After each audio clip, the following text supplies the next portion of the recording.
Pushing this pipe, each of a demon on running these lights. I can't believe that she fit in them tights. Buying it once, so buying it twice. Swiping this card, don't ask for the price. Texting and rich, she say I'm her type. I got a check, but I'm earning my stripes. Cheating no pussy like that shit advice. Baby, you know I'm not good at advice. Why would I go if I don't get advice? Taking these chances, rolling the dice. Thought it from nothing, I'm hitting these heights. All because what I be spit on these bikes. Beat a few things inside of my Sprite. Better to sleep, you in my device. Thought I could trust you with my life. Can't even trust you in the night. If you talk to me, baby, you talk to me nice. You talk to me, baby, you talk to me. Talk to me, baby, you talk to me. Talk to me, baby, you talk to me nice. You talk to me, baby. You talk to me, baby. You talk to me, baby, you talk to me nice. You talk to me, baby, talk to me, baby. You talk to me, baby, you talk to me nice.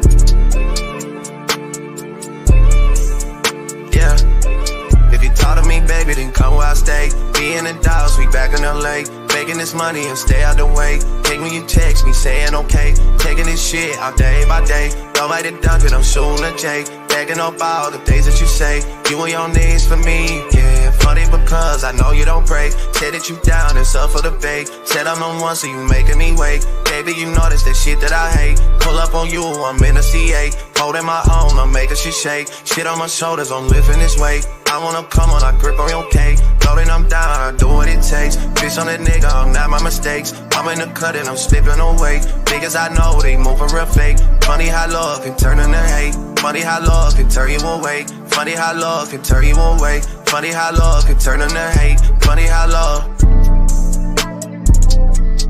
Funny how love can turn you away. Funny how love can turn you into hate. Funny how love. Funny how love can turn you away. Funny how love. They talk to me, baby, they didn't talk to me nice. You talk to me, baby. Talk to me, baby.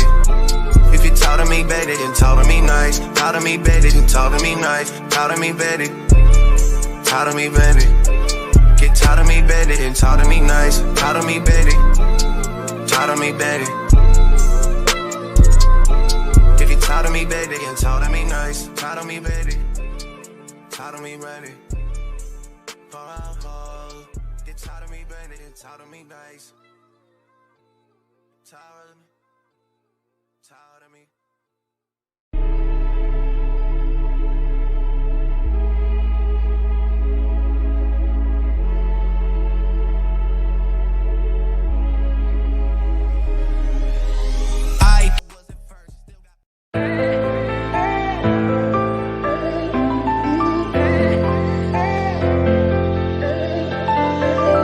Yeah, we done came from the bottom. Mad that we up, but I don't hear him talking. Started with knowledge inside of my noggin. We took a dream and then we started blogging. Put my city on the map now. I'ma say how it is and I don't back down. On the road to 100K, we finna act out. We gon' show them that we not just in the background.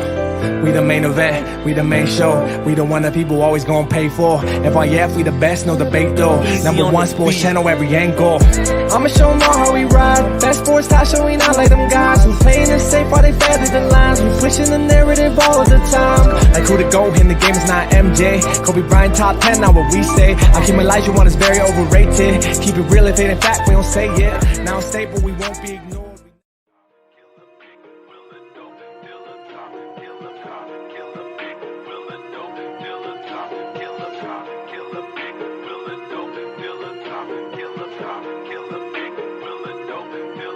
It's facts over feelings, you talk about listery. Boys, you Scooby-Doo talking in mysteries. You is a puppet to ticket, that's misery. Said that you body bang, boy, know your history. It's facts over feelings, you talk about listery. Boys, you Scooby-Doo talking in mysteries. You is a puppet to ticket, that's misery. Said that you body bang, boy, know your history. All in your feelings, you gotta be kidding me. Beg for respect, but you only show jealousy. Wanted some status, but you making enemies. Talk about bro workout like you burn calories. Calling a bait cause he come with the cavalry. Caught another L, rated, took another casualty. Now you on the 2, talking like you had a strategy. Nah, that's just passion. We love the game. You already know what it is. FYF. You don't got tough skin. Might as well not even come on in. Talk to 'em. FYF, blow the whistle, man, we too official. Better check the film, we not one of them. The greatest to ever ball above the rim. They wasn't with me shooting in the gym. Cut the small conversation, debate on major levels. This the playoffs, baby, bring that pressure, we never settle. Cross and spin, getting it in, I wanna win. That teamwork got us headed to the ship again. LeBron better than MJ, cut it out. Half these fans in the stands don't know what they talking about. Half-court jumpers, crowd going wild. FYF ranked #1, you better say it loud. Intellectual talk, but fuck your feelings. Olajuwon too overrated, Kobe still a realist. Top 10 all time, now how they cut the line. Magic Johnson, Draymond Green, one in the same kind.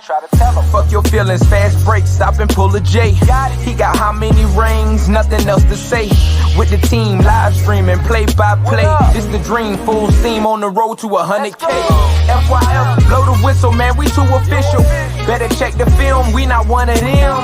The greatest to ever ball above the rim. They wasn't with me shooting in the gym. Cut the small conversation, debate on major levels. This the playoffs, baby, bring that pressure, we never settle. Cross and spin, getting it in, I wanna win. That teamwork got us headed to the ship again. Started small, then turned into big dogs. They treat me like the GM, I just make the call. No matter who my op is, I'ma stand tall. Then pull up to the game, fresh like I just left the mall. 100K, 100K, 100K, check the score. We gon' bust the shot clock, fans running to the floor. All I hear is go this and go that. Man, your team suck, hang it up like a coke rack. I love the game, I admit it, I can't quit it. Step in front of me, man, your ankles gon' get the business. Been a legend like Moses Malone, way ahead of my time. This the greatest sports show ever, I just had to remind. FYF, FYF, blow the whistle, man, we too official. Better check the film, we not one of them. The greatest to ever ball above the rim. They wasn't with me shooting in the gym. Cut the small conversation, debate on major levels. This the playoffs, baby, bring that pressure, we never settle. Cross and spin, getting it in, I wanna win. That teamwork got us headed to the ship again.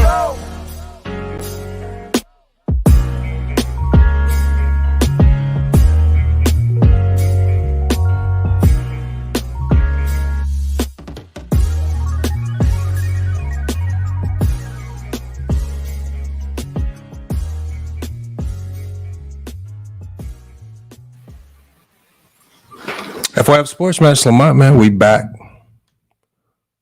Another podcast episode, man, on Halloween, man. Appreciate you guys being here.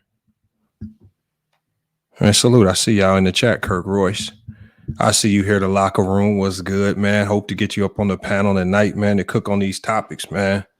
Got a few topics on the docket tonight that I've been wanting to discuss. Yeah, I've been wanting to discuss these topics. And again, this is just, oh, you said where Luigi at? Hey, can't be talking about all that. I don't know where he's at right now. How can you join the panel, Avion Plumber? I'm about to drop the link here in about 3 minutes or so. We're going to drop the link, man. We're going to be cooking. I'm just letting you guys know what the topics are for tonight. And just some of the things that I've been noticing so far this NBA season. Obviously, we got to talk about the James Harden trade. The James Harden trade, I mean, you got to be, sleeping under a rock to not know about the James Harden trade. But you guys, James Harden was traded finally. He put the Philadelphia 76ers in a tough situation. Why did he put them in a tough situation? Because they can't waste any more years of Joel Embiid. They have to always push to win championships as long as they have them. Oh, I got you, Python Dream. I got you with all the Mario sounds, man. That's what we got. That's what we got our Mario block today. And but all of that stuff is for later though. But James Harden trade though. But he put the Rockets. He put them in a tough situation. How did he put them in a tough situation? He put them in a tough situation because he demanded a trade knowing that they have to push to win. And he put them in a situation where if they don't play him, then you're looking at a situation where Joel Embiid also might be asking out.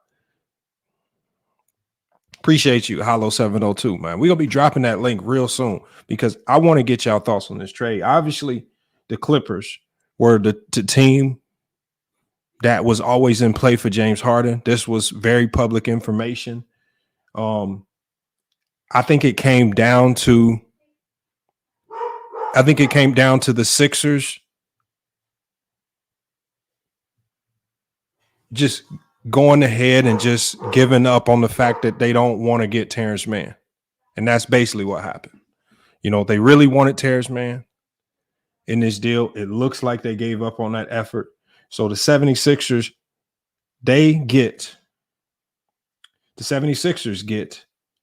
Marcus Morris, Robert Covington, Nicholas Batum, KJ Martin, and 2028 first-round pick, 2 second-round picks, a 2029 pick swap, and an additional first-round pick from the OKC Thunder. I mean, I thought the Clippers were out of picks after the PG trade. Obviously, they got some more via other moves, and they were able to make this move. Now, in return, they obviously get James Harden. They get PJ Tucker in the deal too, which the PJ Tucker might be the game changer. I think that might be the equalizer to this trade to me. And PJ Tucker could be that potential inside presence, playoff presence defensively that they've really struggled with. That physical guy, the tough guy at that 4 spot. Some guys that can maybe not stop a Anthony Davis, or guys that maybe cannot stop a Jokic, but guys that can at least go bang with him in the post and make it hard with him. And we've seen PJ Tucker do that in the past in the playoffs for a multitude of teams. So we just here to talk about who you think won the trade. And we got to talk about what this Clippers roster looks like, because this Clippers roster now is loaded with guards. It is loaded with guards. I'm gonna pull it up. Let me pull up their roster real quick. He said all that for James Harden. Yeah, but you know what though? I never believed, you know, the multitude of players. I guess it looks bad, but don't. Ultimately, the Clippers only gave up a whole bunch of bench players. And you're talking about bench players, what, at max they're playing 2, maybe 3 of those guys at a time, if that.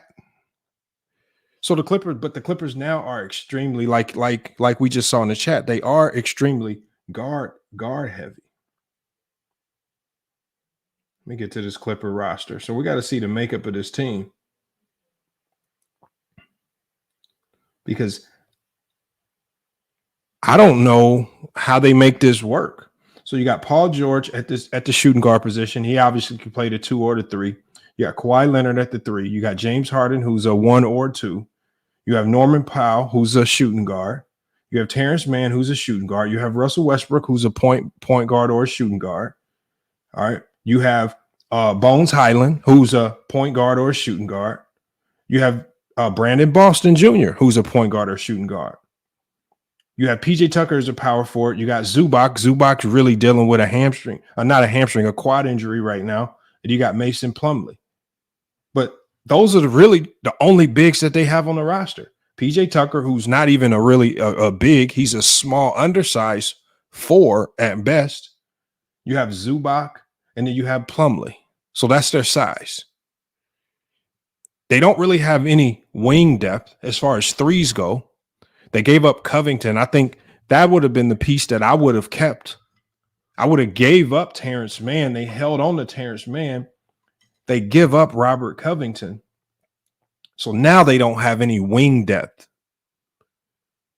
But will it come back to hurt them? Because I don't see a time ever where they will ever have Paul George, Kawhi Leonard, Russell Westbrook, and James Harden on the floor at the same time. Now you're asking Kawhi Leonard to do way too much. He's not the defender that he used to be. You're asking Paul George to do way too much. It's crazy, man. We're going to go ahead and drop this link, man. We're going to get you guys in here to cook on this topic. Hold on. Let me get this link together real quick.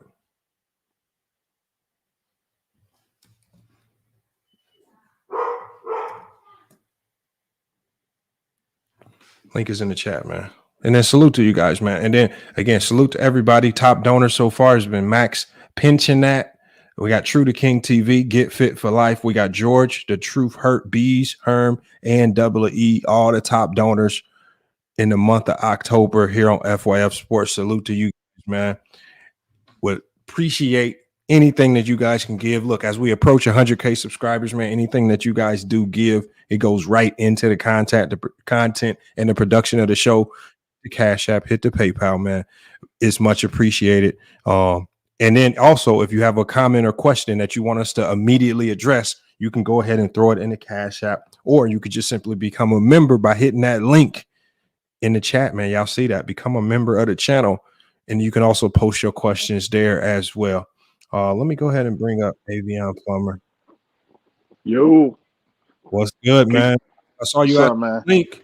What do you got, man? Obviously, we're gonna start off with this James Harden topic. We got James Harden. I know a lot of people are, we know how ESPN is always going to react. They're going to always act like this is a trade that's going to push him over the top and help him win a championship. I don't believe that, but I want to get your thoughts on it. What you got on this trade? Honestly, I don't get it from the Clippers' perspective, because now we have multiple guys who are ball dominant on that team. You got Bones Highland, who is ball dominant. You got Westbrook, and now James Harden. Now, the first thing I'm thinking about is, what is that shooting percentage is going to look like during the season through that backcourt? Because now you have to add Westbrook, who was kind of doing pretty well, like the first 3 games of finding his role, getting players involved. He was actually efficient from the 3, which is surprising. Now you asking him to give up the ball and have James Harden lead the offense. Where does that pit Russ at? Is he going to be a spot up shooter? I mean, we saw him struggle with the Lakers when he tried to do that. It becomes Westbrook is the odd man out, and I think on the Sixers perspective, I mean, they definitely deepened their bench. I mean, they got more depth.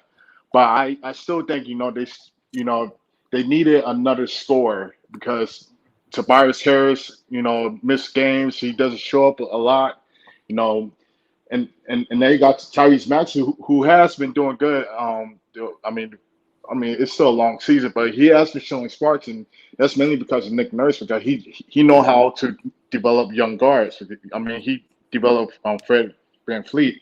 So it's going to be interesting to see what he does with that roster. But I'm worried, man, because basically James Harden had this Sixers hostage, because they couldn't bring him back to that building. There's no way.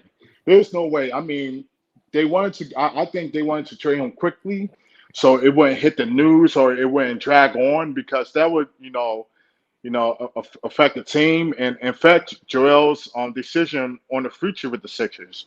So they had to do something and give in. But I mean, this is the last year for this current Clippers roster. If it doesn't work out this year, you can expect them, like the owner, to blow it up, because he doesn't want to pay these players, because a couple of these guys are on the last year of the contract, including James Harden. And James Harden is not going to get another big contract in the future unless he show up or show out. And I mean, I don't know how Tyronn Lue is going to have this work. He's going to have to pull tricks and trades, try to get them involved. But I think they're going to struggle in that backcourt. I'm gonna let the other person comment, but yeah, it's quite odd. I think they're still in the same spot. I don't think they got better or worse, but it could get worse if the chemistry between James Harden and Russell Westbrook doesn't work. And it's the reason why, if you look back in Houston, it was a disaster, because James Harden, that chemistry, that relationship, it didn't work out, because Russell Westbrook is hard-nosed. He's on the grind. He doesn't like when players slack off or anything like that. He wants to go 100%, and that's not James. You know, the only time it worked between them is when they was in OKC and James came off the bench. You know, so I guess we'll see. Astro, man, you the Clipper fan, man. Yeah. How you feeling about this one, man? I'm not so sure about it. Honestly, I'm right there with y'all. I'm 50-50. I don't know how this is going. Because I thought we was fine without James Harden, but Yeah. you know, he's on his team now, so we're going to have to deal with it. And I don't want all, like you said, I don't want all of them starting on the starting lineup together. One of them have to be on the bench, and I hope it's James Harden because Russell Westbrook has been doing a good job for us the moment we got him and what he's currently doing out this season. But yeah, I was fine getting rid of Morris and Batum. Well, Covington, that one really hurt because now he's finally getting minutes with us, and now we just traded him off. And I think Philadelphia did a good job too, though. They're getting Covington and Batum. They got some defenders because they need some people to be defending the Jason Tatums, the Jaylen Browns, the Jimmy Butlers out there in the East. So I think that was a good pickup for them for good defense wise. And those 2 first-round picks they could use to trade for a quality starter that can score with help Maxey out in the backcourt or something.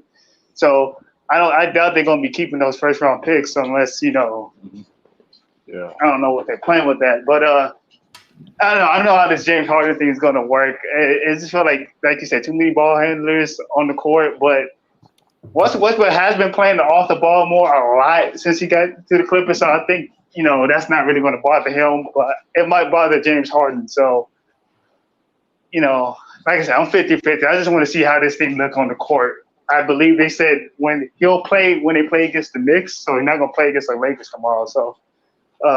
See how that works. Obviously, how you can manage him. I don't know if he can or not, but cross my fingers. I thought the Clippers should have learned from the Lakers if you put Russ off ball. Yeah, what that looks like. I mean, Russ is a good player. But when you reduce his role to being an off ball catch and shoot or catch and go type player, he struggles. Yeah, and. That's not a knock on Russ because a lot of people like to use that to knock Russ's game. His game is just predicated around having the ball in his hands. That's just his game. James Harden's game, fully contingent on him having the ball in his hands. Kawhi Leonard's going to need the ball. Paul George needs the ball in his hands. And so now you got 4 guys that need the ball in their hands. Salute to One Cool P, man, one of the top moderators of the channel. She says, FYF, from your Hall of Fame member. Yes, sir, man. You look out, man. It's only a handful of people in that Hall of Fame, man. One Cool P made it. Been locked in there for a couple years, man. Salute to One Cool P pulling up, man. Not just one of the top members, man, but one of the top supporters, man. FYF Sports, man. Like I said, y'all see the link in the chat, man. Become a top donor, man. The top donors for the month of October, y'all see them on the screen right there, man. So make sure y'all support the work. But the Clippers, man. Sometimes when I see these teams make trades, it's just like what you said, Astro. It's like I see. Sometimes I might not always get a trade, but I understand it because there's a need for something. It's just like what you said. I don't know if the Clippers needed. That's what I said. I don't know if they needed this. Yeah, they possibly could have used a PJ Tucker alone, but James Harden. That's what confuses it to me. And it's like now when I look at this roster, it's literally a roster full of shooting guards and point guards. You have one true power forward, and he's an undersized power forward in PJ Tucker. And you have Zubac, and you have Mason Plumlee. Defensively, they got worse. I mean, if you talk about not even the backcourt, Kawhi, with all the injuries throughout the years, he got worse defensively. And Zubac, I mean, you asking Zubac to go head-to-head with Joker for 4 quarters, he's going to be in foul trouble. Who is your backup big or backup power forward that can handle that paint with like an Aaron Gordon? They basically got smaller. We don't know health-wise if Kawhi and Paul George are going to be healthy all season. That's another problem as well. And who is James Harden guarding or Russell Westbrook guarding in that backcourt? You're in a guard-heavy conference. You got the Devin Bookers. You got Phoenix with Bradley Beal, can they hit up and guard those guys? And they struggle. I think honestly, I think Westbrook is a actually I used to like bash Westbrook's defense, but the past 2 seasons I see the effort from Westbrook now. He is like literally against his game Orlando right now, I think he got like 3 steals in the block. Like, he's putting more effort into defense now. But yeah, I don't know. He can guard Yeah, like I the league. understand. Yeah, absolutely, I understand that. But who's on the floor with him when he's doing all that? That's my question. Because is it the same guys that they just traded away? Because you got to remember, you have Batum and them in the back line that like protect the lanes. So Westbrook has the opportunities to make those steals. Now you take that away. Now a lot of these guys are going to drive straight to the paint. I mean, Kawhi's not quick enough anymore like he used to, like to cover those lanes. Now you got to face like a John Morant that might come back the second half of the season. I mean, it's going to be open season. So that's why I'm worried about. So it's just a wait and see. If Tyronn Lue pulled this off, he should win coach of the year. But it's going to be interesting. I think the Clippers, and a lot of people don't see this, but this is what I see is the Clippers are, because obviously they traded away a ton of players who were under contract. Yeah. They don't have to, because remember, James Harden's still looking for a deal. Yeah. So they don't have to bring back James Harden. I believe that if this doesn't work, we're going to see the Clippers wipe the slate and start fresh. I think they fire Tyronn Lue, and I think they wipe the slate and get rid of everybody and start fresh. That's what I think they're setting themselves up for. There's no way you give up that many players and that many contracts. Marcus Morris, $17 million. Robert Covington's, I think, $11 million. Some of these other players that you don't want to be committed to. I think they've put all their eggs in one basket with James Harden. They're telling Tyronn Lue, you failed multiple times with PG and Kawhi Leonard. Mm-hmm. We have Russell Westbrook now, who he said is their best leader. We're going to add James Harden, which I don't know if it's the front office that was clamoring for James Harden or if it was Tyronn Lue. But if it was Tyronn Lue, this is his job on the line. I think this is get to the finals or bust. He has to at least get to the finals and be competitive. Otherwise, I just don't see Tyronn Lue keeping his job after this. I think they start from scratch. It could be the latter, though. It could be the latter. I think. Sorry to cut you off. I think Tyronn Lue's job is safe because because the owner. I think him and the owner have a close relationship. Mm-hmm. I think this came from up top. I don't think Tyronn Lue wanted James Harden because he was working with this team. You know what I'm saying? So I mean, I live in Hawaii and I live next to the stadium. I went to their practices. So I seen the chemistries on that they was building. It was, you can notice it, to then Tyronn Lue would like change his mind after 3 games, like, hey, we need James Harden. No, I think this is Steve Ballmer, trying to make a splash because he's getting frustrated. He's spending all this money. He got a new stadium on the way. He needs something, and evidently the past couple of years it's been a failure. It's been not just a failure, but a disaster. From a marketing standpoint, you marketed these 2 prime players that you gave up everything for to win a championship. And how many years are you going to sit by and see the Lakers of the town being talked about more than your franchise? And you got supposedly 2 franchise-changing players on your team, and you got nothing to show for it. So I think he pulled the trigger. Now, everybody else, I agree with you. It's going to be gone. He's going to wipe the slate clean, except for Tyronn Lue. I think if you want to start a new team, you need a stable coach. I think you don't want to wipe the whole slate clean, and then it's, you're in rebuild mode for like years to come, which you are. But it'd be good to have a solid coach, like what Detroit is doing with Monty Williams. Just have somebody there to raise it back up. So yeah. We got Kirk Royce. He says this move is to make money for buzz. Yep. Exactly. Now, the one thing we also got to consider this as well. When you have this many good players, the flip side of it is that it could work. If this does work, how good can this team be? If it's operating at its optimal fashion, if Russ buys into playing off ball, James Harden gets back to being James Harden like we saw last year, if Kawhi Leonard can stay healthy, if PG can stay healthy, what's the ceiling for this team? I think finals. I think with this team, finals or bust. You got 2 6-man of the year candidates. I think both Harden can have a chance to have that. Norman Powell could have won it last season, but he didn't qualify because he didn't play that many games to qualify for it. You got Kawhi Leonard, Paul George, Russell Westbrook, James Harden. The offense should be like at least top 3 or top 5 in the league. It should be competing with Phoenix whenever Phoenix get all their guys back. When it comes to that, yeah, I think at least finals or bust or Western Conference Finals. I guess I don't know how James Harden is going to be that committed to defense. But I still think James Harden is there just for assurance policy if Kawhi or Paul George get hurt. Oh, we got Brandon. Brandon says Lamont with the dumb take. Westbrook won't be on the court at the end of games. Wow, he's going to come off the bench. I don't know if I said that. I said we can spend all day talking about how we all believe this won't work, because I think based on what we've seen of the NBA over the last 3 years, the chances of this working are very slim. I think we can all agree to that. Yeah. But like I said, I'd be wrong to act as if there isn't another side to this, to where what does it look like if it does work? And I believe we have to give them that much, because we are talking about a coach who's won championships in Tyronn Lue, an organization who we've seen is willing to go get anybody to help them win.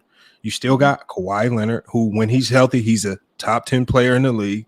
You still got Paul George, probably the best two-way player in the NBA.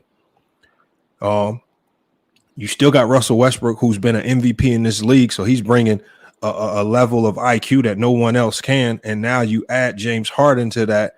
Like, there is an element, there's a side of this where I believe they go as far as the matchups allow. What I mean by this is their playoff, if they run into the wrong matchup, for example, if they run into a healthy Laker team, I think they're done.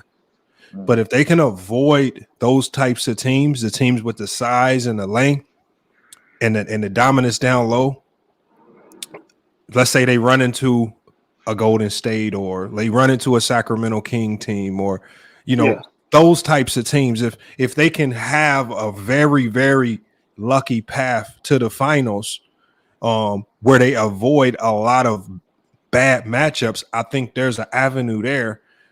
But again, to rely on that, again, that's a tough call right there, just to rely on that, because I just think matchup wise, there's a couple teams like Denver, they won't match up with Denver at all, not with that size. Jokic, Aaron Gordon, and those guys, they won't match up with the Lakers very well. And I don't even think they match up with Phoenix very well, because Phoenix added some size and with KD and those boys down there. So I don't know, man. I think I think you make a lot of good points here. I mean, of course, the matchups matter, but throughout your whole speech, I think the one thing you kept on mentioning, everything is in past tense. You mentioned the MVPs and stuff like that. That was years ago. I mean, respectfully, and you asking, I think, Lamont, it's hard to ask older players to change their roles. We only see a few times when we see older players join together and they actually become successful. And I think the one great example is the 2008 Boston Celtics, where you had a bunch of older players who sacrificed for the team. You have, Kevin Garnett made the biggest sacrifice, because his shot attempts and everything went down, but he was committed on the defensive end. With Kendrick Perkins down low. Now you got James Posey coming off the bench. You got Eddie House. All these guys was committed to a system, and they all made sacrifices. Now it's different over here in LA. You have a team that got gutted out.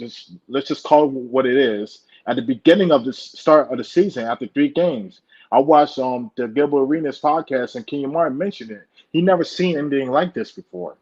3 games into the season and you get it out your team that you trained with during training camp and everything. Yeah. Now I wanted to ask you my from you're a coach from an X's and O's standpoint. Mm-hmm. What kind of system can you create for this offense that's without, number one, your depth at the wings, and number two, your depth at the point guard position? Because Bones Highland's not a point guard. Trey Mann, he can fill in the point guard for some time, but he's really a 2 or 3 in a defender. What kind of system works for this offense where you got 4 ball dominant players and a starting 5?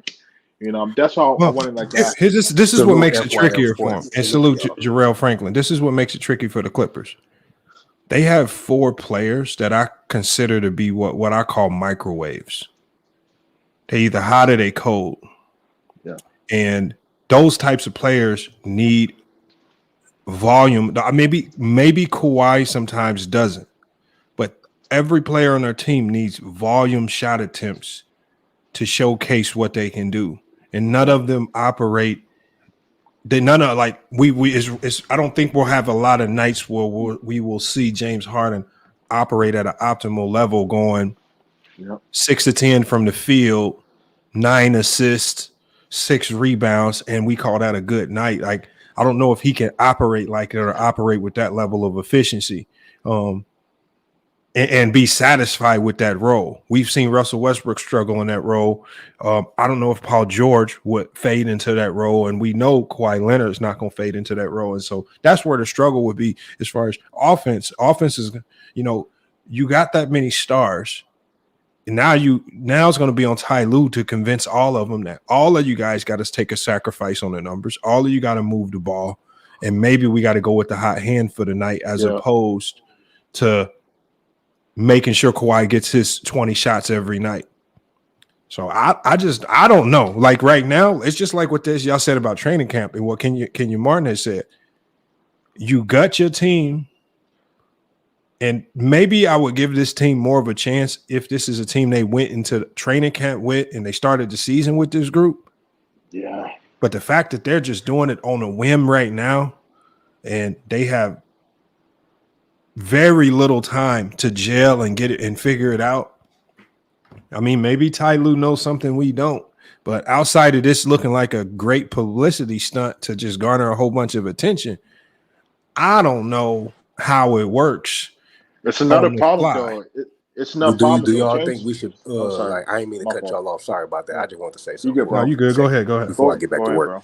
Bro. But when I looked at the trade values, not trade value. When I looked at the player that they gave up for Harden and PJ Tucker, not everybody, but just certain key guys that I have paid attention to on a team, which is those guys like Robert Covington and what's the other guy name? Robert Covington, Nicholas Batum, Marcus Morris, and KJ Martin. I know about Kenya Martin's son too, but I was saying just mentioning those two in particular because of their size and length and the fact that they was using them far as in defensive and it was working in their favor at times. What I wanted to ask you is, do y'all think it would be crazy, or do y'all think that'd be a bad idea to like have a conversation about trying to like add them over there for some help with us, at least one of them or two? Who's us? Who are you talking about? The Lakers? Yeah, because I mean we do got like some length with certain guys, but it'd be like it's like some of them like with Brown, like you said with Brown and some of them guys. So I think the only thing the Lakers need now, I think the only player that they would be looking to add would be a shooter. I think they need another shooter. Trae Young. I heard your boy Elder mention something about it was a couple of them. Yeah. But he mentioned something about Trae Young and clinch. So what's gonna happen is that's a lie. One, there's no any talks about Trae Young. He was gonna go down. He was giving out like examples of a score. No. You don't need to go that far. Like Trae Young is overkill for what the Lakers need. When you talk about what the Lakers need, they need a Buddy Hield type shooter. They need a guy that can knock down shots always on a whim, because the one thing that I've seen. So you basically saying we need somebody that's really not on the radar for real. Well, they don't see the Lakers don't need a blockbuster move. They just need to get, I know this guy is not on the trade block, but this is the type of player that they need. A Kevin Huerter type of shooter. Yeah. A Duncan Robinson type of shooter. They need one of those guys, a guy, because the one player that they don't have on this roster is a catch and shoot shooter. They got a lot of guys like D'Angelo Russell and Austin Reeves who can operate off the dribble. But where we see them struggle is we see them struggle the most in catch and shoot situations in the half court.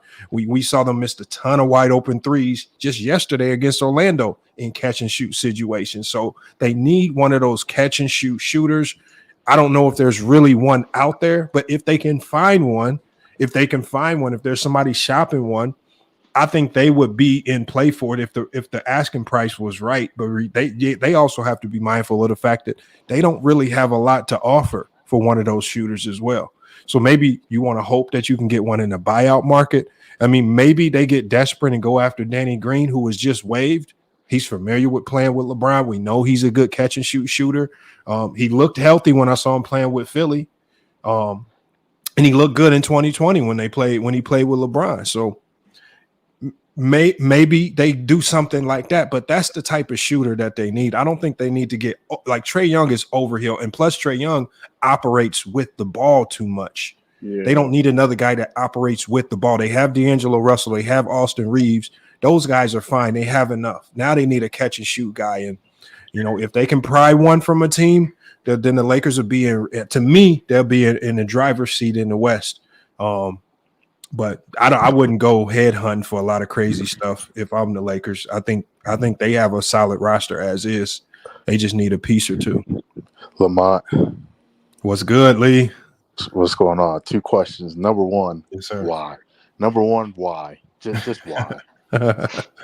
Hey, man, bro. Like I said, I never understood the concept of it. Like when I first heard about the Clippers being in play, the first thing I told people on another stream, I said, this has to be fake news.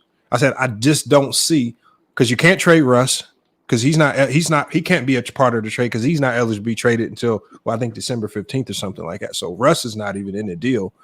I just don't see the need. They filled something that didn't need to be filled on their team. Exactly. And this guy didn't go through training camp yet. That's another thing. This guy it's not in game shape. So it's going to take him, another like 6 or 8 games to be in game shape. I don't know how the Suns lost to the Spurs? Yeah, that was going to be my wait, the Spurs came back and won? The Phoenix won the whole time. That was gonna be my second question, Lamont. Yeah. So I gotta pull them highlights up, but go ahead because I gotta get the big fan breezy too. So pretty much in the third, I think with 7 minutes to go, the Spurs were down 20, and then they kept making runs, and then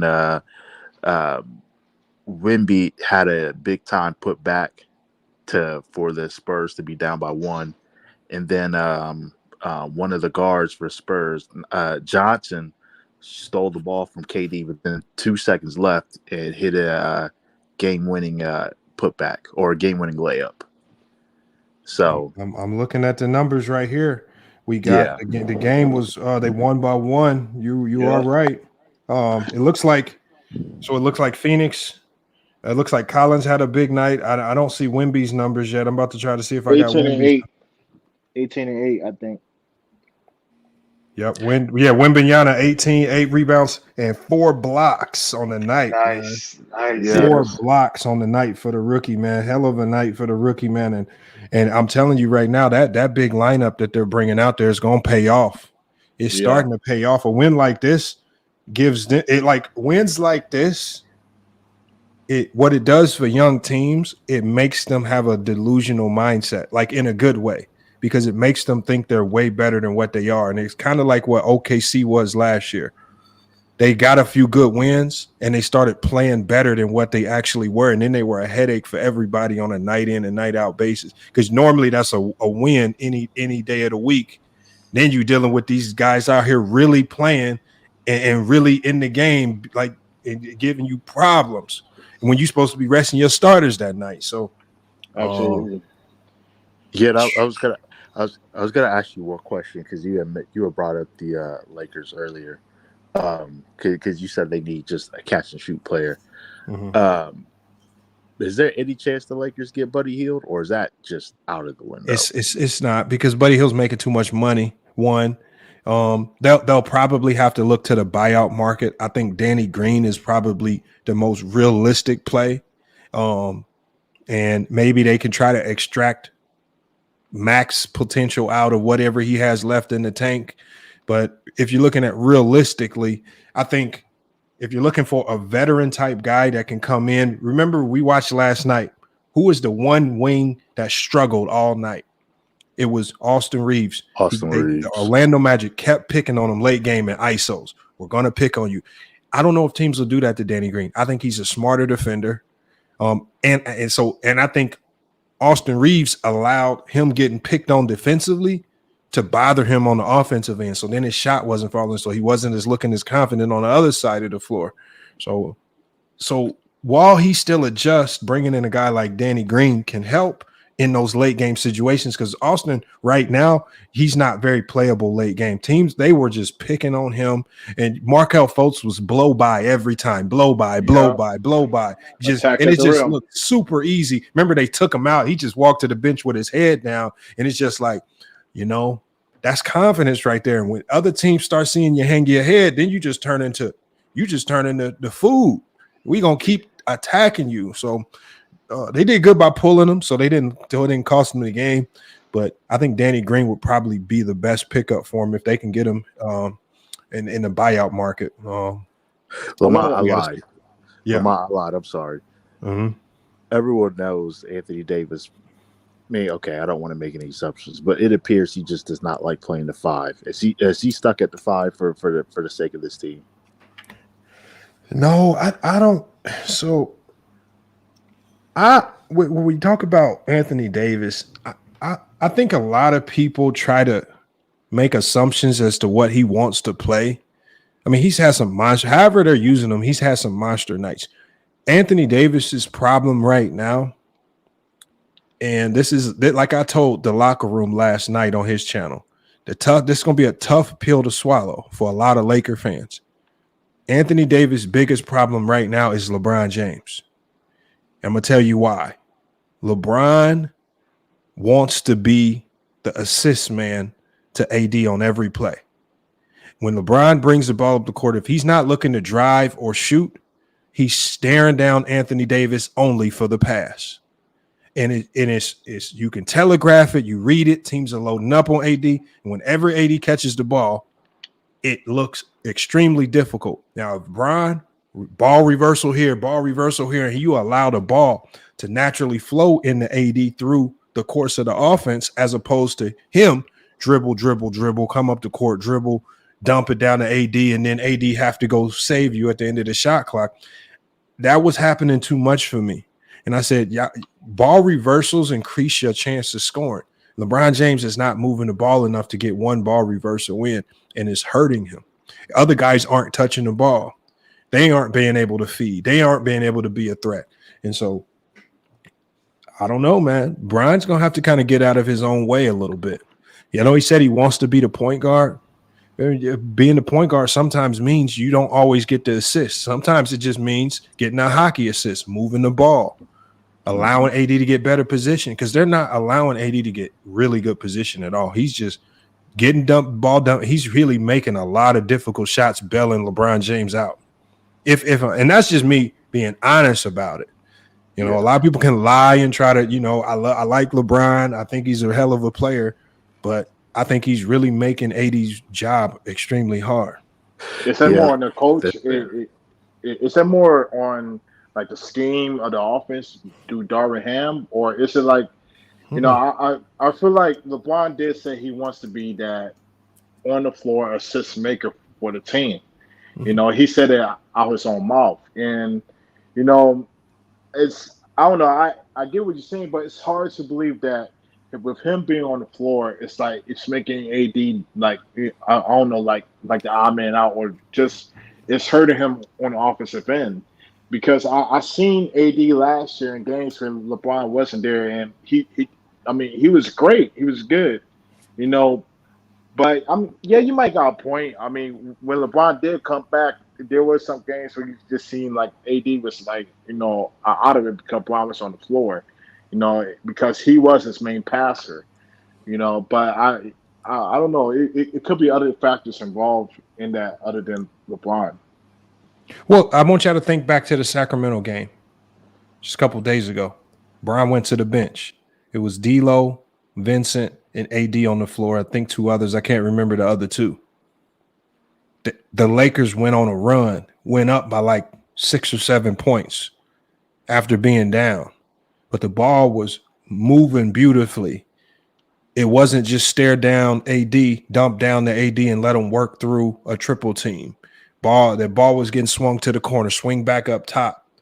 All right, swing to the opposite wing. Now quick pass to the post and let AD work. AD gets the ball, catches on this side, kicks it out. Quick jumper here for Russell. So without the ball movement, Brandon says it's a bad take. Davis doesn't need to be a playmaker. That's not what I'm saying. What I'm saying is LeBron James doesn't always need to be the playmaker for this team. Because remember, it was LeBron that said this is AD's team now. Well, if it is AD's team now, then LeBron needs to buy into that himself and understand now I need to be just a traditional player out here, move the ball around the perimeter. Let's forget a ball reversal win, and then we'll let it naturally work its way in to AD as opposed to me always having to throw the pass. All you got to do is watch the highlights.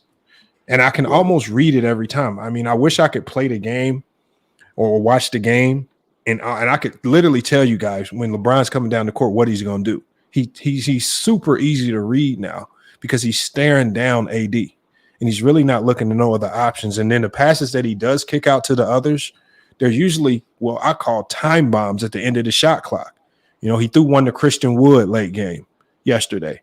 Drove in wild because he couldn't get it into AD. Throws a bad pass to Christian Wood. Christian Wood up fakes, shoots the bad three and misses it. And it's just like you asking these guys to make those types of shots because you're the one dribbling the shot clock out. This is not shade on LeBron, right? This is, you can't say you want AD to be the man, but then you're playing like you still want to be the man. One of the two, you got to give up something. Yo. Let me go to Big Fan Breezy though. Big Fan Breezy, what's good? Chilling, man. Shout out to FYF Sports. For the most part, I was just listening. You know what I mean? I seen you had that Harden and the Clippers. You know what I mean? I just feel like, so what? You know what I mean? I feel like, you know what I'm saying? He came to the Brooklyn Nets. He ain't do nothing spectacular for what we had to give up. You know what I mean? I was talking real heavy before he came to the team because I like the roster with Kyrie, KD, and Jared Allen and Karis LeVert and Spencer Dinwiddie. You know what I'm saying? James Harden had to come and mess up with that whole thing we had going. So, like I said, you know what I'm saying? He ain't pressing nobody. He went to the Clippers. They got strippers. Pardon my language, but he's from that town.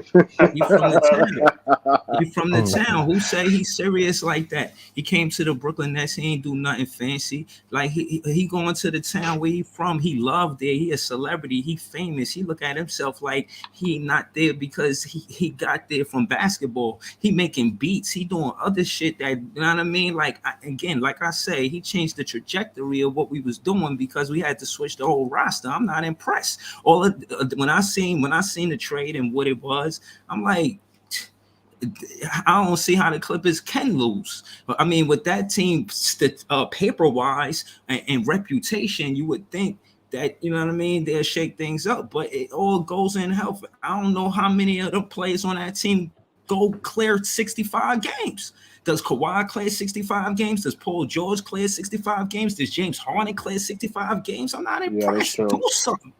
Do something. If anybody was probably the hardest as far as wanting it, and I would say Westbrook. Westbrook never won a championship. You feel what I'm saying? But I think he played harder than Harden. You know what I mean? No pun intended. Like, I think Westbrook played harder than Harden. And I think Kawhi Leonard, you know what I'm saying? I don't know. I'm going to be honest with you, FYF. After they get those championships, sometimes I'll be thinking that they hunger not the same. You feel what I'm saying? It takes a certain kind of hunger to be great, to get 6 championships, to get 5 championships or whatnot. You get 1 championship, maybe you just want to get a hammock. Maybe you want to eliminate in the shade in the hammock. You don't want to do this no more. Know what I mean? I'm just hey, Lamont, you mind if I say anything? Locker room, what's good? Okay, Lamont, I see you got big fan Breezy on the panel tonight, right?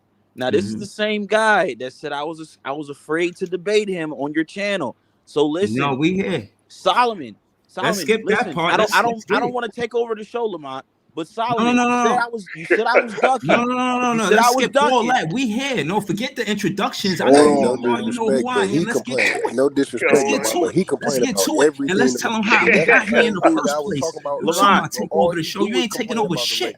First and foremost, whether they win or lose. Okay, hold on. Let's if we go hold on. Cook this dude. But Breezy, hold on. We can have an impromptu debate. But we remember the debates over here. We got to do them the right way. We got the chat locked and loaded, ready to go for the votes. If y'all have a topic, if it's something, a point of contention y'all want to debate, just let me know, and we can do the impromptu debate. But we got to do it the right way, right? That way we can have a clear winner, or somebody that can walk away and clearly say. That's why we here. Hey, Lamont. Yo, I want to say something. Lamont, I'm about to hop off, but real quick, last question: Are your Blazers a lottery team? Bro, I told you. I'm gonna tell you right now. We might have. I said this. I said people laughed at me when I said this, but I said Scoot Henderson is gonna be a bust. I said, why would you draft another small guard coming from the G League Ignite team? That G League Ignite haven't produced any legitimate prospects or products. Every product that's came out of there has either been just a guy that chucks up a lot of shots like a Jalen Green. Like, they haven't really produced any legitimate prospects that have made any momentum in the NBA.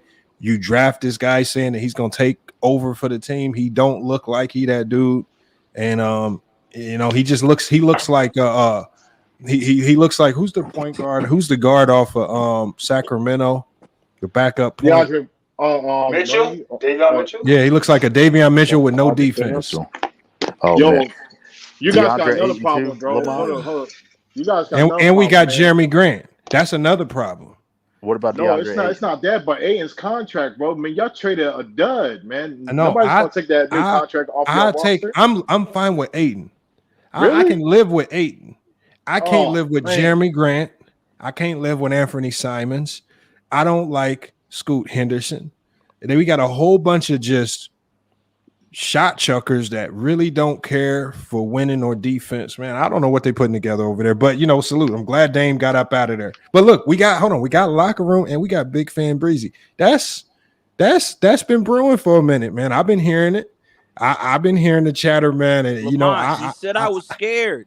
No, he bro. Listen. Hold on. Let me be clear. Let's skip all the introductions, right? Because we know who we are, right? Been brewing, right? Listen, you ain't scared. I ain't scared. So, like he said, he's gonna set it up, and one of us gonna leave the winner. Period. So again, like I told you, FYF. The reason why we here is because I went to his page and I called him out for what I seen, and all I did was ask questions like a gentleman. Came there like a scholar with my basketball knowledge, just asking the questions on some you feel me? On some cool shit. You know what I'm saying? And he was just like answering it on some regular shit. But then when I brung it back on some debate mode shit, he was acting like he didn't know what I was talking about. So I had to refresh his memory. So I was like, all right, so boom, you trying to tell me that you a Laker fan, right? He said, yeah. I said, oh, word, you got footage before you LeBron got there then, right? He said, yeah. I said, oh, all right, where it's at? He said he don't know where it's at. All right, whatever. I don't care. Okay, so hold on. But hold on, locker room. What is your point of contention? What do y'all want to debate? Lamont, that's what I'm trying to figure out. He's talking all this extra shit. What Can I be specific then? Can I be specific? Yeah, let's hear it, big what fan. What are you talking about, man? Let me. I'm gonna be specific. Specifically, the content that I said that I'm better than him at talking basketball when it come to debates, and we should come here to settle it, is because I said coaching is 45% worth obligated towards winning, and because of the offensive and defensive schemes, how to score the ball, how to protect the ball. Do you have anything else? Hold on, let me finish. Yo, ask him to be quiet. Don't I get a timeout? Lamont, he's been saying the same thing for a year now. This ain't your show, man. Tell do me. Do you have another topic? Yo, again, no. Let me finish. Do you have a fresh topic? No. He asked me a question. You didn't ask me the question. He asked me the question. You should be quiet until I'm done, and then it's your go.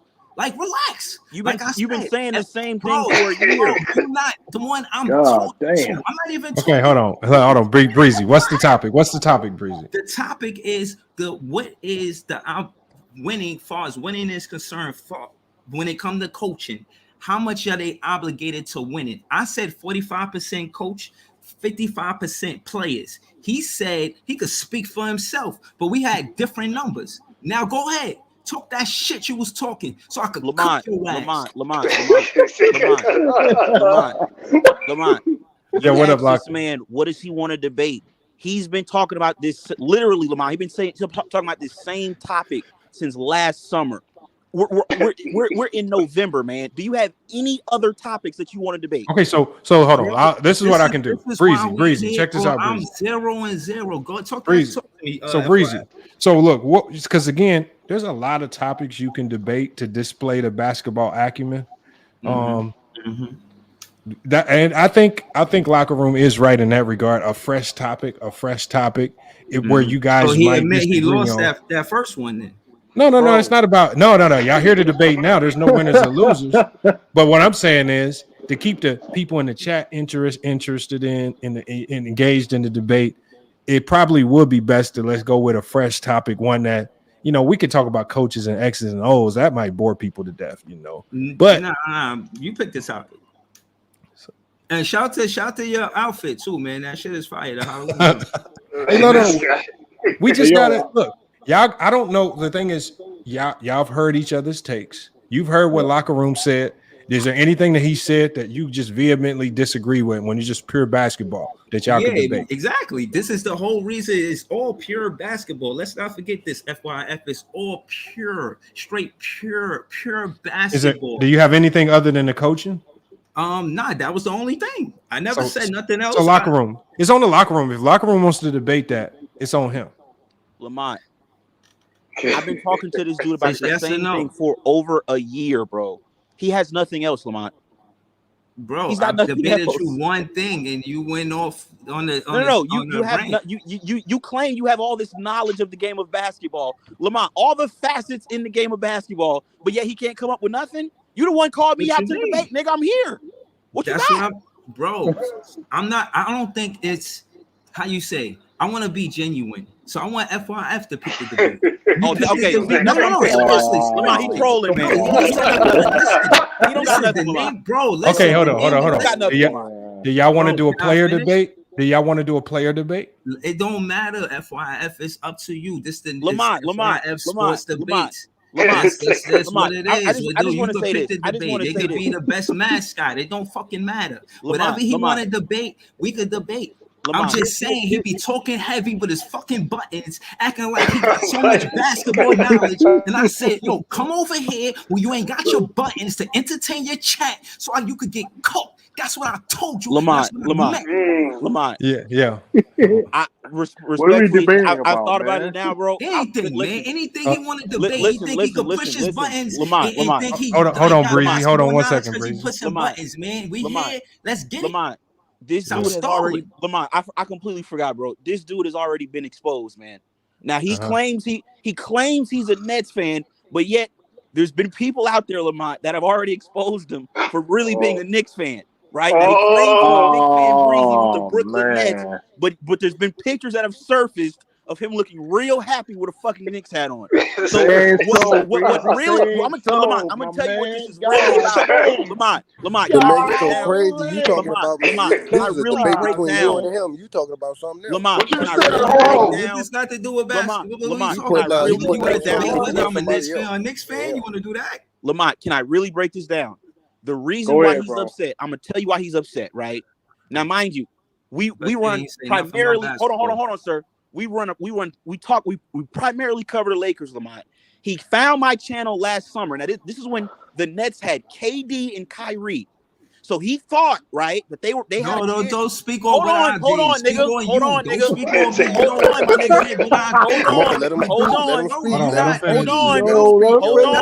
I let you speak.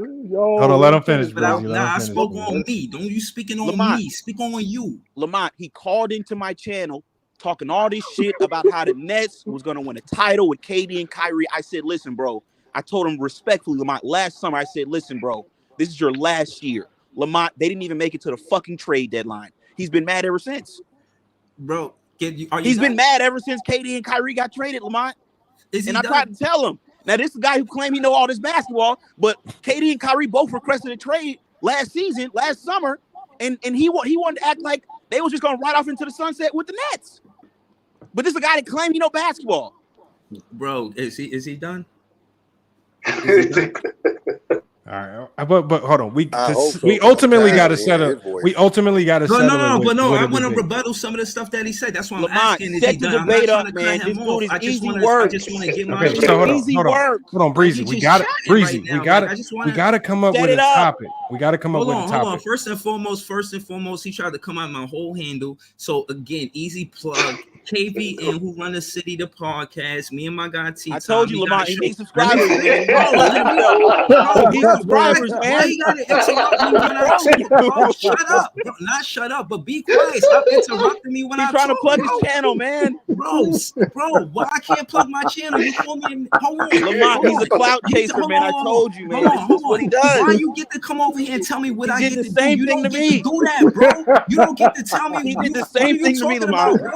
Bro, you love doing this where you try to put me in a situation where you the one that's really getting cooked. So again, let me bring it back. I'm gonna do this shit in 1 minute. You could cut the 60. Listen, when it come down to it, I cooked you about basketball knowledge and where coaching is. When it come down to it, Lamar, what did I walk into? When it come down to right now in this whole thing, and you quote unquote exposing me about being the Knicks, bro, hold it down. I got a show called KVN, which is called Knicks vs. Nets, Who Run the City, the podcast that come on at 11 o'clock a.m. on Saturdays, sometimes Sundays. Not the time.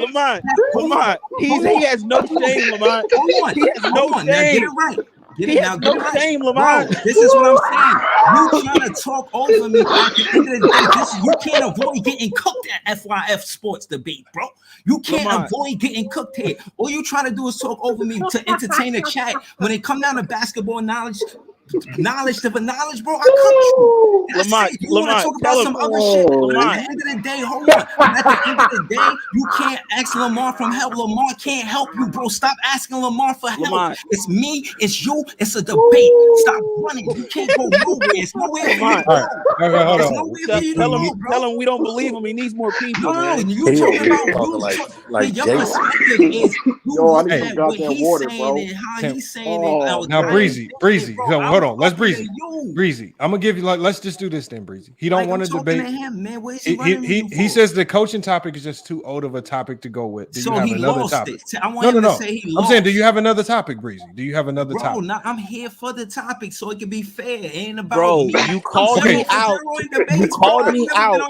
I'm here. But I came to his page because he called it the smoke show. You talking about you looking for me, bro? All right, Lamont, I'm out, man. Smoke show. Lamont, I'm out, man. He's trolling, Lamont. Don't try to talk over me. You call that shit the smoke show. I pulled up. All right, Breezy, hold on 1 second. Okay, so Breezy, you want me to choose the topic? All right, go ahead. Please. Oh no, don't set him up, bro. Just let it go, man. No. Bygones, bro. Okay, so we can choose the topic. I'm trying to think of something that locker room. Lamont, let's just let because he's a Nets fan, right? Okay. So can you respectfully ask him? Because I don't want to upset him.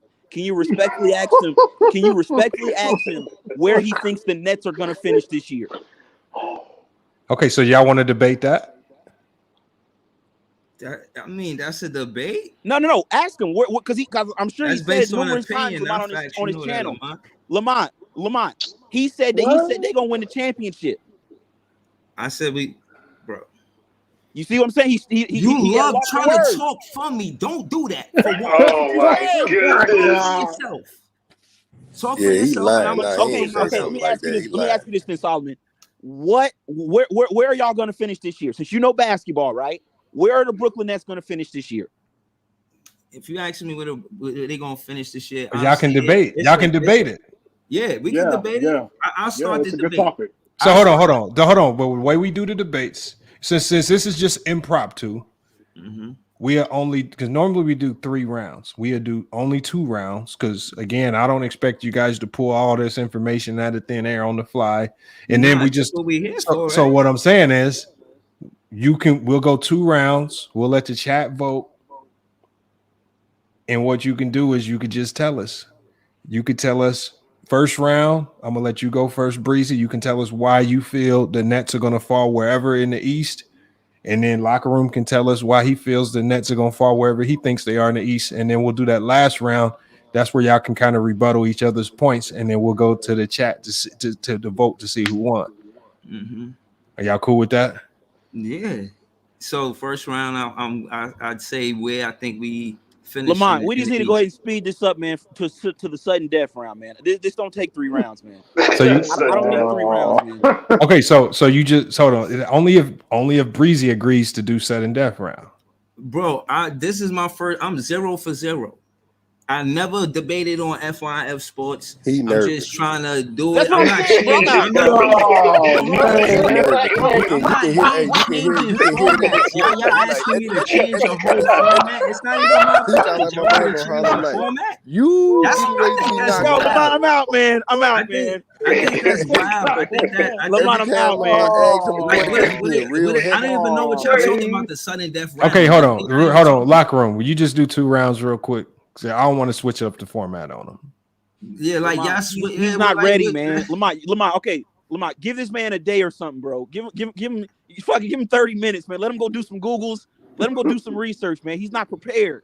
You ready? But he said he's ready to go right now. You see what I'm saying? Why you speaking for me? Did I ask you to speak for me? Did I ask you to say, yo, I need you to speak for me? Are you my lawyer? Did I say, yo, I'm Big Fan Breezy and you're my lawyer? Do I need you to speak for me? I ain't asked you to speak for me. Stop speaking for me. I speak for myself. Can I just know before we start the debate where you believe they're gonna finish at? No. He's gonna tell you. You got. He can't tell it now because that'll be tipping his hand. He just got to tell you in his first round. Exactly. All right, go ahead, man. Go ahead. Okay, hold on. So Breezy, what I'm gonna do is hold on. Let me share my screen. Oh, y'all about to go off now? It's about to go down. Yeah, we're doing an impromptu, just on the fly. Oh shit! What's up, Africa? Hello, what's up? Okay, so look, y'all see the timer, right? So Breezy, you don't have to use the full 2 minutes, but you got 2 minutes to tell us. In the first round, you got two minutes to tell us where you think the Nets are going to fall in the East and why.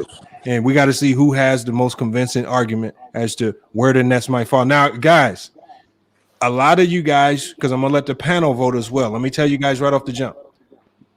This is not about where you feel the Nets are going to fall. It's about who you feel had the most compelling argument. So you got to try to eliminate what you think of the Nets. And you have to go all solely off of whose argument is better for this topic on hand, not what you personally think. So we're gonna do a chat vote and we're gonna do a panel vote. So we got people up here, but I mean, like I said, this is a kind of a different type of subject. So again, I do like the topic though because it's something more easy to debate on the fly. But we only doing 2 rounds, so I'm gonna go ahead and I'm gonna Breezy. You see the timer on the screen? I do. And everybody else, if y'all can mute up just so we can make sure that he has no interference. Everybody make sure y'all mute up. We're going to let Breezy just get the mic on his own. All right, cool. So Breezy, you on the mic by yourself? When the clock starts, man, your time starts, man. Remember, everybody watching, we are debating. This is big fan Breezy. He has a Nets channel, man. He already plugged his channel, man. So y'all should have subbed up to him. Make sure y'all check him out, man. He's gonna talk to us about the Brooklyn Nets. We're talking about predicting where they might fall in the Eastern Conference and why, man. We're gonna see if he has some good arguments and logic behind it. But big fan Breezy, your time starts now, man. I appreciate you. I want to say that. And again, man, shout out to the page. But look, I feel like the reason why the Brooklyn Nets go to the second round is for bro. He muted, right? So again, you got to mute up, locker room. You got to mute. The reason why reset my clock, man. The reason why I feel like we go to the second round is because we got a situation where Cam Thomas is the emerging star, Mikal Bridges is the emerging star. These guys are hungry. They want it. They got their role change and they've been longing for it. Cam Thomas felt like he wanted it from a rookie. He had something to prove. And again, I'll make it short and sweet. This whole team got something to prove. And again, you get fair weather fans that lead a team after certain superstars leave. But fans like me, big fan Breezy, oh yeah, we in it for the long ride. You heard? Pause or whatever. Case in point is you got players that's getting drafted by, and that's where we win at. We win by seeing the draft. We got Dariq Whitehead out the draft. We got Jalen Wilson out the draft. We got Noah Clowney. Case in point is this team is building a culture, not ran by superstars. The coach has the biggest voice in the locker room. The GM is way, you know what I'm saying, doing what he needs to do. And again, with these emerging stars playing cohesively and everybody knowing they role and comfortable with it, I think Cam Thomas is a good 1A. I think Mikal Bridges is a good 1B. I think Ben Simmons is going to benefit having Cam Johnson on the wing because he could space the floor. I've seen what we could do as far as scoring the ball with Clax not on the floor. I've seen us defensively. I haven't seen us defensively with Clax, but I know he's the anchor based on him having 4 new starters at the end of last season and us still going to the playoffs. I think we go on a run because of Jacque Vaughn and him being a good coach. I think this is going to be a well-oiled machine, and it's going to be because Cam Thomas has learned how to play in the flow of the offense opposed to ISO ball like a KD and Kyrie. We go with our gritty team. You heard? All right, that's time. That's time. All right, we're going to bring it over to locker room. Locker room, you can unmute. I'm gonna put Breezy on mute. Lamont, what was that, man? Hey, you got to tell us. Like, remember, there's no assistance here. Right. You know, like we're gonna give our opinions when the debate is over. So right now we just got to be impartial. I got to go ahead and just get you right. I mean, you know the topic, right? We're debating where you predict the Brooklyn Nets will fall in the East and why. Who has the most compelling argument for this, man? But we got the locker room, y'all. Make sure y'all go check them out on YouTube. But your time starts now, man. Go ahead and cook. Okay, so this dude Solomon, right? He said that the Brooklyn Nets are going to make it to the second round. This is the definition of delusion. This is a delusional fanboy, right? Now, Lamont, last season, the Brooklyn Nets with KD and Kyrie on the roster to begin the season, if you remember, they went on like an 18-game win streak or something like that, right? They had a really good stretch before KD got injured and before Kyrie Irving eventually requested a trade at the trade deadline, and then they were both traded at the trade deadline. So their seeding in last year's playoffs was so high because of the games that KD and Kyrie had won while they were still on the Brooklyn Nets. This season, they don't have KD and Kyrie on their roster. They're stuck with Ben Simmons, Mikal Bridges.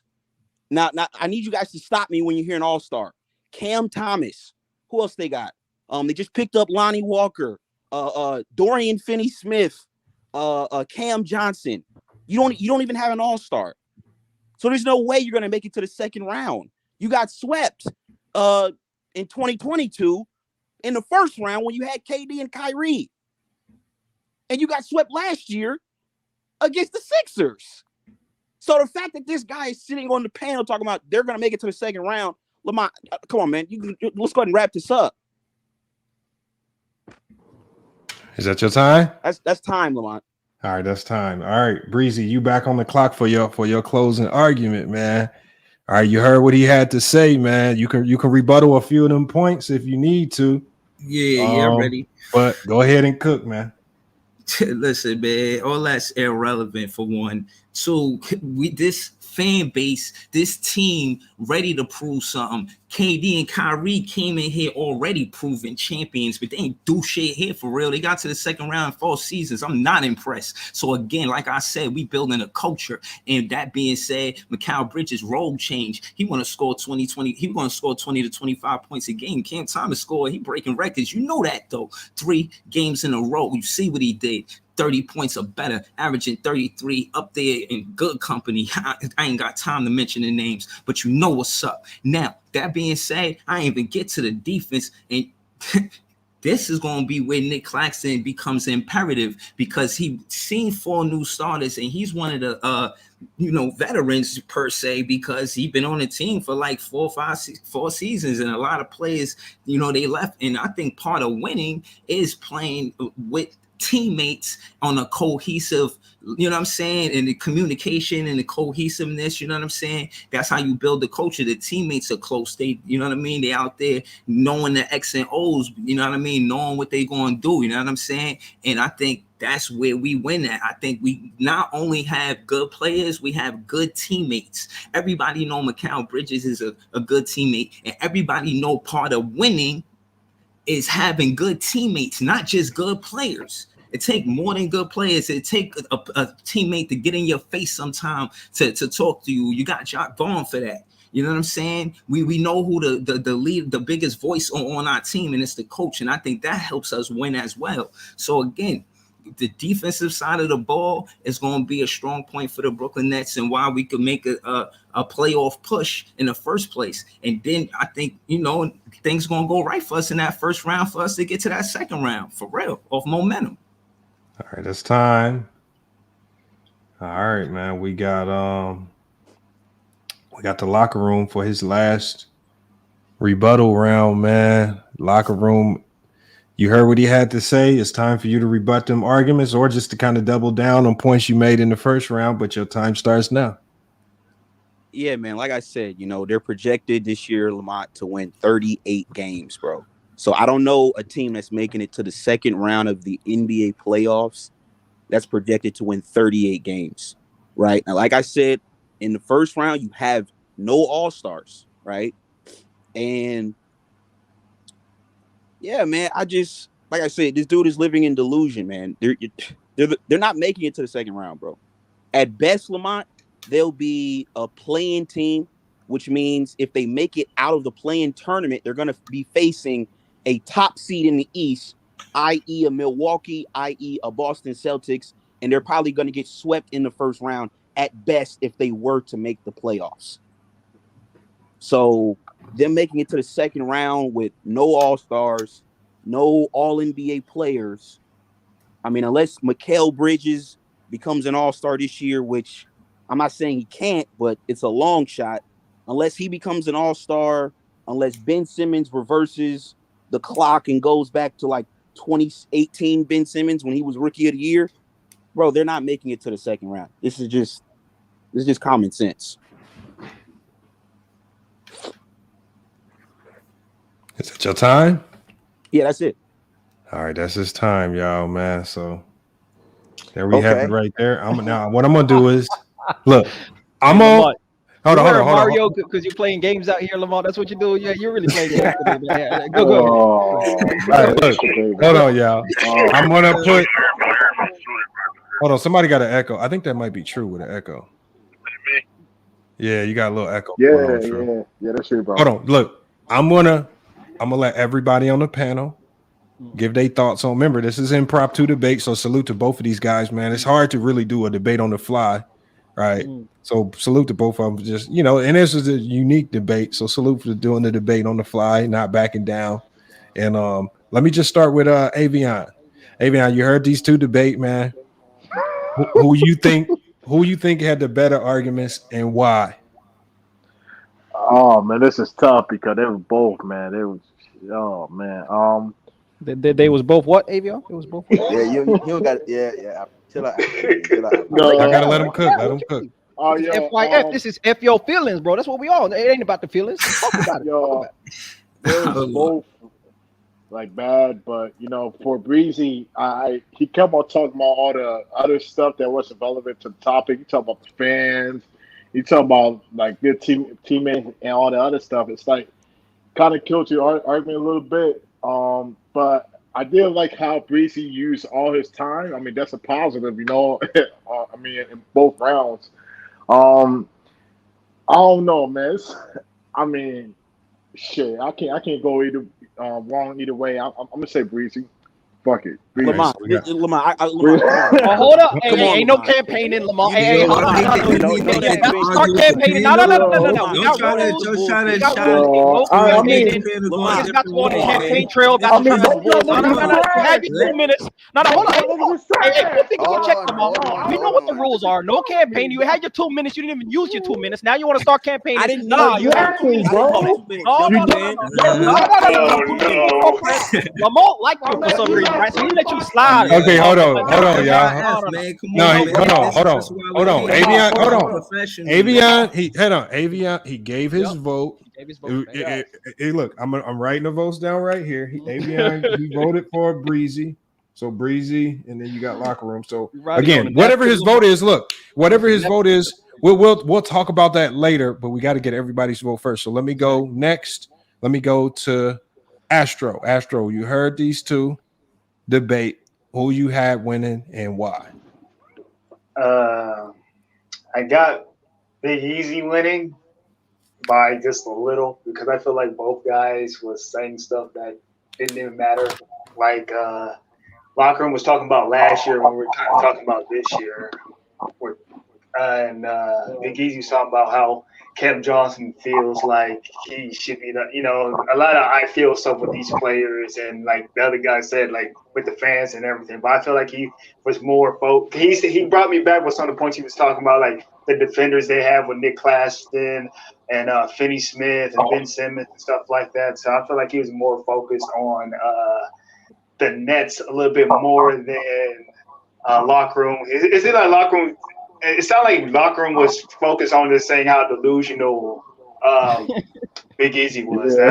That shit. No, he is. Big Easy get my points. Yeah. Okay, all right. That's 2 votes. That's 2 votes for Breezy. Let me go to Young Africa. Young Africa, man. Who you had winning and why? Hey man, shout out to Lamont out here, Super Mario crazy, man. Hey man, I don't know, man. I don't know if you took some mushrooms today, Lamont. I don't know, man. I don't know what's happening, but hey, let me say something. Look, this is the reason why Lamont ain't let the locker room get into the debate ring with the real contenders up in here. You know, you let him duck sturdy. You let him duck me. He was meant to debate the casual, ducked everybody that's really about it, and you gave him a rookie, and he still couldn't get it done. You know what you do in the debate? You know what you do in the debate? You state the facts. It ain't about he delusional. Last year they had KD. They said no. See, that's why you don't talk to him, because you meant to break down why they not making the playoffs, not what happened last season, not about no all-star appearances and shit like that. Hey, did Cleveland have any all-star appearances last season? I don't think so. And even then, when you have teams that are on the come up, like a Brooklyn Nets, like a Mikal Bridges, at the end of the day, you got to break the game down. What Breeze did at the very least, right, is that he talked about how they have players that have improved. Cam Thomas can improve. Mikal Bridges can step up. Ben Simmons coming back. They got a new coach. He at least broke down the game and analyzed it to a certain level where he could give you his opinion, and that's valid. But when you sit there and call niggas delusional, call niggas stupid, and then have no actual basketball points, and you start talking about Kyrie Irving and Kevin Durant, nigga, sit your ass down and do not come back to FYF, bro. Don't come back. Do not come back. That's a sweet. That's embarrassing. And I know why Lamont being protecting you, because you was protecting you for the betterment of yourself, bro. So go back to your TMZ channel and start gossiping on your basketball, bro. Because when it comes to the game, you got no analysis, bro. Zero. When it comes to this panel, Lamont, I can't take it seriously, man. There's clearly some bias up here, man. All right, hold on. Locker room. Hold on, locker room. Hold on. I'm gonna let you get the last say so in this locker room. I'm gonna let you get the last say so. Hold on. We got Nahari, the Bulls fan. He just pulled up. Nahari, the Bulls fan. You heard the debate. Who you got winning and why?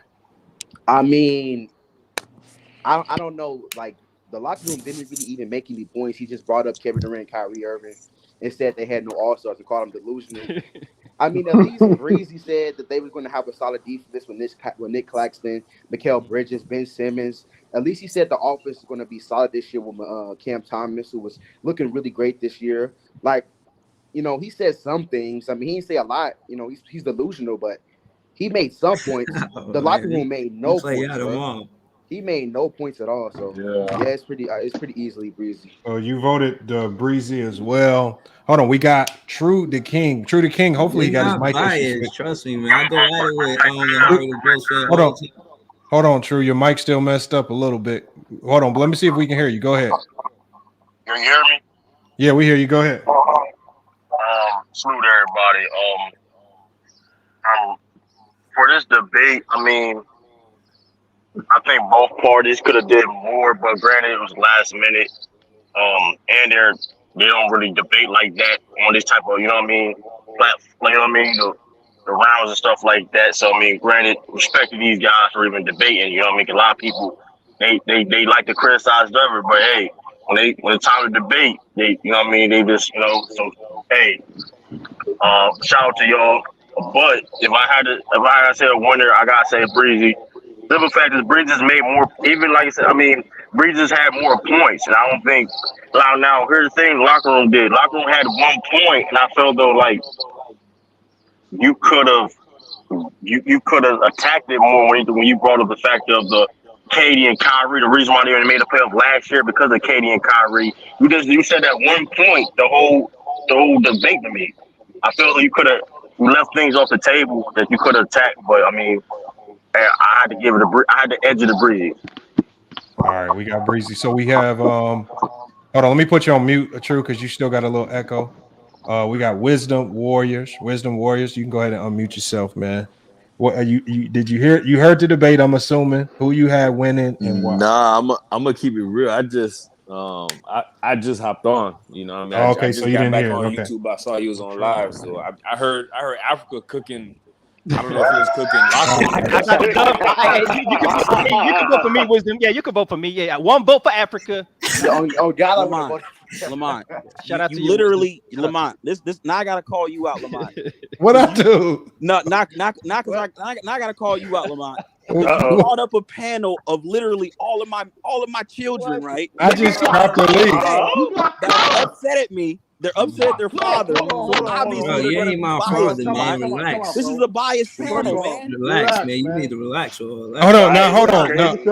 Hey, what the chat say, Lamont? Since the panel biased, what the chat say? There's no way, Lamont. There's no way. Lamont, there is no way you or anybody on this panel believes the Brooklyn Nets are going to get to the second round. No, but locker room. What the chat say? But locker room. We talking about that. We talking about the debate part of it. No, hold on, y'all. Hold on 1 second. Was that the Nets were going to get to the second round? Yeah, but locker room. It wasn't our personal feeling. It wasn't our personal feeling because that's why I said in the beginning we almost got to kind of forget what we think about the Nets. And we just going off of y'all arguments. Who made the more convincing argument?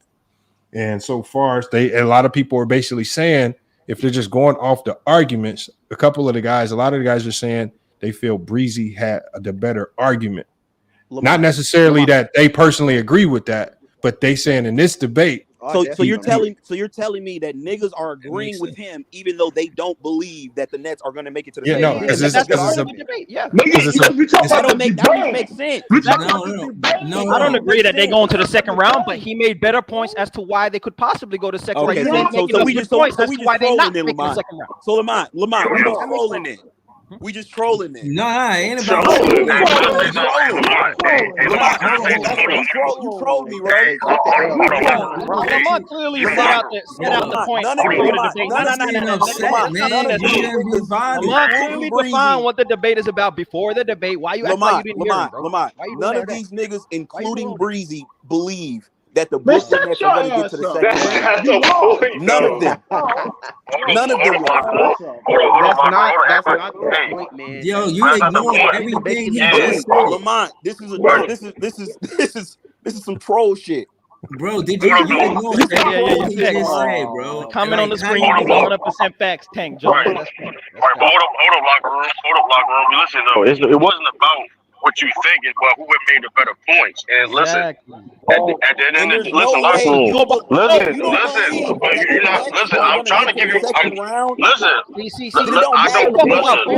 you're not listening. You're not listening, bro. I'm not listening. I ain't gonna Africa. Listen, I'm trying to give you. I'm trying to give you game, bro. Listen, it ain't about. Listen, I had debates on here on things that I didn't believe in, but I had to make a better point to make my argument. It's not about what you think it is. It's about how you make the better points, how you make the better argument. Mm-hmm. You know what I mean? So, what point did he bring up that actually Hold makes on, sense? I'm gonna break it down. Points, my nigga. I'm gonna break it down. Lamont, what point did he bring up that actually makes sense? Hold up, I'm trying to tell you though. Listen, the only 2 points you made the whole debate was the fact. Tell me the point. Oh my God! He talked about the defense. He talked about Claxton. He talked about Mikal Bridges. He talked about Ben Simmons and improved defense. He talked about the offense and how Mikal Bridges can't Lamont, can make the offense better. Just Broke the because game you down, talk bro. about Ben Stop it, man. Simmons, Lamont, just because you, if he's a Nets fan, obviously he's gonna believe in Ben Simmons. Oh, so why'd you agree on the topic then? But the point, Lamont, but the there's no point is, way they get to the second round, bro. Right, but hold up, but the point is, listen, hold on, y'all. It's 1-0, man. Stop it. Hold up, though. But that being said, locker room, listen, listen, don't get it twisted. Breezy was beatable. That round was very beatable. I'm trying to listen. I agree that hold on. Can I give you my thoughts on it? Because true. I'm gonna have you because your mic is just crazy right now. You got a crazy bro. So hold on, true. I'm gonna let you go ahead and try to get that mic situated. So my thoughts on the debate, and I normally try to stay impartial. I'm gonna help you out. He got cooked. And I'm not gonna cast a vote either way because it's 5-0 on the panel. So whoever I vote for, it don't necessarily matter. At least on the panel, it's decided that Breezy won. Now, my thoughts was if we just talking strictly the debate.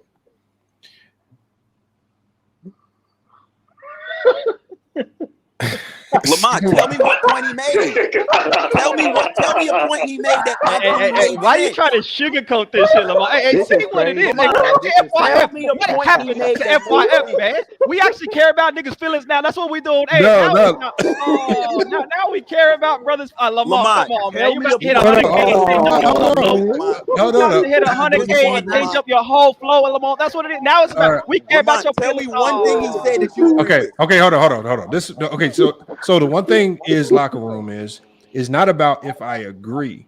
It's about who has the better argument. So the thing is, if he made a point or argument that you don't think was accurate or that we would agree with, it was your job to tell us otherwise on your end. So he made some points.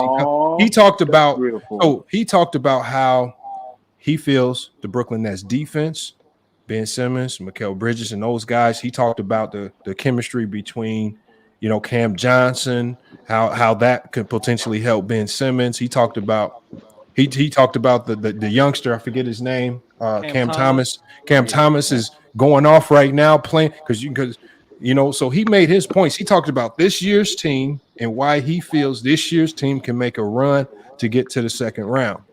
Now, I think the one point that you made was in the second round, you started off with a good point, but I don't think you followed up on it strong enough. You started off your second round beautifully. You said this team is only projected to win 38 games.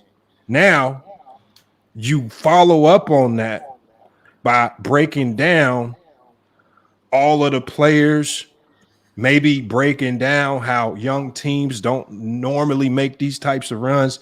But I feel like you mentioned a 38 win projection and you followed it up by talking about last year's team.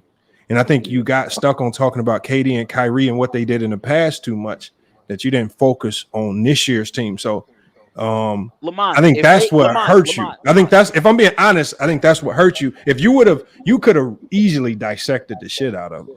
Lamont. But I just don't think you took advantage of it. Lamont, there's no way, debate, right? You have the There's easier side of the that debate too. That's you crazy, believe. bro. There's no way, Lamont, that you believe. No, I don't believe it. I don't believe it. Listen, So you're the not fact that listening you to don't it. believe it, and yet you still saying he won the debate is Hey, crazy. No, Lamont, but what I'm saying is, about the debate, describe what a debate is bro. to him, bro. Can you actually But- make him understand? Damn, bro. no, Keep saying but the same, locker bro. room. I'm just talking about the debate. See, the thing is, it's not about what I believe. Mm-hmm. I can only judge the debate off of the things that you say to counter his logic. And then again, if you feel he said things that didn't make sense, it's your wasn't job. talking about nothing. I know, but it's your job. I wasn't talking about nothing. But he spoke on more reasons as to why he feels this team would get to the second round than you did. I think you spent more of your rounds.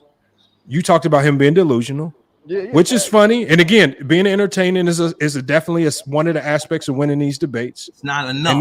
And then another element is you have to address his points because I think.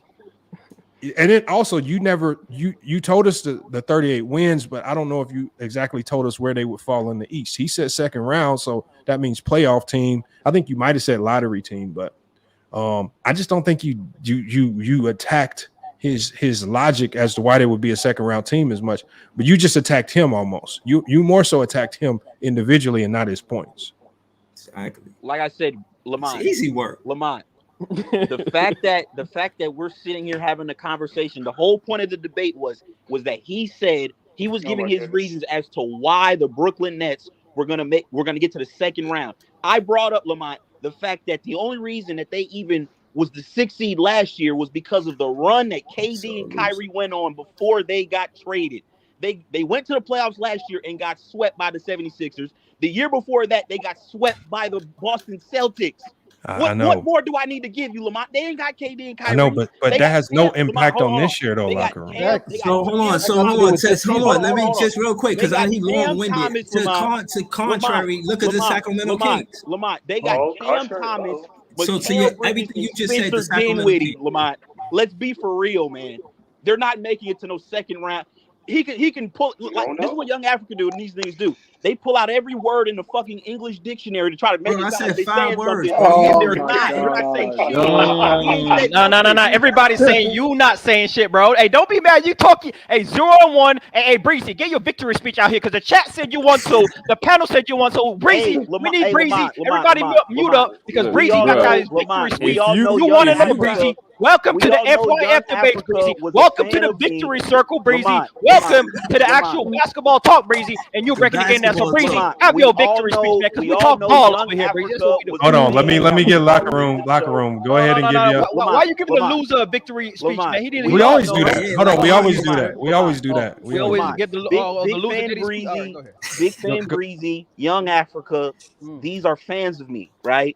They were calling into the show last year. I got the clips of Young Africa. I got the clips of Young Hey, man, you getting exposed out here, man. Hey, keep reading off that script. Go ahead. Keep reading off that script, bro. Still not basketball talk. That's the reason why you lost the debate, bro. Young Africa. You can't talk ball, bro. Young Africa. You can't talk ball. Like I said, right now, man, you can't press your buttons. You act like you don't know what to do. Relax. No. Like I'm not even. Hold on, Breezy. This is clearly a biased panel, bro.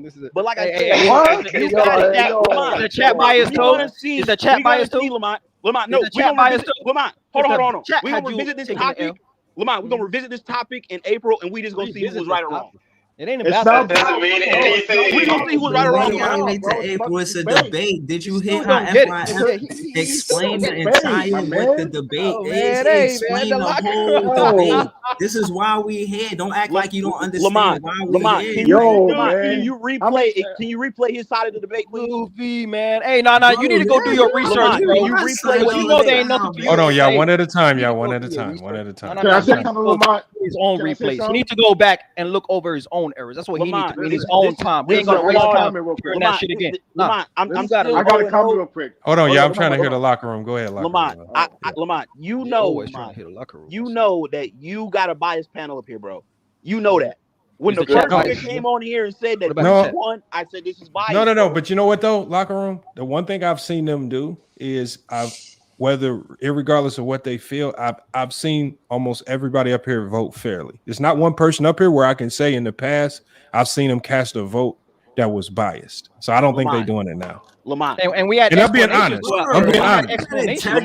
Like, Everybody has the same explanation. You gotta look within, my brother. What are you talking about, man? You gotta look within and understand that you the issue, bro. It ain't nobody else. You the issue, man. Hey, go back to the locker room and go put a jersey on and get some real slippers. You out here with slippers on in the bathroom, dog. Y'all be trying to tell you, bro. You out here with a fucking towel on, acting like you doing something out here, bro. You in the bathroom. Hey, go get an actual jersey. Get some kicks and go do something, man. You actually play some game. Talk ball, man. You ain't in the game. You ain't in the lines, man. You always trying to talk about it outside the lines. You on the bench right now, bro. You ain't in the locker room. You on the bench. Hey, Lamont, do you know where I can go find a young African show? Hold on. Yeah, what happened to the issue, young? man. What'd you Look say? within, my brother. Where's the young Africa show? Take that L. Take that L. Take that L. Hey, young Africa, where's your show? You deflect this. Stop trying to. You trying to Where's make your show? this Where's your show, what young it Africa? is, bro. Hey, Just man, accept my it. show, Listen, my hold show on, about hold to on, grow, but hold one thing I can do though is talk ball. See, you want to take it everywhere else. You want to talk about clout. You want to talk about all this other dumb shit. You just got cooked, bro. You just got cooked. It ain't my fault. You just got cooked, bro. You can't talk the game. And you just got cooked, man. So I don't want to hear about your feelings. Lamont, come on, man. You got to buy it and what you think about niggas and how you size the niggas up. Hold on, but locker room. Accounts, I honestly look if they was on some BS, I would have called them out because we've had Volsek. You're not gonna tell me, Lamont, that I didn't cook him with ease, Lamont. I'm not trying to hear it. So far, You mean to tell me that you genuinely believe, Lamont? You genuine, Lamont. Lamont, you've already admitted. Lamont, you've already admitted that you don't even believe that shit. But locker room. You fell into this is where you fell into Breezy's trap. So, because Breezy, so you fell into Breezy's trap because one, he knows the Nets roster and he can actually talk about the Nets better than most because he knows that roster and the coaching staff. And you fell into the trap because, again, he came in, y'all antagonized each other, and so going into the debate, you just continue with the antagonizing, but you didn't lock in on the debate topic. All I spoke was facts. Y'all. Oh my god! I said, oh my goodness! Come on. They had no all-stars. Like if you'd have talked about all-stars, Lamont, how they gonna make it to the second round? Hey, your best point was that Mikal Bridges might be an all-star. Ben Simmons might be back to. Hey, you know what's crazy? The best points that he made was the potential of making Breezy's points even stronger. If Mikal Bridges is an all-star and if Ben Simmons returns and becomes who he was in 2018, they might have a chance. That was the point of the debate. He think it's unfair, bro. Like you can pick, you and I both know. Hey, Breezy, you made the turn up right now, Breezy. The Nets have The Nets have an all-defense caliber big in Claxton. They have Dorian Finney-Smith and Royce O'Neal. But Breezy, your strongest point. Versatile. Come on. Breezy's strongest point. What Breezy could have said was, yes, KD and Kyrie did what they did to get the Brooklyn Nets team in position to be in the playoffs. But when they traded them guys, those guys said, you know what, we're going to hold this position and we're going to stay in the playoff race. And so the fact that they are able to maintain and hold that spot down instead of just fall completely off the map, that lends more credibility to say that I can see them having some of that playoff hangover bringing into this season and still having that type of success, the same success that helped them hold the seeding down and go into the playoffs last year. It's the same energy and effort they could play with to get a playoff spot this year. That's the argument I would have went with. Yeah, let me just say this. FYF, like he had talking points, but he I feel like he didn't. Breezy, please. Bro, you just chatted for 15 minutes, man. Hold it down. Lamont, let me just say this. Bro, relax. Hold on, let me hear from locker room. Go ahead, locker room. Let me just say this. The whole premise of the debate was that he said that the Nets are getting to the second round. That was the whole premise. I completely explained why they will not get to the second round. No, you said they predicted. That's not enough. That's not your analysis. That's ESPN. Exactly. If y'all want to believe, you didn't break down no basketball, bro. If y'all believe Breezy made a compelling argument then that's fine. Like I said, the crazy thing is he did. Your argument was just bad. No. But hold on. But locker room. We're gonna do locker room. trash. It didn't have to be. No. Locker room. Locker room. Here's the You point. were so bad to even his mid argument clear yours. Hold on one second, y'all. It's not his job to make a compelling argument. It's his job to just make a better argument than you. That's it. Thank you, Lamont. Thank you, bro. Lamont, then this is pointless because if you yourself don't even believe it, then what the fuck? I know, but he's not debating us. He's debating you. It's your job. It's your job. Even you say you don't believe it. It's your job to be more compelling. Lamont, if we all within don't believe that the Brooklyn Nets are going to the second round, it actually makes Breezy's job harder because we got a bias already in what we believe, and so you should really be hitting it home and making it clear cut that we agree with you, and you should just. So what did I say? What did I say to you? Did None of that, bro. What did I say? Strike A. Hey, what did I say? locker room striking out with the bases loaded, bro. The nigga struck out with the bases loaded. Yeah, exactly, bro. That's a good one. Hey, Lamont, can I say something real fast, man? Just a quick comment. Go ahead. You know, I think it's. I think what locker room is missing, bro. It's like, we understand that we might not believe that the Nets are going to make the second round, but it is your job to, first of all, it's a debate. So you got to bring facts and talk about the Nets and why they're not going to make it, bro. And not all these insults talking about he's delusional and stuff like that, man. So what did I say then? Tell me what I said since you remember what I said. And then the worst part, in the second round, this man left 45 seconds on the clock. 45 seconds. What do I need all this time to explain when everybody on this panel knows it's the truth? That means you had no clue of what he got exactly. Bro, what do I need? What do I need a whole few minutes for when you don't even believe it yourself? You don't even understand what a debate is. It's called a debate. Hey, like I said, bro, this nigga never did debates in high school, Lamont. You would never in debates in high school, bro. He got all F's, bro. All F's, man. Facts, Avion. All F's. And it's all frustrating how he tried to be long-winded and take up all this time trying to prove why he lost. You know why he lost. You're doing it right now, bro. It's over, man. It's over. You got cooked. Barbecue chicken, nigga. Barbecue chicken, cheesesteak platters, and all that Lamont. shit, man. Not the cheesesteak. Get out of here, man. Lamont. Yo, what up, locker room? I debate anybody on Jamal Murray right now. Lamont. Apple fritters, man. Wow. There's no way kind of too cool with it, you man. can sit here and say he cooked me on a debate that you don't even believe in yourself. Yo, look at it keeps. But locker room. That's too No. Hold on. There's no way. You don't even. Hold on, but locker room. We've had debates on here. We've had debates on here where, like, for example, debate with Goat Mike, where we did not believe a word that Goat Mike said, but he won the debate simply because he just made better points than the other person, or the other person said something so crazy that it just took them out to run an even win. You still have yet to set a point that he made. That's okay, that was better than the point I made. The point that he made that outclassed you a little bit was the fact that he actually talked about this year's roster and their potential, and you didn't. Lamont, what does potential have to do with you making it to the second round? Because it goes into your projection. Lamont, you're projected to win 38 games. But maybe you're trolling, Lamont. You're trolling. He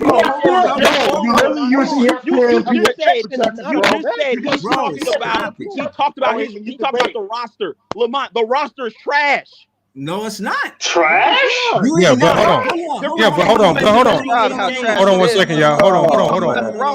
Locker room. If he talked about, hold on, Breezy. Hold on. I just want to ask this one question. If he talks about the roster, if he says that the roster is trash, then you got to tell us why each of those players that he mentioned are trash. And I did. Exactly. No, you didn't. No, you didn't. No. He didn't say nothing about Lonnie Walker. I know this team roster trash because we had Lonnie Walker and et cetera. He ain't say none of that shit. He ain't had nothing to debate. What do I need to Listen, let me finish, bro. This is what I'm saying about him. He don't want nobody else to talk. Listen, that's why your buttons can't save you right now. All I'm trying to tell you is this. Listen. Young Africa can't bro. save Listen, Listen, bro. Listen.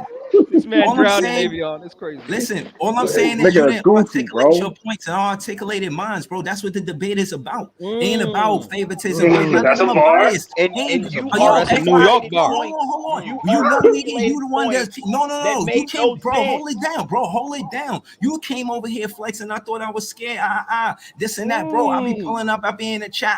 Sometimes I just enjoy the show. But I know if I came here, it's smoke. So it's smoke. So I pulled up. So what's up? So It's hold on. This man locker room was bad. Breezy, you Put him didn't in that say New York pad. anything. Yeah.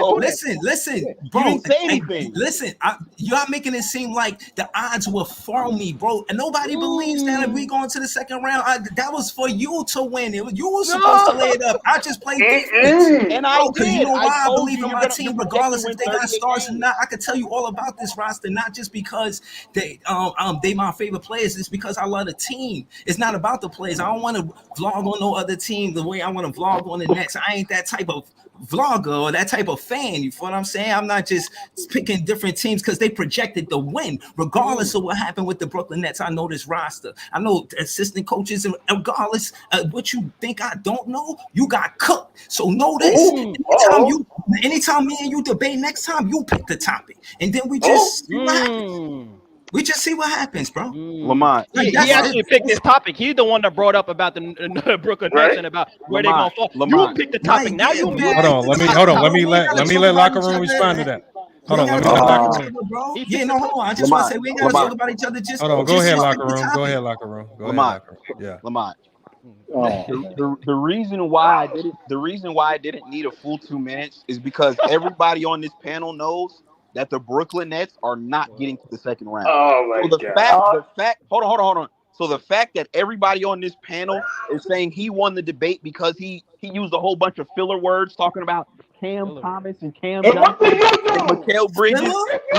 Listen. Filler? What's filler about Cam Lamont, Thomas? No. You like to talk about breaking down basketball. You literally calling basketball talk filler words, and he calling niggas delusional. No, bro. Hold on. All you do is downplay shit with no basketball. Can I speak, Lamont? No, you hold on, Breezy. Stop talking salty about my team. Breezy. Hold on, Breezy. No, you ain't say nothing slick about Lonnie Walker. Hold on, I gotta mute him. Breezy, you gotta let locker room rebuttal. I hate muting people. You muting the winner? Oh, that's wild. No, I'm not muting the winner. I let Breezy got it off. We let him cook. So I'm just letting locker room respond. These were the two debate participants. Go ahead, locker room. So like I said, Lamont, the fact that nobody on this panel believes anything that he's saying, but yet they're sitting on the panel saying he won the debate, that's how you know this is some bullshit. It's a debate. Are you stupid, bro? No. I gave. I know what a debate. No. Hold on. I know what a debate is, nigga. I know what a debate is, right? I specifically broke down why they're not getting to the second round. No, you didn't. No, you did not. Lamont, can I break this down one more time? Okay, we're locker room. Locker room. Hold on, it's already over, locker room. But let's it's over, man. Hold on, locker room. You can refresh us. Hold on, you can refresh us. But why did you say they weren't going to make the second round? Lamont, like I said during the debate, they have no all-stars. Lamont, 0. Right? Okay, you did make that point. That's one point. Did Atlanta have any all-stars last year? Did Atlanta have any all-stars? Come on, man. Be quiet, bro. No, did Atlanta have any all-stars? You trying to refresh us? Let's talk basketball. Did Atlanta have all-stars last season? Last year, I broke it down. They made the playoffs. No. This logic. Lamont, I broke it down why they were even in the 6th seed. They were only in the 6th seed last year because KD and Kyrie were on the team half of the year, and they went on an 18-game win streak. But that's last year. Those wins, hold on. Last year. You didn't say that, though. Were You why didn't they say were that. so high up in the standing. This roster, without KD and Kyrie this year, they're not going to win more games or even equal to games that they won last year. So why are they not going to win those games? I didn't mention last year. You keep talking about last year. year. Yeah, but hold on. But locker room. But to counter that point, Breezy did counter your point by saying we do have better chemistry. A bunch of Jock bullshit. Vine leading the helm. Hold on. No, locker room. I mean, you can say that it's BS or not, but he countered it by saying what we lost in star power He essentially said we're making up for it in chemistry. He did say that. So he countered your point. So if you harp on that point, unless you kill the logic that that chemistry doesn't always get you to the playoffs. You're saying he countered the point. He did counter. If the counter doesn't even make any sense, then it did make sense. No. How does that make sense? Bro, let me tell you. You don't know fundamental basketball. Let me tell you. Oh my goodness. You don't understand how chemistry and better coaching help teams, bro. Come on, man. Bro, everybody knows what. It's similar to it's similar to teams like we not every team last year that made the playoffs had an all-star, but they got there with chemistry. Exactly. We all know that. He made that point. He talked about Jacques Vaughn being the leader. Man, obviously they don't have the egos, and he talked about the young players getting better. The thing is, just like we have bias for the Nets, there is a little bit of bias for Cam Thomas. We're watching the man average 30 points a game right now to start the season, while you're sitting here saying they don't have an all-star. We know that Mikal Bridges can potentially be one, and we're watching Cam Thomas blossom right before our eyes. So you had a little bit of an uphill battle there because we're watching Cam Thomas be dominant. We know they have Mikal Bridges, so we know they have a good young core, and we're actually watching Ben Simmons actually be much improved, be a better player. Lamont, listen, you're talking about Cam Thomas averaging 30 or whatever it is. We're 3 games into the season, and guess what, Lamont? The Brooklyn Nets are right now. I'm looking at the standings. They're in the 10th place. They're in 10th place. Yo, this so like I said, even though we're 3 games, nobody looks at the standings when you're 2 and 2. So why are we looking at point averages then, Lamont? You didn't say that in the debate. Why are we looking at point averages then, Lamont? You didn't say that in the debate. Exactly. Come on, Lamont. Come on, don't try to save him now, Lamont. If we can't look at then I don't want to hear about scoring averages 3 games in the season, then, Lamont. Trying to debate John. What are you talking about, bro? Break down how the Brooklyn Nets are trash then. Right now. Break it down right now. I literally, Lamont. Watch me do it again. Do it again. Lamont, they do it better this time. Of the best players in their franchise. No, but you got to talk about this roster. Talk about this. Yeah, exactly. I'm getting break to down it, right? each player. You off on a bad foot already. So what they did was they replaced the 2 best players they've ever had in their franchise's history with Mikal Bridges and Spencer fucking Dinwiddie. First off, that's cap. That's cap. Jason Kidd took them to back-to-back They're not the 2 best players in that. How you gonna start off with Cap though? Like, that's crazy, man. The 2 best players in Nets history. Come on, bro. That's crazy. Lamont. No, Jordan Mack. But Jordan Mack. If he can't, so the thing is, when Breezy introduced certain facts during the debate, its own locker room to counter it during the debate, not after the debate. Locker room's trying to counter his argument after debate, but he didn't do it during the debate. Remember, there's 2 rounds where he didn't even use all his time. He could have countered those points. Lamont, all I did just now was rehash everything I said. But you didn't say that. I bet anybody Nah, in the but you country didn't won't say that. make the second round. Bring it up, wish you Lamont. said That's exactly that. what I said. I said they You won don't 13 games last year. Just talk about. I don't know if you even mentioned Spencer Dinwiddie's name during the debate. Lamont, Right. because it's irrelevant, bro. It's relevant. Oh my god! Hold on. Listen, okay. Can I rebuttal some of that, please? FYF. You already won, Breeze. Can I rebuttal that? I just want to say, if, like, for instance, my rebuttal to what he said is Lonnie Walker. He's seen Lonnie Walker, and my rebuttal is because he was on the Lakers, and he vlogs about the Lakers, and he know that Lonnie Walker could hoop. So the fact that he making it seem like this roster is, bad, but it's proven. It's a roster that I think I could get away saying going to the second round because nobody's seen this roster together. I mean, y'all could count the 28 games, but from those 28 games, these 82 games, we got a new roster from that. We added players a minus, you know what I'm saying? The defensive liabilities and Patty Mills, Joe Harris, and Seth Curry are gone. Cam Thomas is not so much of a defensive liability.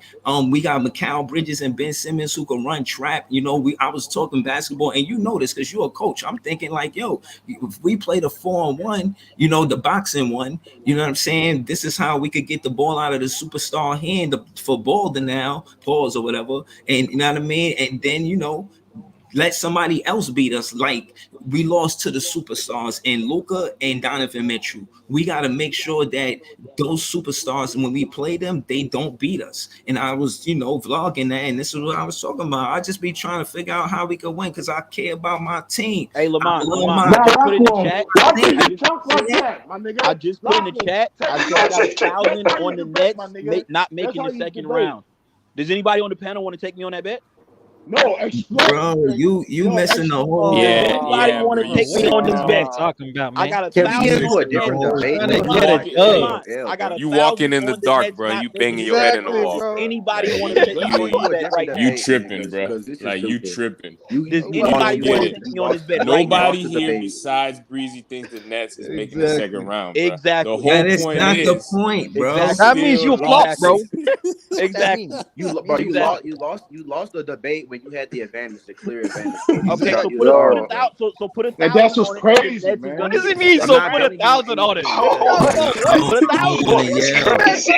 Hey, check your man, Lamont. Your man drowning out here at FYF Sports. This is what happens. I told you, Lamont. You can't let this nigga get in the ring. You're about to expose his shit. You're about to go back to his channel and cry and talk about how this shit is corrupt and everybody against him. But at the end of the day, you done exposed yourself, bro. Everything you keep saying is only making it worse for you, bro. It's crazy. Yeah, you need to give him a hey Mario.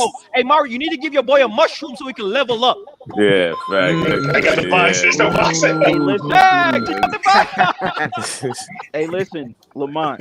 Like I said, bro, I got $1,000 to anybody on this panel. That was real, bro. Hey, press it one more time. That's crazy. You got the real Mario box. I got a band. I'm gonna tell you right now, I'm not betting you, bro. I don't bet nobody money on the internet. I don't do that. So I'm not. Listen, because you know, Ben bro blew a 3-0 lead. Ben Simmons, Mikal Bridges, all these guys, bro, they're not making it to the second round, bro. You know, nobody. It's over, man. We like how long you want to debate this? It's over. This is why he keeps saying you only got the same content. He won't let it go. Every time I beat him in a debate, he won't let it go. You see how he pulled up? Breezy, you beat me on a panel.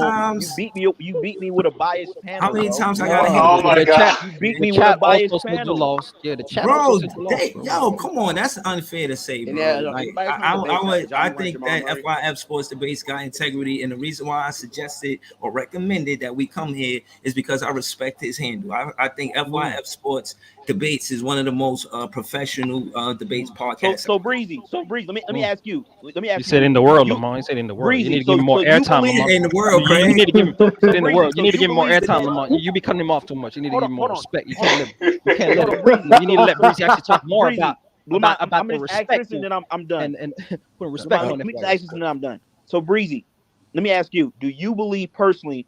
Just so I got you on record, do you believe personally the Brooklyn Nets are getting to the second round? This nigga dumb as shit, man. Don't answer it. Don't answer that shit, man. Breezy, answer the question. Let's move on. Bro, yeah, can we move on, bro? This nigga, hold on. Let me hold on. I gotta put. So remember, we're gonna have both of our contestants have their last say. And then we got to move on to another topic because Tracy still did hit the cash app with a question for the panel. And so what I got to do is obviously we're going to put Locker Room on the big screen. We're just going to let him get his last say so.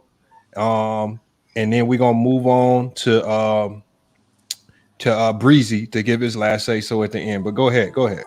All right, listen, man. Like I said, big fan Breezy. All I want to know is your argument is the Brooklyn Nets. Your argument was that you believe the Brooklyn Nets are going to get to the second round. All I want to know from you is do you genuinely believe that, yes or no?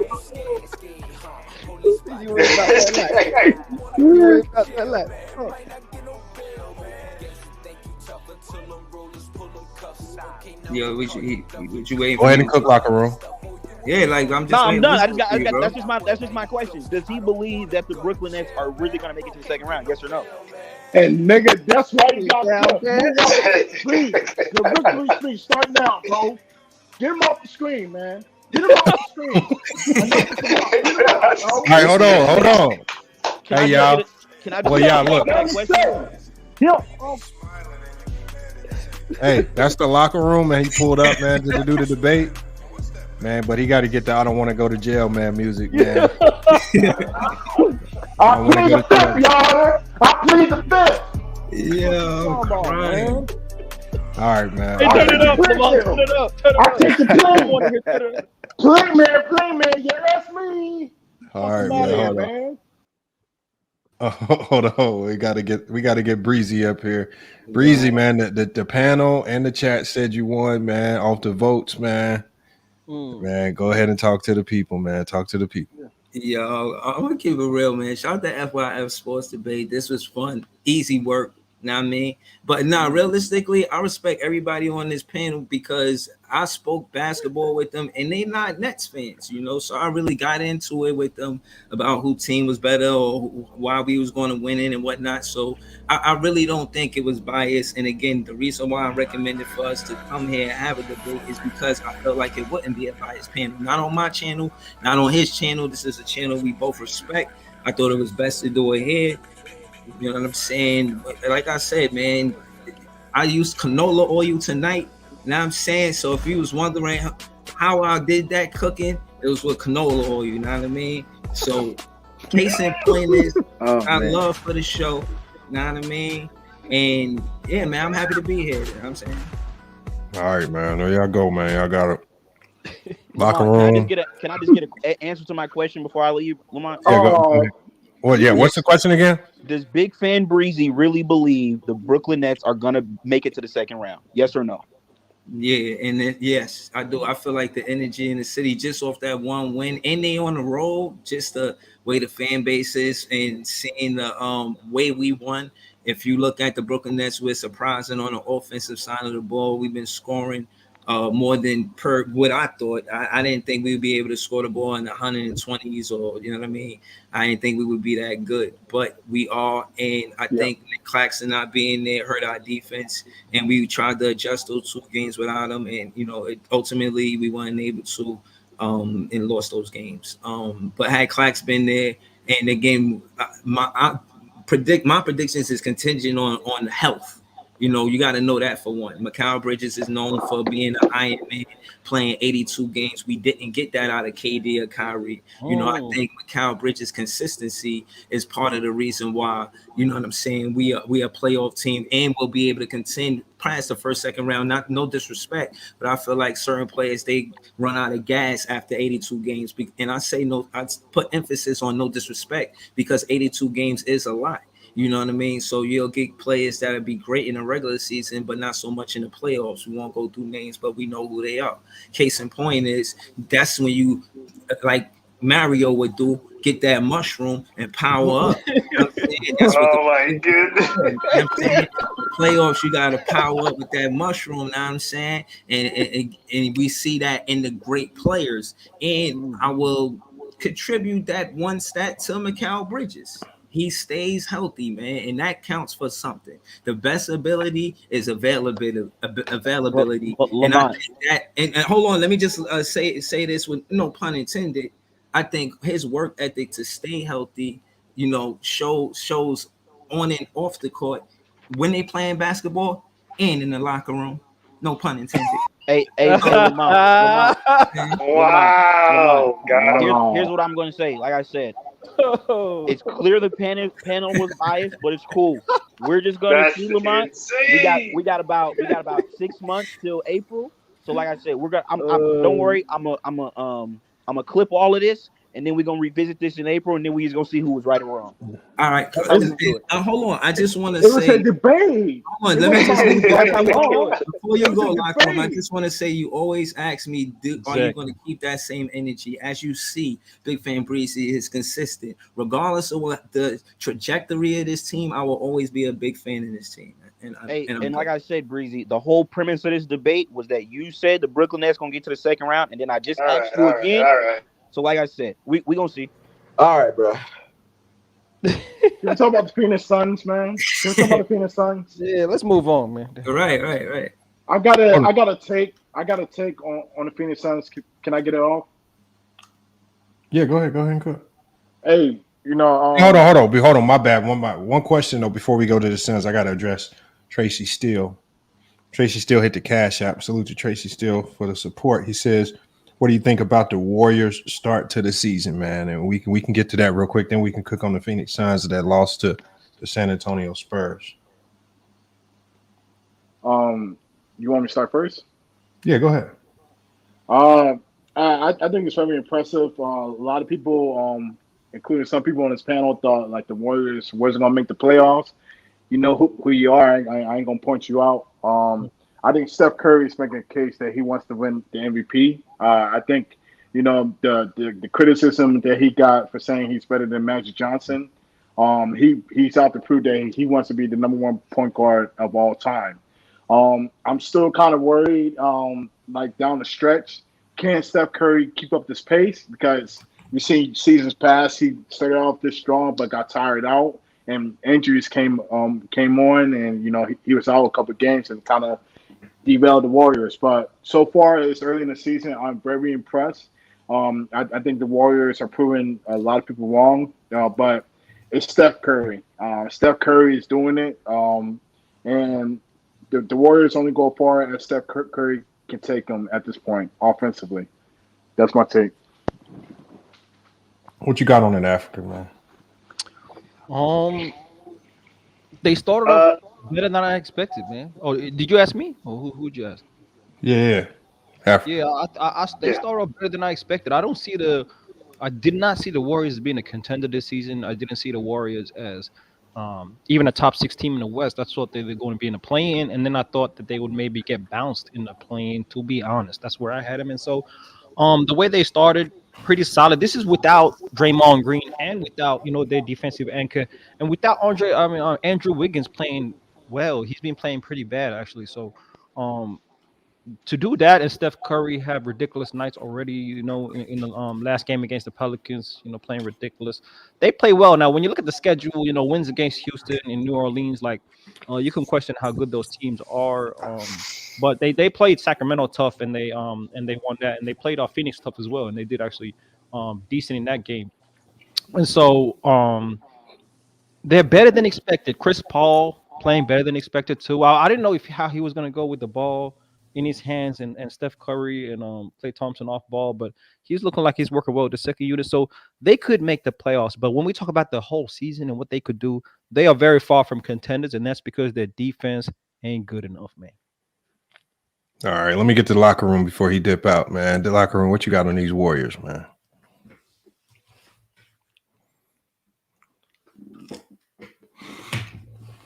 Locker room with us still? No, man, locker room getting some tissues. He in the bathroom right now. He getting some tissues and shit, you know what I'm saying? He's kind of sad right now.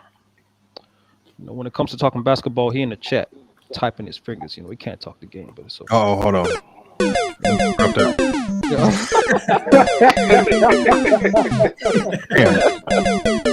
Oh, he fell out. He dropped out the panel. Oh, shoot. I don't know what happened. I didn't even kick him. He just dropped out. That's a crazy. Didn't want that work. Salute to the locker room, man. Salute to the locker room. Yo, I just want to say, I was saying that, but those buttons is entertaining. I swear, those buttons is entertaining, man. I was just messing with you, man. Shout out to you, man. You when you just hit the button just now, I was crying, bro. That shit was hilarious. Good timing. That was good timing. Good timing. Locker room hopped out, man. So, but yo, I would debate him on anything else. It don't matter if we debated a different topic. I'm cool with. Bro, I ain't gonna lie. I would love to get a Jamal Murray, Ja Morant debate because Jamal Murray is like the most overrated player in the NBA. So far, you get cooked so far this season, man. He can't do it. That's a hard debate, man. That's a you hard said, debate. You said who's better? Yeah, Ja Morant is clearly better than Jamal Murray. Oh yeah, I agree. What? The thing is, in a debate, Jamal Murray has more points when you want to break down, not to go into it too much, but when you break down the game, Jamal Murray does a lot more things better. It's just that Ja Morant is more dominant at what he does. If you want to talk about versatility, who's the more versatile player, Nahar? Who's more versatile? Mm-hmm.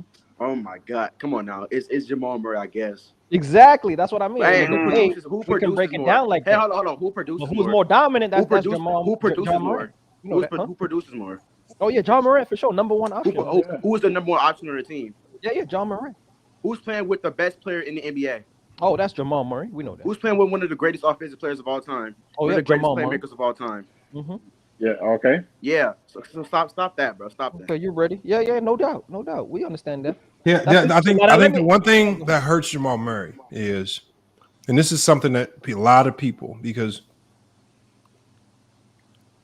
Jokic's been so good, a lot of people are gonna question, and Jokic's skill set, his skill set has had a direct impact on making so many guys that like the Bruce Browns, like the Christian Brauns, like the Aaron Gordons. And so it's made everybody better offensively. How can we not say it's not affecting Jamal Murray? And that's where it's always going to hurt him. You know, if Jokic was just a scorer and Murray was just scoring alongside of him on his own, just, individual skill sets, but he's not. A lot of his scoring comes off the Jokic pick and roll, Jokic plays, Jokic playmaking, Jokic ability to create them open looks or good one-on-one matchups. And when we see that, we're like, it's just Jokic making you better or making you look good. That's why I think hurts him. And I also think he's overrated in a lot of aspects of his game. Like, he's a very overrated defender. I don't know where this came from, that he was a good defender. He's never been a good defender. Who said he was a good defender? Yeah, a lot of people I never heard that. A lot of I never heard that. He's an overrated passer and playmaker. He's above average at best. He misses a lot of easy reads playing next to Jokic. He struggles with double teams. This is a lot of easy reads. That's Yes, tough. I don't know about I don't know. Didn't he about average a that. double in the conference finals in assists and points? But you're going off of numbers, bro. I'm going off of actually seeing him play basketball, bro. But you're the one who just said How you get the numbers? They give you the numbers, or you got to do things to get the numbers. How you get numbers? You can, he can get numbers. He can have a good series. That still don't take away the point. He's still not that an elite playmaker. Yeah, but here's the crazy thing about Murray. Murray can average double-digit assists for an entire playoff round, and unlike Jokic, you can't remember one Murray assist. But Jokic can have some of them passes where you can clearly see it was his complete IQ passing a guy open or doing. Absolutely. He can't never recall one good Murray pass. We remember Murray's big shots and tough makes, and we'll give him credit for that. And that's why I say you have to weigh assists a little bit differently, because even bad playmakers can get 10 assists. Right. Listen, in the NBA, I'm talking I'm talking about his game, though. You think a bad playmaker can get 10 assists? Yeah, because I think a guy like Trae Young, I don't look at him as an elite playmaker, but he can average 10 assists. Trae Young's one of the top playmakers in the NBA. No, he's one of the top assist players in the NBA. I wouldn't look at him as one of the best playmakers in the NBA. Let's stick with Jamal Murray. Hold up. Let's stick with Jamal Murray. Oh, real clear. Talk about his game. What's the It's real quick Jamal though? Murray. Let me ask Lamont. What's the difference? What's the difference between a high assist guy and an elite playmaker that may not be a high assist guy? Because you can clearly see when you pass a guy open and your pass creates for him, or you just throwing the ball to a guy and then the guy creates on his own and gets the shot. So in the NBA today, you can just pass it. Like, he could just pass the ball to DeJounte Murray. Murray hits his man with a 1-2 cross, scores the layup, and it's an assist. So again, I don't consider that good playmaking. Yeah, but Trae Young's got the most alley-oops created in the NBA. I just don't. He has the highest percentage of how you call that? But see, when quality of shots created. The one thing we consider, the one thing that we put next to great playmakers is high IQ. And I don't look at Trae Young as a high IQ player. He makes a ton of low IQ plays.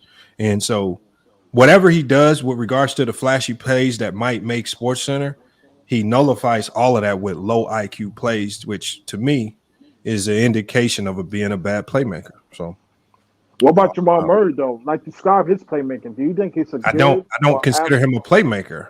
I can, his ability to get assists, I think a lot of it comes off of Jokic's ability. Right. That was the question I wanted to ask you. You see how Giannis switched his point guards? Remember, it didn't work before Drew Holiday. I think it was Brogdon who was the point guard before Drew Holiday got there. Hold on, say that one more time. Giannis, the point guard Giannis had before Drew Holiday. What, Bledsoe? Eric Bledsoe, Bledsoe? right. It didn't work with him, so they went with Drew Holiday, and it worked. They won a championship then. And then, you know, they got beat by Miami, and now he's traded. And now they got Dame Lillard. And again, Drew Holiday, he set the bar real high. But I said all I had to say to Murray and Jokic. Do you think Murray and Jokic stays together? Because, like you said, Jokic is you contribute a lot of the offense being ran through him. You remember his passes and so on and so forth, right? So I'm saying, do you think they can want to replace a Murray, or is Murray they got? Murray's a guy, obviously, because they got him locked under contract. So I don't. You're not going to replace. You don't want to replace a guy that's great for your system. But I think Murray is just really good for that system. If Murray all of a sudden tomorrow gets traded to the Orlando Magic, is he still Murray? No. Is he still this all-star caliber guy that's averaged all these points in the finals? No. Because now he's the number one. And his skill sets without Jokic don't look like a number one. I don't get number one vibes. That's kind of tough to say, honestly. He can do everything. I honestly don't see him as a number one. You get like a lot of his buckets, and he does create a lot of his buckets. Don't get me wrong, but a lot of what he does come off of Jokic, bro. And it is what it is. Well, they're gonna run actions for them. That's just. It's not his fault that he's playing with Jokic. I mean, if he's playing on his own team, that's fine. He'd do a lot of self-creation. Would the team win? No, the team wouldn't win, but he'd have higher individual I think stats. Murray's best comparison would be to Devin Booker. And you would have to ask yourself, can Murray be as good as Devin Booker offensively? No. Yeah. I don't think he can. No, he So can't. who think a better playmaker, Devin Booker or Jamal Murray? Or just a playmaker, not a scorer, but a playmaker. I mean, they're about the same as playmakers, to be honest with you. Yeah, like Jamal I don't think either one of them. I don't think either one of those guys are great playmakers. But I think only one of those guys can be a number one on your team, which is Devin Booker. All right. So let me ask you this: do you think that Murray is the best player to play with Jokic, chemistry-wise, or it's an easy plug and play for a Jokic? I think it's an easy plug and play for Jokic. You put John Morant with Jokic. I don't think. No, I feel like you put John Morant with Jokic. I feel like there are a lot of guards in this league. I feel like there's a lot of guards in this league you can put next to Jokic, and they could have the same success that Jamal Murray's having. You can't put Murray. I don't know. That's tough. Because the thing is, if you put Murray, you can't put Murray. Like, let's say if you just put Murray on the Sixers and he's playing next to Joel Embiid, do they have the same results? Yes. Yeah, they look good. Yeah. They look good. No, they don't. Yeah. No. I'm saying, do they win a championship? Oh, that's hard to say. Probably not. There's not a lot of teams that win a championship. Yeah, that's hard. But Embiid didn't get out of the second round, so that's hard. But they both put up great numbers. Look. When we talk about John Morant next to Jokic, for example, two comparable players, John Morant ain't. No, we got to at least acknowledge that Jamal Murray has a. John Morant's not comparable to Murray though. They have different games. Fair enough. They have different games, but a lot of people claim that he's better. And my point is better, exactly. The fit wouldn't be as great as it is with Jamal Murray. The fit wouldn't be the same. The fit wouldn't be the same because John Morant's play style is different. And the thing is, but see, the thing is, if you're a number one in this league, so Murray is just a great role player. His skill set, being able to shoot off the pick and roll, being able to score off the pick and roll, is exactly what Jokic needs. Mm-hmm. That's all it is. And he just has the exact skill set that Jokic needs to complement Jokic's game. Exactly. Independent, without Jokic on the floor, we're not having any conversations about Jamal Murray. Not anything. John Morant's clearly better. There's nothing clearly about John Morant and yes, it is. Jamal Murray. Yes. Jamal Murray has a high basketball pedigree, but he's been great at every level. He's just Murray is not a role player. Yes, he is. Murray's a role player. What do you mean he has a higher basketball? What are you talking about? You know how y'all know how I know. Y'all know how I know Murray's a role player because he's been in the league. What is this? His 7th year? Hold on. So he's been in the league. He's been in the league for almost a decade. Don't do that. And doesn't have any. He doesn't have any individual accolade unique of his own. Man missed the whole season as well. No, I know. I don't matter. The thing is, if you remember, John Morant's only been in the league how long? But he's been on an All NBA team. Oh, we know that number one. With his own team. Hold on. He's been in the the MVP conversation. So the thing is, even as a number 2, I don't want to give Jamal Murray MVP. I wouldn't put that expectation on him. But the fact that he hasn't been on any type of All-NBA team, and the fact that he hasn't been on anybody's All-Star list, even in the All-Star voting, that don't really lend a lot of credibility to me saying that you are as good as a Ja Morant or Devin Booker. You're not on that level. You're not on that level. Interesting. He's playing with a perennial MVP. I mean, he's not the best player on his team, so it's going to be hard for him to be in that MVP conversation, bro. If Jokic goes down with an ankle injury, could Jamal Murray hold the fort down? To any degree. What does hold the fort down look like? Like what? Stay above 500? Above 500 record? Yeah, he could do that. Yeah, he could do that. No, he could. Yeah, 20 games stretch, they could go like 12-8, 13-7. They could do that. That team could not function without Jokic. Come on, bro. I mean, I see Jokic go to the bench. I see the lead change when Jokic went to the bench. I ain't gonna hold because Jokic coming off the floor will have a direct impact on Aaron Gordon's ability to score, KCP's ability to score, Christian Braun's ability to score. All these guys who rely on Jokic to get them quality looks, it'd be gone. So then that means Jamal Murray would essentially have to score 30 to 35 points per game because he don't have the playmaking to duplicate what Jokic does.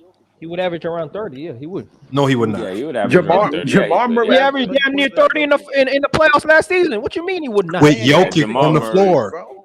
And with Jokic, when defenses have to focus, when defenses have to focus on Nikola Jokic, when defenses have to, it looks a little bit different when defenses can key in on you and Jokic ain't on the floor. And this is a fact, though, because you know for a fact that Jamal Murray struggles with double teams. If he's getting double teamed consistently, bro, he's going to struggle. But we've seen this in the playoffs when Jokic is off the floor. And what did we see though in the finals when he was getting trapped and stuff? Didn't he get? Like we tried everything on Murray. Yeah, he was killing, bro. Like, we tried everything. Wasn't he passing early out the double team? Yeah, bro. Like we tried every guy. He was struggling with double teams the whole time. He was struggling making the proper reads the whole playoffs, bro. Stop it. Are you kidding, bro? These are basic elementary plays, bro. A double comes, I'm easily seeing the open man. And you talking about this high level passes. I'm telling you, high level NBA player struggling with a double team in traps. I'm seeing high school hold on, kids bro. The MVP of the league struggle with traps. Bro. Joel Embiid struggles with traps. He always struggles without the traps. A trap in the NBA is significant. It's not nothing easy to overcome. Well, we see but that's a deficiency on Joel Embiid part. Joel Embiid's a turnover machine. I'm gonna say this real quick. Jamal Murray's not good enough in a regular season to be in these conversations for me personally. You got to be to be in like a top 15 caliber, but I'm sorry, you got to at least be an All-NBA caliber player. All right, he's playing with Jokic. How is his usage going to be high enough to be doing that stuff? He has the ball more than Jokic, bro. Jokic is not somebody that has the ball more than. Bro, it's the same, bro. Yes. It's the same way. It's literally the same way when we look at Bron and AD. How both of those guys can be all NBA. It's the same way we look at PG and Kawhi Leonard. When healthy, both of those guys are all NBA. When we look at Jaylen Brown and Jason Tatum, when those guys can both be all NBA. We have not seen Jamal Murray be no all NBA nothing next to Jokic. And they talk about usage. He don't have that in his game. He independent, his own individual skill set. The impact of his game is completely magnified by Jokic. Because when they didn't win a championship, when they weren't winning championships, nobody cared about Jamal Murray. Facts. Nobody was talking about him being. He was no. Okay, but bro, he played 7 years. Hold on. He was in the league 7 years. So let's talk about when was anybody clamoring for Jamal Murray or talking about he was all-star, all-NBA? And we're not talking about the injury years. We're talking about the non-injury years. When was anybody having Jamal Murray conversations? In the bubble. Nobody was in the bubble. Well, first off, we know that he didn't come into the NBA starting out the gate. So the first year is out the gate. Neither did Jokic. He didn't come in out the gate.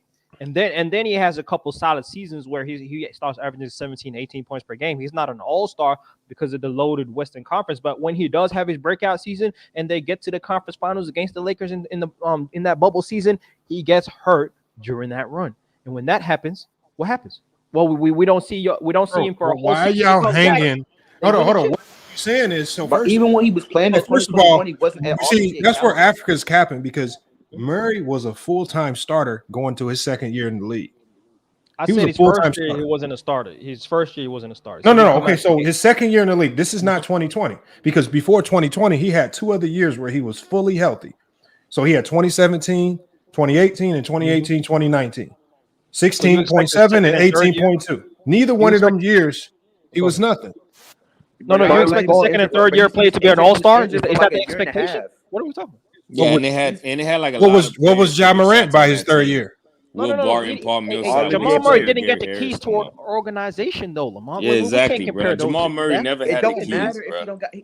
That's a difference. No, we know as a second option to make all-star teams on a team that is not a contender is tough to do. Straight up, which team in the NBA has second options making all-star appearances without being a contender? Jaylen Brown is one, and he's on a contender. Like, how many teams have 2 all-stars with no contention? Okay, can you explain to me why last year the point Jamal Murray was not all NBA or an all-star? Coming back off of ACL, he played 60. Hold on, y'all. He played 65 games and he averaged 20 points per game. Lamar, that's you can't finesse it though. First off, 65 games. You know that the all-star game is not at the end of the season. It's halfway through the season. So he didn't play 65 games at that point. So he was managing. He had a slow start to the season. If you look at the numbers, he had a slow start and had a strong end to the season. Like that's a fact. He still wouldn't have been an all-star.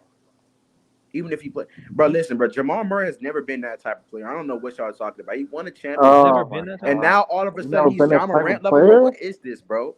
He's no. We ain't seen guys like CJ McCollum be borderline, and everybody know he's one of the best non-all-star players because he's been on a trash squad that was never a contender, so you will never get that elevation. Lamont, you know what time it is. One put one all-star on the trash squad, only one. Portland Trailblazers, nobody else. So what do you expect? CJ McCollum, nobody. You said like CJ McCollum was never close to a top 50 player. That's what you're saying? Bro. Stop. What? What? Okay. Oh my god! All right, bro. Nobody saw him as a top 10, 15 guy like people be saying. I got a question. Bro, this man went from top 50 to top 10. What is this guy talking about? He asked you top 50. Come on. I got a question, yo. I said top 10 to 15, listen, bro.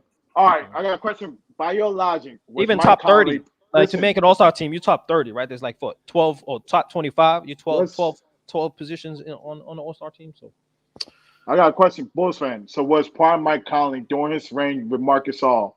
Was he a top 50 player? 50? Why you brought up, bro? Jamal Murray's a top 50 player, my nigga. What are you talking about? I said top 10 to 15. I never said anything about top 50. I don't even think Murray is top 15. I don't know why we're arguing that. He's not. I don't think he's top 25 either. Yeah, top 25. That's tough. I think he is top 25. We got to give him that. Because he's a top 25. I don't think he's better than guys like Trae Young, guys like Ja Morant. Why is he not better than Trae Young? I want y'all to look at this right here. Man, I want y'all to look at his accolades. So you turn into a stat guy. Don't do that. That's it. What do you mean that's it? NBA champion? That's a big accolade. No, the champion. We'll give him. He's a champion he's a champion. Yeah. But again, when we judge these players, we don't judge them off championships because not everybody's lucky enough to be on a championship team. So we judge them off individual accolades, accomplishments, and just who you are as a player. And so like he just happened to players are rewarded.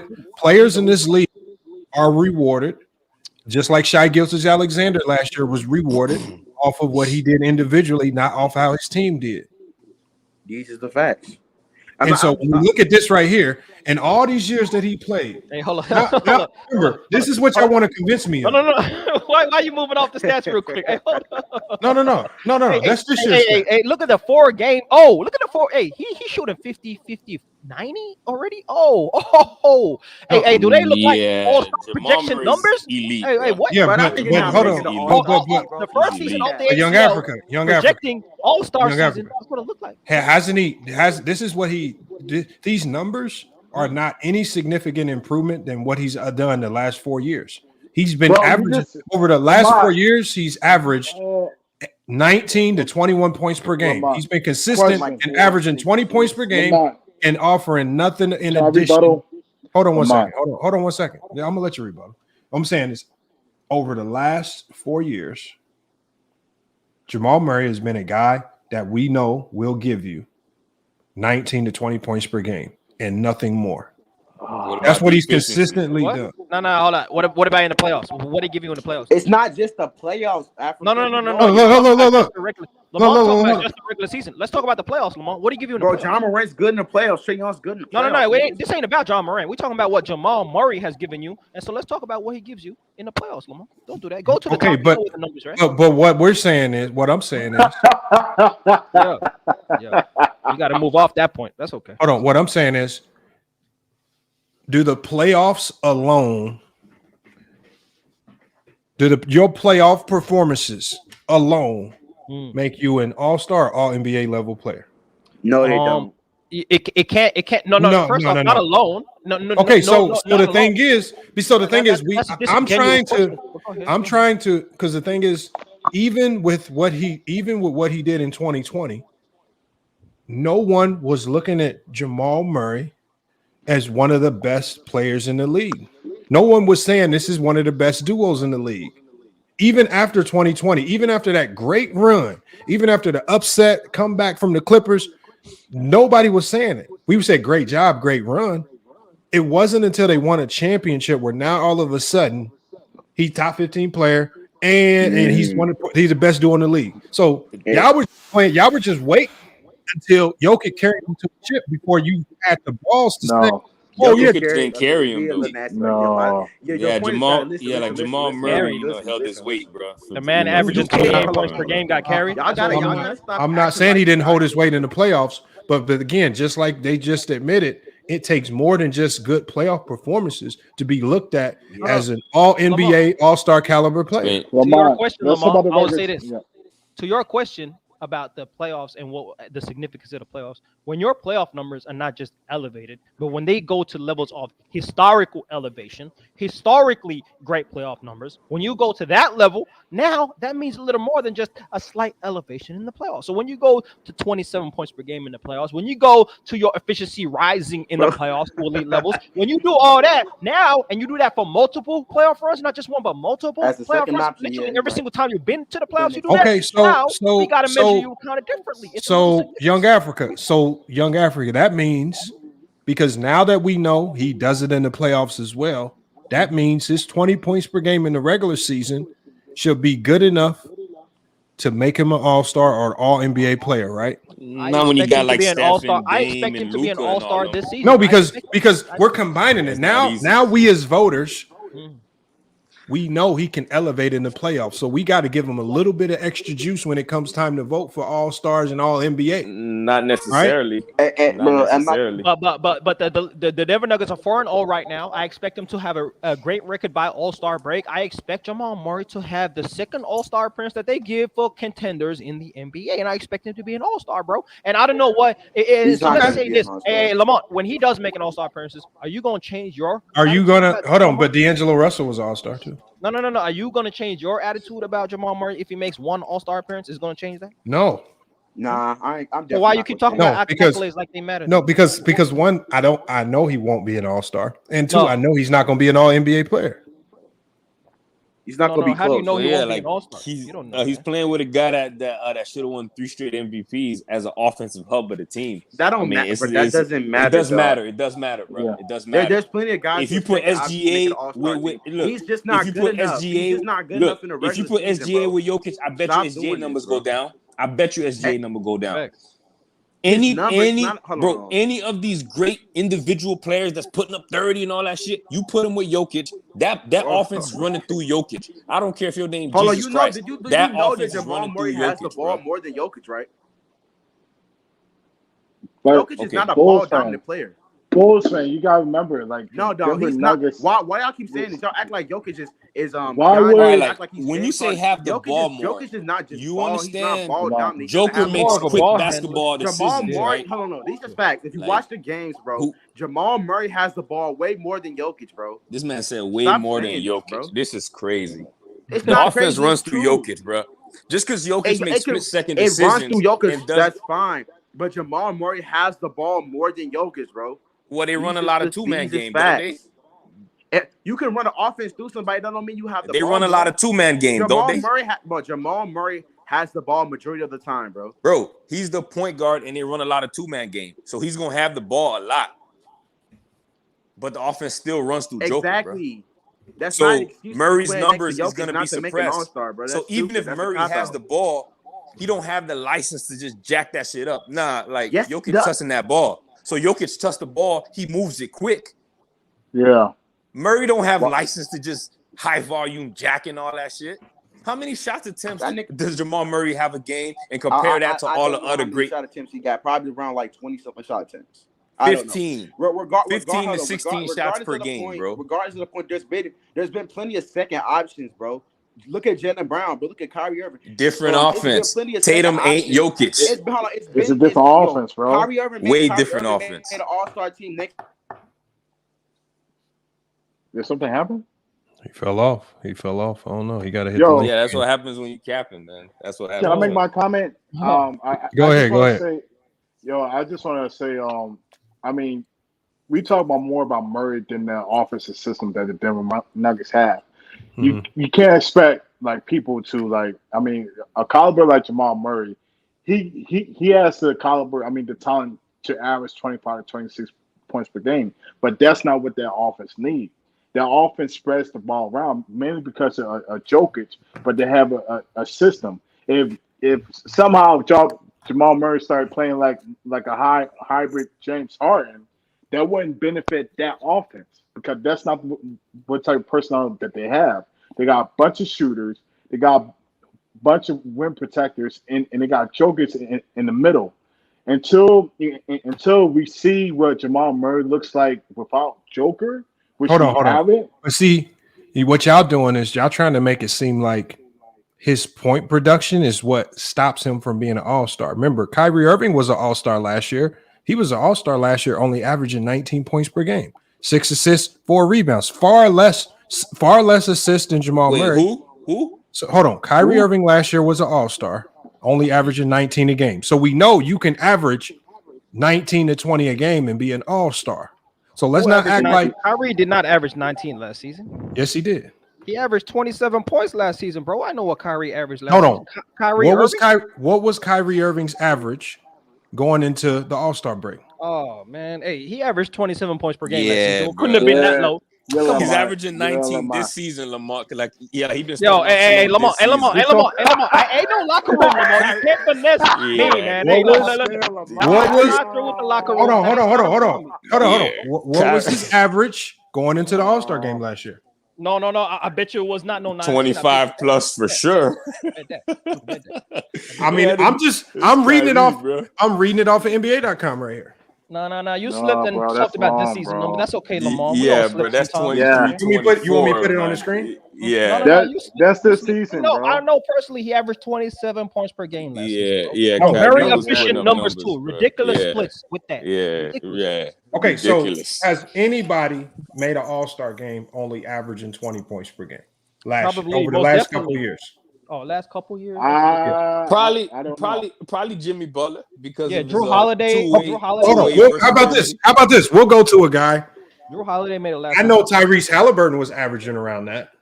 Drew Holiday averaged less than 20. I know Jaren Jackson Jr. was probably averaging around that, if not less.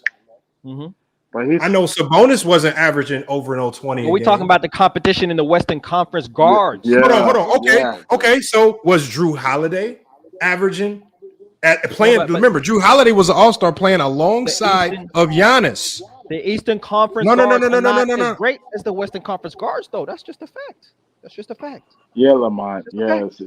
So now y'all saying Jamal Murray for 7 years hasn't been an all-star because he hasn't been able to outplay the best guards in the West.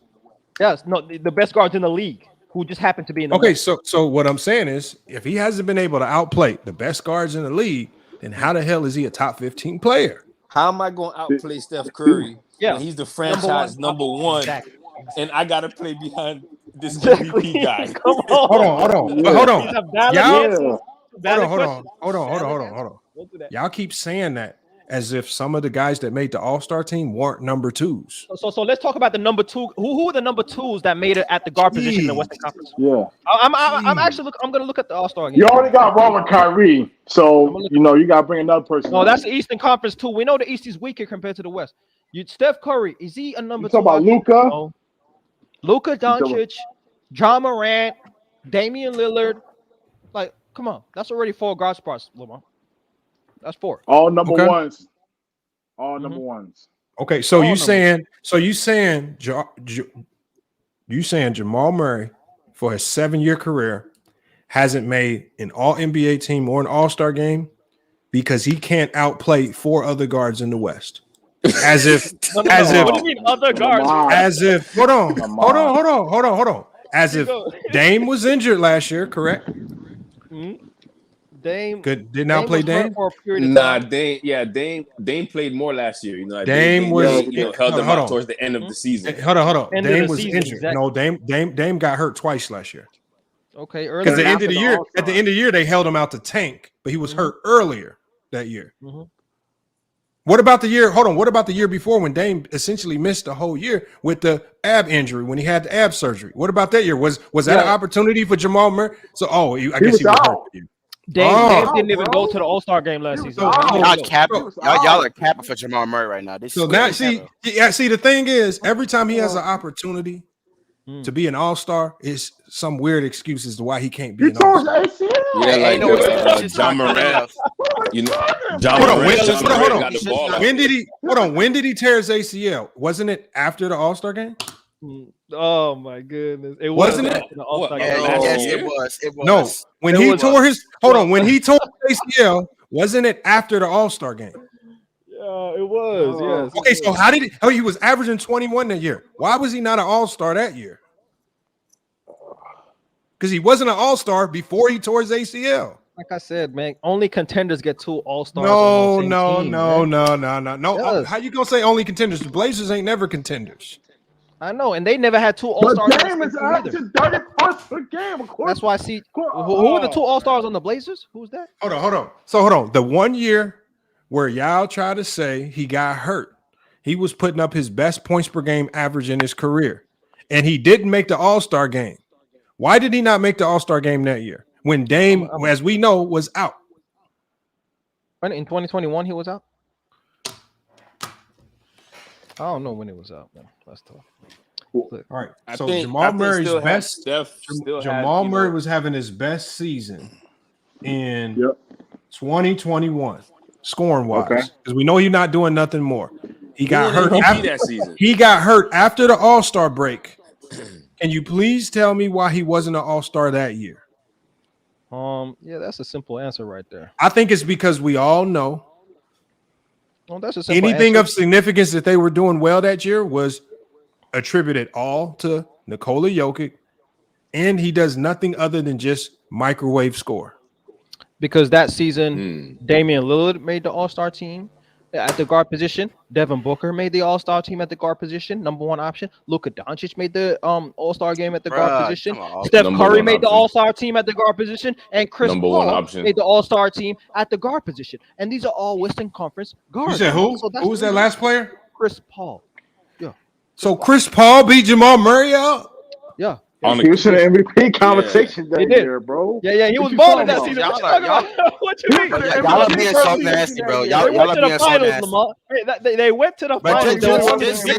They were the number 1 seed. Hold on. They went to the finals. All this final stuff happened after the All-Star game. No, but the trajectory was Chris Paul outplaying Jamal Murray going into the All-Star break? Yes. In my opinion, yes. Because he was damn near 50, 40, 90. I mean, they put him in the MVP conversation. Hold on. Wasn't Chris Paul a number 2? You know what's crazy? I'm behind the Devin Booker. Yeah, he was. Yeah. That's fair. And you know what's crazy too? That season too, another guard that made it, and he was the third. There was 3 replacements that season, right? So there was injuries, and there was 3 replacements. So there was 3 injury replacements. There was 3 injury replacements, and the last one was Mike Conley, who made the All-Star. So Mike Conley made it. Hold up. How the All-Star voting work? No, they were the number one seed that season. Up to that point of the season, the Utah Jazz were the number one seed because Quinn Snyder was the Conley, coach. Two old guards made the All-Star over Jamal Murray having his best season ever scoring. They were the number one seed, and Quinn Snyder was the coach. So they gave them the respect. You know what I'm saying? They gave them the respect. But what else can I say? Donovan Mitchell and Mike Conley made the All-Star game. The fact that Mike Conley can get an All-Star game selection tells you it ain't really that hard to get an All-Star game selection in the West. No, that's not what it tells. It's biased for mine. You know, no coach. Now it's biased. So he's been biased. So he's been getting. So hold on. First of all, y'all said he got hurt. When he got hurt after the All-Star break. Now it looks more like a robbery, Lamont. Yeah, now it looks more like a robbery than a. Okay. So again, so that means y'all essentially guaranteeing that after 7 years, he's finally going to be an All-Star this year. Yes. That sounds like sympathy right there. That sounds like sympathy. Now he's better than John Morant, All-NBA third team. Hold on. Y'all just said. Hold on. So y'all took Mike Conley's All-Star selection away from him, saying, it was bias. No, it was winning because of winning. It was bias. So, but then if Murray gets in, it's all on his own volition, even though he's doing essentially the same thing he's done his whole career. That's a good point. Which is average 19 to 20 points per game and do nothing more than microwave score. Look, Lamont, the coach. They were number one in the Western Conference that season, Utah. He wanted getting 6. What was Denver's? Hold on. What was Denver's record going into the All-Star break last year? Yeah, that's a good. They were the second best team in the West. Oh, in 2021, they were the second best team in the West. He still didn't get in. He still didn't. Bro, yeah, he was still getting himself right from the ACL. It's a lot of cap. Now he's still getting himself right. Yeah, how long y'all gonna hold on to that ACL injury? He didn't play back-to-backs, Lamont. No, he didn't start off great though. Yeah, that's the point. His first 20 games weren't that great to start the season. But his first 20 games, in 2021 were great. He went into the All-Star break averaging 20 a game. Still wasn't an All-Star selection over Mike Conley and Chris Paul. Jamal Murray, 26 years old. See, 2021 should tell you. 2021 should tell you who Jamal Murray is. He wasn't better than Conley. He wasn't better. He wasn't better than CP3. He wasn't better than Dame, Luka. He wasn't better than any of the guards in the West. He was just Jamal Murray, the microwave scorer for the Denver Nuggets who doesn't defend. That's it. Microwave scorer. Microwave scorer. Okay, hold on. If Jamal Murray's not a microwave scorer, then how else would you define his game? Because he don't defend. I would call him a three-level scorer, not a microwave scorer. A 3-level scorer. Bro, that's a microwave scorer. That's not a microwave scorer, bro. Because if Jamal Murray's not scoring, a microwave go on and off. Okay, if Jamal Murray's not scoring, what is his next threat on a basketball court? Drawing 2. Man, get the hell out of here, man. Shooting. You know Jamal Murray. If he's not scoring, he's playmaking. Hold on. Are you saying Jamal Murray? Jamal Murray only draws 2 coming off a Jokic screen. Outside of that, ain't nobody doubling no Jamal Murray. Every time he gets double, you don't know what to do with the ball, bro.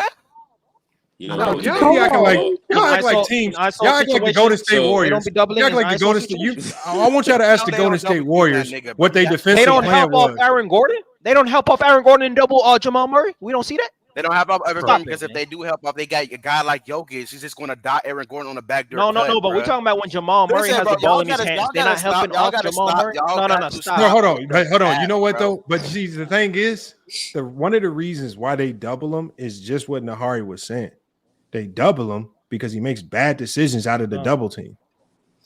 You don't usually double players like LeBron that actually make great decisions out of the double team.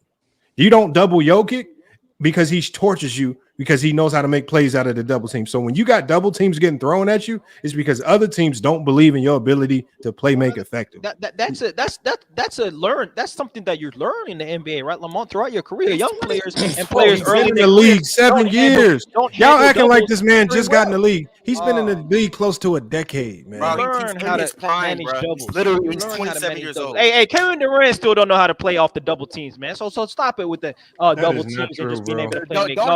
That is true. Hey, let's get to that game because that's one of the reasons why they did not win. That's one of the reasons. Yeah.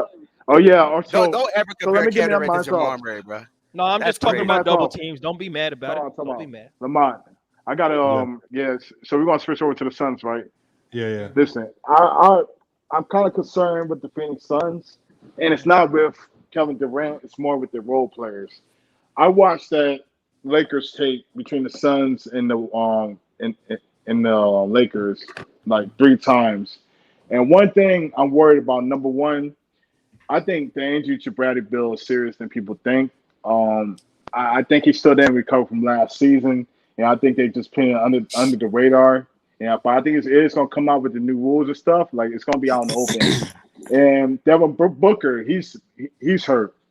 So which that leaves is it's going to be like, hopefully, I'm not wishing this on him, but it's going to be a similar season like in Brooklyn for Kevin Durant, where you're going to have to pull a bunch of non-shooters that can't get their own shot. They go cold in the fourth quarter, and you got to score all the points, and then he's going to get tired out, and he stepped into a bad situation because number two, it's like, who's going to run the point? Who is that other playmaker besides Kevin Durant? Can Devin Booker be that person? I just don't see it, and we saw it. I just got finished watching the highlights tonight. It happened again. Just like the Lakers game, the other role players were missing shots, turn the ball over. Nurkic, oh my God, man! Now I can see why you guys got rid of him out of Portland, because this guy's a turnover machine. He letting guys get into the paint, grabbing boards. But here's the one thing. The one thing that I saw when the Suns, especially when the Suns lost to the Lakers, I saw a team that looked like they had no timing or chemistry. When I'm watching KD throw passes out of bounds because he's thinking that a guy's supposed to be on the 3-point line over here, but instead this guy's diving to the basket. This tells me right here that them putting the team together and trying to make it work in a short amount of time, it's going to take time before we really see who this team is. And similar to how the Lakers struggled when AD kept getting hurt and Brown kept getting hurt, even when these two guys, if they come back healthy, if they can't come back healthy, it's going to be an adjustment period when those guys come back, because now you have guys right now like Goodwin playing out of role. They're not playing in their natural roles. And so now those guys are going to have to revert to different roles when the stars come back. And so Goodwin, who might be a decent offensive player now with volume, might not be as good of an offensive player with less volume coming off the bench. So he's going to have to adjust to that role. So the chemistry is just going to be thrown all off. And early season injuries can kill you and throw your entire season.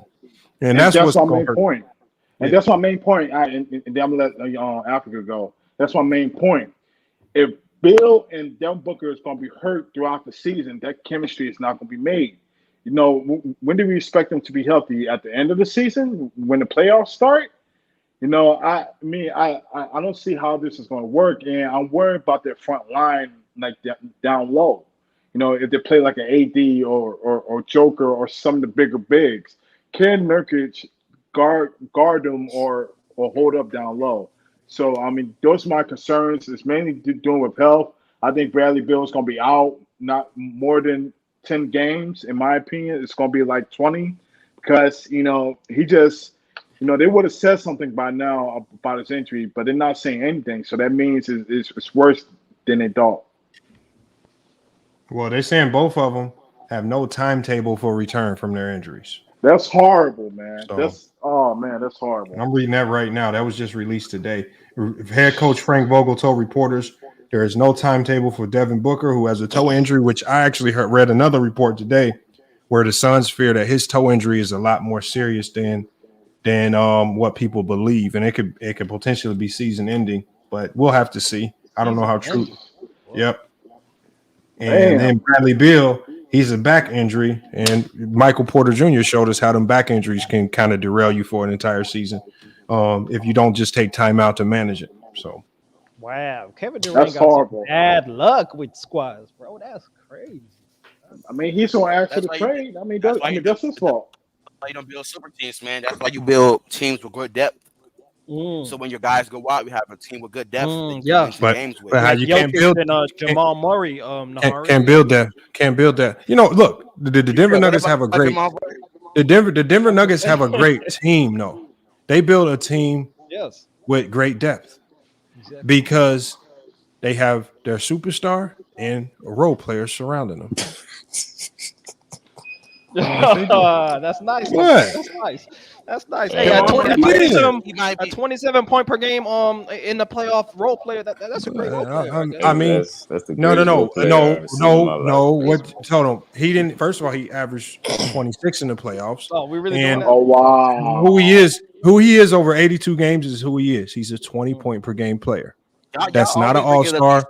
No. See, the thing is, I know Jamal Murray has really been pushing to be an all NBA level player because it's going to take his contract to a new level. So we know he's going to push for it this year because I think he's going to be coming up for contract soon.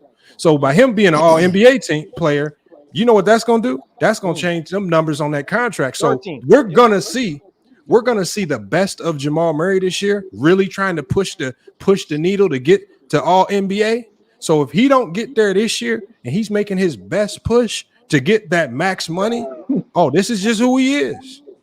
Yeah. So we'll see. If the money don't make you do it, then I don't know what will. Hello, y'all keep on bringing up playoff stats, but y'all understand that Ja Morant and Trae Young are both good in the playoffs too. Like what? Ja Morant averages like 28, 7 and 7 in the playoffs, 7 and 5 in the playoffs. But like, bro, they both good in the playoffs. Now we got to look into. Hold on. Trae Young just came off of a playoff, so he's like 30 and 12 against a top 3 defense in the Boston Celtics. Look at Luka number. It's not like hold on. It's not like the guys that we're saying are better than Jamal Murray just suck in the playoffs, nigga. They're good in the playoffs too. The difference is Jamal Murray in the regular season hasn't even been an all-star yet. Trae Young, all NBA caliber. De'Aaron Fox, all NBA caliber. Ja Morant, all NBA caliber. They're actually producing great numbers and they're more impactful than Jamal Murray, bro. None of them playing with a back-to-back MVP though. Let me ask you, Nahari, can you be an all? It does matter, but Nahari, because you don't get as much credit when you're playing with an MVP. That's just how it goes. But let me ask you, Nahari. That nigga gets all the credit in the world. Them niggas be hold on. But look, even last year, James Harden. Okay, James Harden felt he got slighted on the All-Star game, but you know what? But based on James Harden's play, where did it ultimately show? It showed in the MVP race. This is one of the reasons why James Harden was top 10 in MVP votes. So it showed somewhere, even though he couldn't score as much as he normally did in the past, even though his numbers, even though he's playing behind the MVP who was averaging 30 a game in Joel Embiid, him being a great player showed somewhere in some type of individual marker. It's not showing in no individual markers for Murray. None. No voting, no nothing, no nothing. So Lamont, let me ask you, because that's fair. So let me ask you, what's the strongest? What would be the hardest position for you to make an all-star game in the NBA right now? What's the hardest position? Probably guard. Yeah, exactly. So can we come to an understanding as to, and when you're in the Western Conference, which has elite top 75 all-time guards, it's going to be tough in their prime to make it over those guys? But Africa, that only makes my point. So my point is, if there's all these guards that we have slated ahead of Jamal Murray, how is Jamal Murray top 15? I'm not even arguing. See, this is where we missed the point. I'm not saying he's top 15, but Nahari's saying he's not top 25. See, the truth is somewhere in between us all. And I think that he's in the top 20. He's in the top 25 range, and I think it's a very real conversation as to who's better between Jamal Murray and Ja Morant. That's a real conversation. No, it's not. It ain't no conversation. It's clearly Jamal. It's clearly Ja Morant. It's not clearly Jamal Murray. What are you talking about? Yeah, I'm taking Jamal Murray. You're taking Jamal Murray over John Morant. I don't have any worries about my offense. Guys going under the screens and packing the paint. And I got to surround John. You don't need to shoot it. We don't need to surround him with Luke Kennard and Desmond Bain. You think it's hilarious. He's playing with a top 10 offensive player of all time. You're not worried about your offense, bro. We haven't even seen him play without Jokic, nigga. What are we talking about right now? We've seen Jim. I'm talking about if I had to build a team, forget Jokic. We've seen Ja Morant play as a number one option. Hold on, team. We've seen Ja Morant play as a number one option and still put it up 27, 5, and 7. Hold on. We'll just do this. We'll go through 20 players. Near the floor spacing and nowhere near a player of a caliber of Nikola Jokic who makes Young his Africa. teammates way better. I'm gonna name some names, Young Africa. Just tell me, because I'm gonna just name some names for players that are consensus top 25, and I want you to tell me if you would take Ja Morant over these players. All right. So you mean Jamal Murray or John Morant? Who you mean? Jamal Murray. Jamal Murray. My bad. Okay. So hold on. A salute to Mark watching from over on Facebook. Salute to you. He's just guarding to the Clippers, the NBA. I'm not. Hey, head over to YouTube, man. Give us a like. Hey, so we got Jokic. You taking him over Murray? Obviously, yes, clear. Yes. He clears it. Giannis. Oh, clear. Yep. Embiid. Clears. Luka. Yep, clears. You can keep going. You Steph, can go right through the top 10. Yeah, Tatum. Yep. KD. LeBron. I'll stop you when I disagree. Keep going. Devin Booker. Oh, no. Devin Booker clears. Yep, he clears. Shai Gilgeous-Alexander. He clears as well. Jimmy Butler. He clears as well. Dame. He clears as well. AD. He clears as well, most definitely. Donovan Mitchell. He clears as well.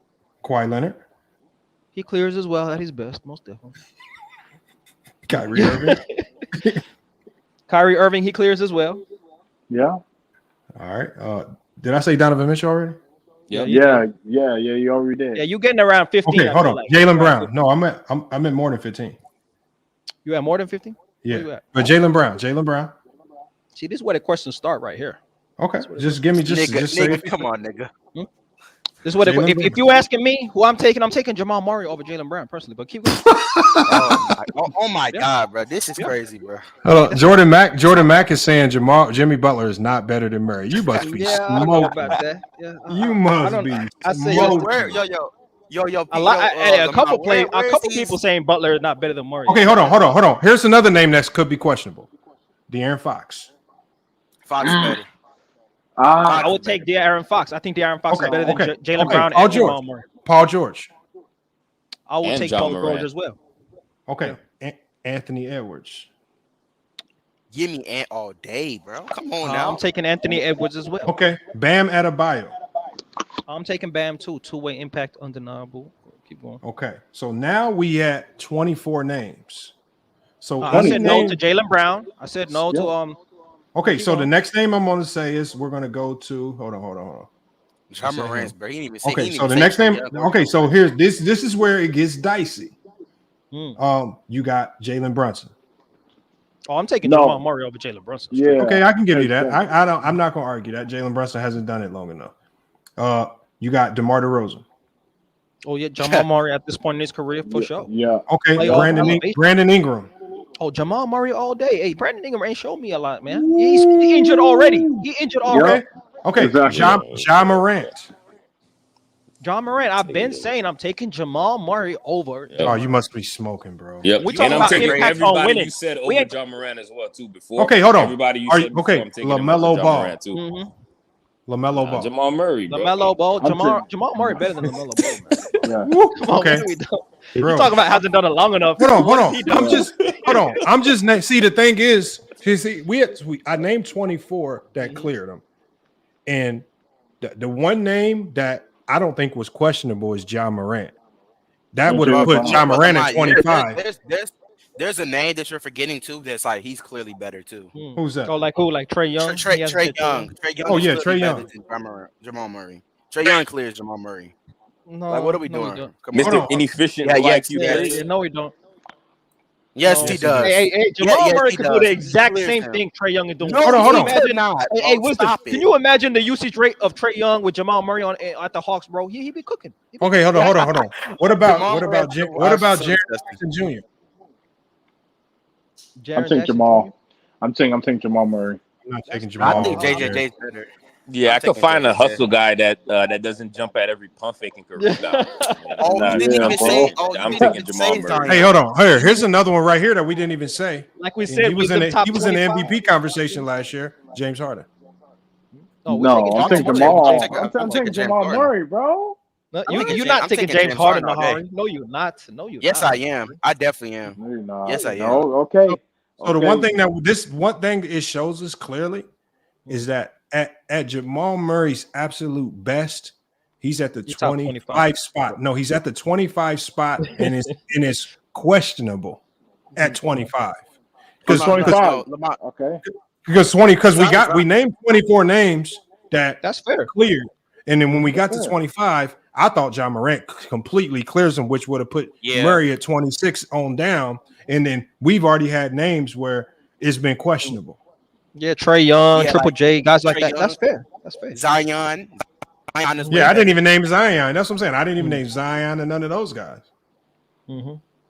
So that's why I'm saying it's real dicey for him. If you're gonna say he top 25, we get to naming names and it just starts sounding funny. It starts sounding real funny. Yeah, he not top 25. He not top 25, bro. I'm not gonna lie. I don't know where these Jamal Murray niggas came from. I guess they just wasn't watching them.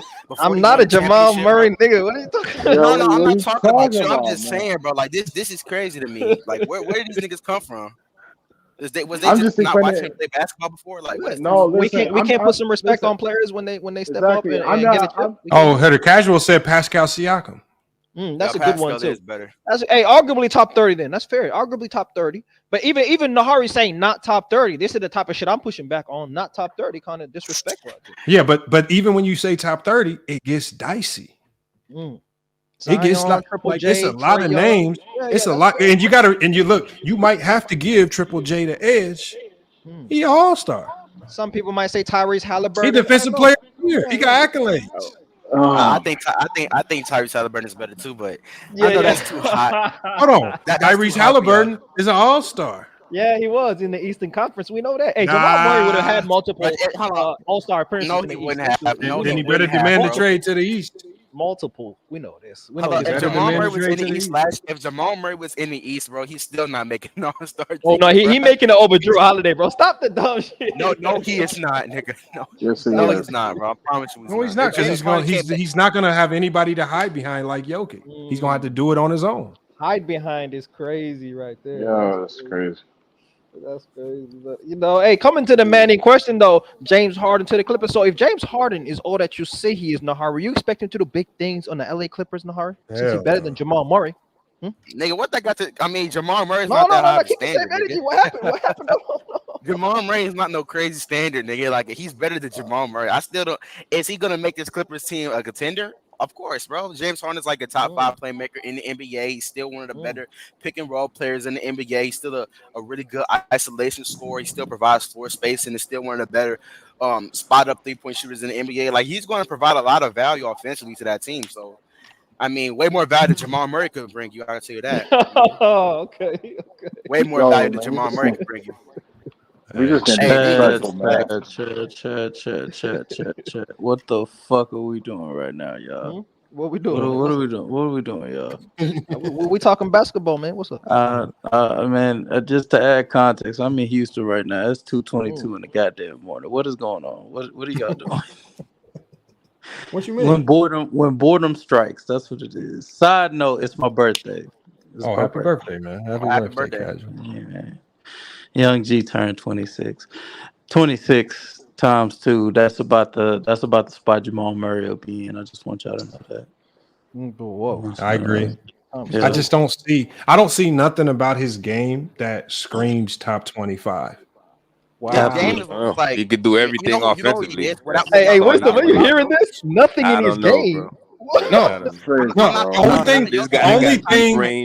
only thing that gives him that even makes me want to consider it are the 7-game spurts in the playoffs where he plays 7 game spurts.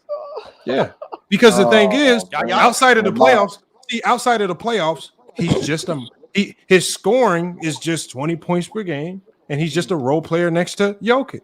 No. Not a role player is crazy. Role player. Yeah, role player. Bro, he's a role player.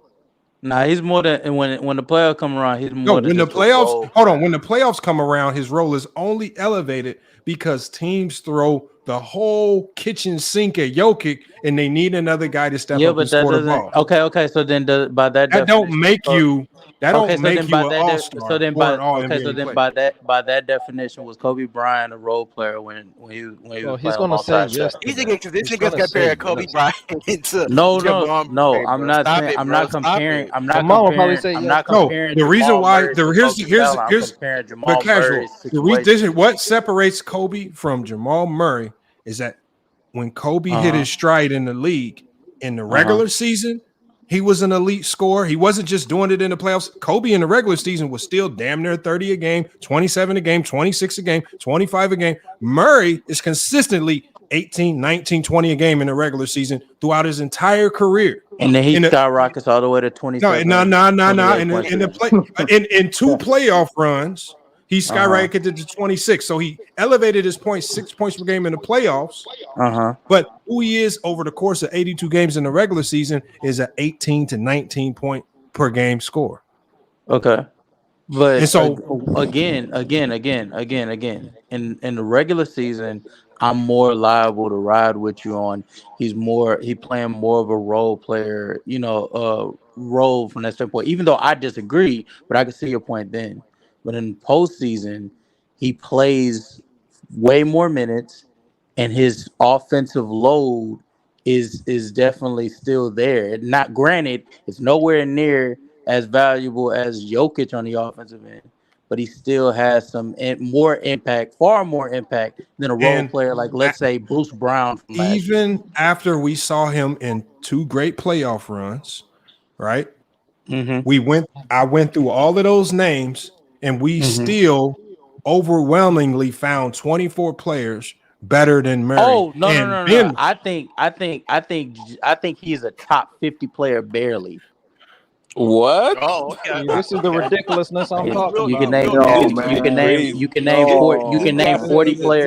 name 40. I can name 40 players. I can name 40 players. Okay, you can name them. I can name anything. I can say anything I want. I'm saying objectively, I put Murray on the level with like a Tyrese Maxey. And Tyrese Maxey is barely a top 50 player. I'm taking Tyrese Maxey over Ja Morant, bro. Okay. Do you know I'm taking Tyrese Maxey over Ja Morant, bro? Okay, do you know who's the gatekeeper for the top 30 spot? Who would that be? That would be James Harden. Do you think Jamal Murray is of James Harden's caliber? Yes, bro. Hell no. No, he's not. James Harden career, bro. Did you see what he did in the playoffs, bro? Hold on. Here's a question for y'all. I think Murray would struggle to be better than Jordan Poole. Oh, okay. Wow. Oh, my God. You know what? Hold up, fellas. Look, Lamont, you're really Luigi out here, bro. You got the L on your chest. You're Luigi. You're not a Mario, man. Waluigi, bro. Look, I'm gonna tell you something, Lamont, bro. I believe that you were robbed in that debate with Ticket, but don't let that shit make you hate Jamal Murray, bro. Just because he chose the no. But you got to remember this. Hold on. Wisdom, check this out. Wisdom, check this out. Before that debate even happened, we had that conversation about duos on this channel, and when I was asked, I said, I can't put Jamal Murray and Jokic as the top 5. I said this before the debate. I said because I don't look at Jamal Murray as the number 2 in any great duo that when we talking about great duos. I don't look at him like we look at LeBron and AD. I don't look at him like when we look at Tatum and Brown or any of the great duos when we talk about 2 all-star caliber players, all NBA level players. Jamal Murray, nothing about his game has screamed all-star or all NBA for a long run. Has he had spurts? Has he had spurts where he's looked like an all-star? Yes, in the playoffs, but he has never been able to maintain it long enough to be an all-star or to be an all-NBA level player. And that's the key to being an all-NBA player. Maintaining it, not just doing it in a few spurts. That's why we don't look at Chris Middleton. This is why we never looked at Chris Middleton like an all NBA level player next to Giannis, because he had good games in the playoffs, 40-point games here and there. But during the course of a regular season, he was never able to maintain that level of play. And being all NBA, being a part of a great duo, it means maintaining it. He never did that. Now, I was not saying Middleton and Giannis was the best duo in the league after they won it. Why? This is even after Middleton was dropping 40s in the playoffs. I got a question though. So to the guy that said Jamal Murray is better than all these players, he's better than James Harden, Trae Young, Ja Morant. Why wasn't he better than them before the playoffs? Huh? Why would Jamal Murray? But I don't know who you're asking, but I can answer that because I'm asking a guy who said he's top. He was better than Jamal Murray and I'm asking a guy who said Jamal Murray was better than John Morant, Trae Young, James Harden. He said he's been all those guys. So why was he better before he won the championship? Well, look. Okay, so you got to adjust things on a year-by-year basis, right? The performance that before I had them over Jamal Murray, one, he was hurt. The sample size wasn't large enough. John Morant coming, into the league, taking it by storm and all that stuff. But after this playoff run and just seeing the skill of Jamal Murray, just the overall skill, bro, just his ability to be a dominant 3-level scorer, he could get to the rim. So you wasn't watching my fault. I didn't want to So you didn't see that in 2020? So you didn't see all that skill in 2020? He said he had all the skill, but bro, 2020 he'd been in the league 5 years. Championship runs change narratives, bro. That's just how it is, bro. Bro, you've been in the league 5 years. No. It changed your narrative. Not just mine, because fortunate enough for some of us. So championship runs don't matter, bro. That's what we saying. Yeah, bro. What you talking? Yeah. So we acting like championship. Hold on. If championship runs matter, I want all y'all to tell me where Jimmy Butler's ranked for you. And it better be in the top 10. For me, he moved into the top 10 last season for sure. He did. No. Okay, right now. Also, right he moved now. into the top. So he moved into the top 10 in 2020, and then in 2021 he moved right back out of the top 10, right? Yeah, that's what happens. Okay. But Jimmy was a worse player. Jimmy was a worse player from year to year, right? Who? Jimmy was a different player from year to year, right? We're talking about player rankings, not just ability, but player rankings. No, but just because you can. Player. But why are you basing player rankings based off of just championship runs rather than their talent? No, because talent has to translate to impact. When Jokic didn't make it out of the first round, when Jokic didn't make it out of the first round in 2022, you still understood that he was a top 5 player. If we're talking about a talent list, bro, when we talk about skill set, Jamal Murray certified top 20 in the NBA for just talk about straight skills. Yeah, easily. We don't want to talk about that though, because you don't want to talk about talent. That's what talent. That's what talent means. Yes. Hey, y'all tweaking, bro. If y'all understand what Jamal Murray does in a half court, his ability to go off the dribble, catch and shoot, pick and roll, ISO scoring, mid-range to the rim, and at the 3-point line. So basically his benefit off of Jokic. So basically his benefit off of Jokic. When he's ISO and he's still cooking the Lakers in the conference finals, that ain't no Jokic. That's him one-on-one closing out games, bro. So don't talk to me about no Jokic. So his shot. Okay, so his shot creation. Now what? His shot creation. Now what? What do you mean now what? Where's this playmaking? Where's this playmaking? When you do something at an elite level, pretty damn good. Where's this playmaking? Hold up, Casual. Let me answer the question. First off, on offense, it's not moving me. If you want to equate playmaking to shot creation, there's something wrong with you, bro. Shot creation is way more valuable on offense than playmaking, bro. Way more valuable. Understand it is. In the playoffs, it is. So that's why Jordan Poole was such a high commodity and then flopped the next year, right? That's why Jordan Poole. Nah, that's a dumb statement. That's a dumb statement. Jordan Poole shot creation was inefficient, low IQ shot creation. Exactly. And Jamal Murray is taking some high quality shots. Yeah, and Jamal Murray was making some high quality shots. No, it's not. Very efficient. Yeah, Jamal Murray's pretty good. No, he's not. What do you mean? No, he's not.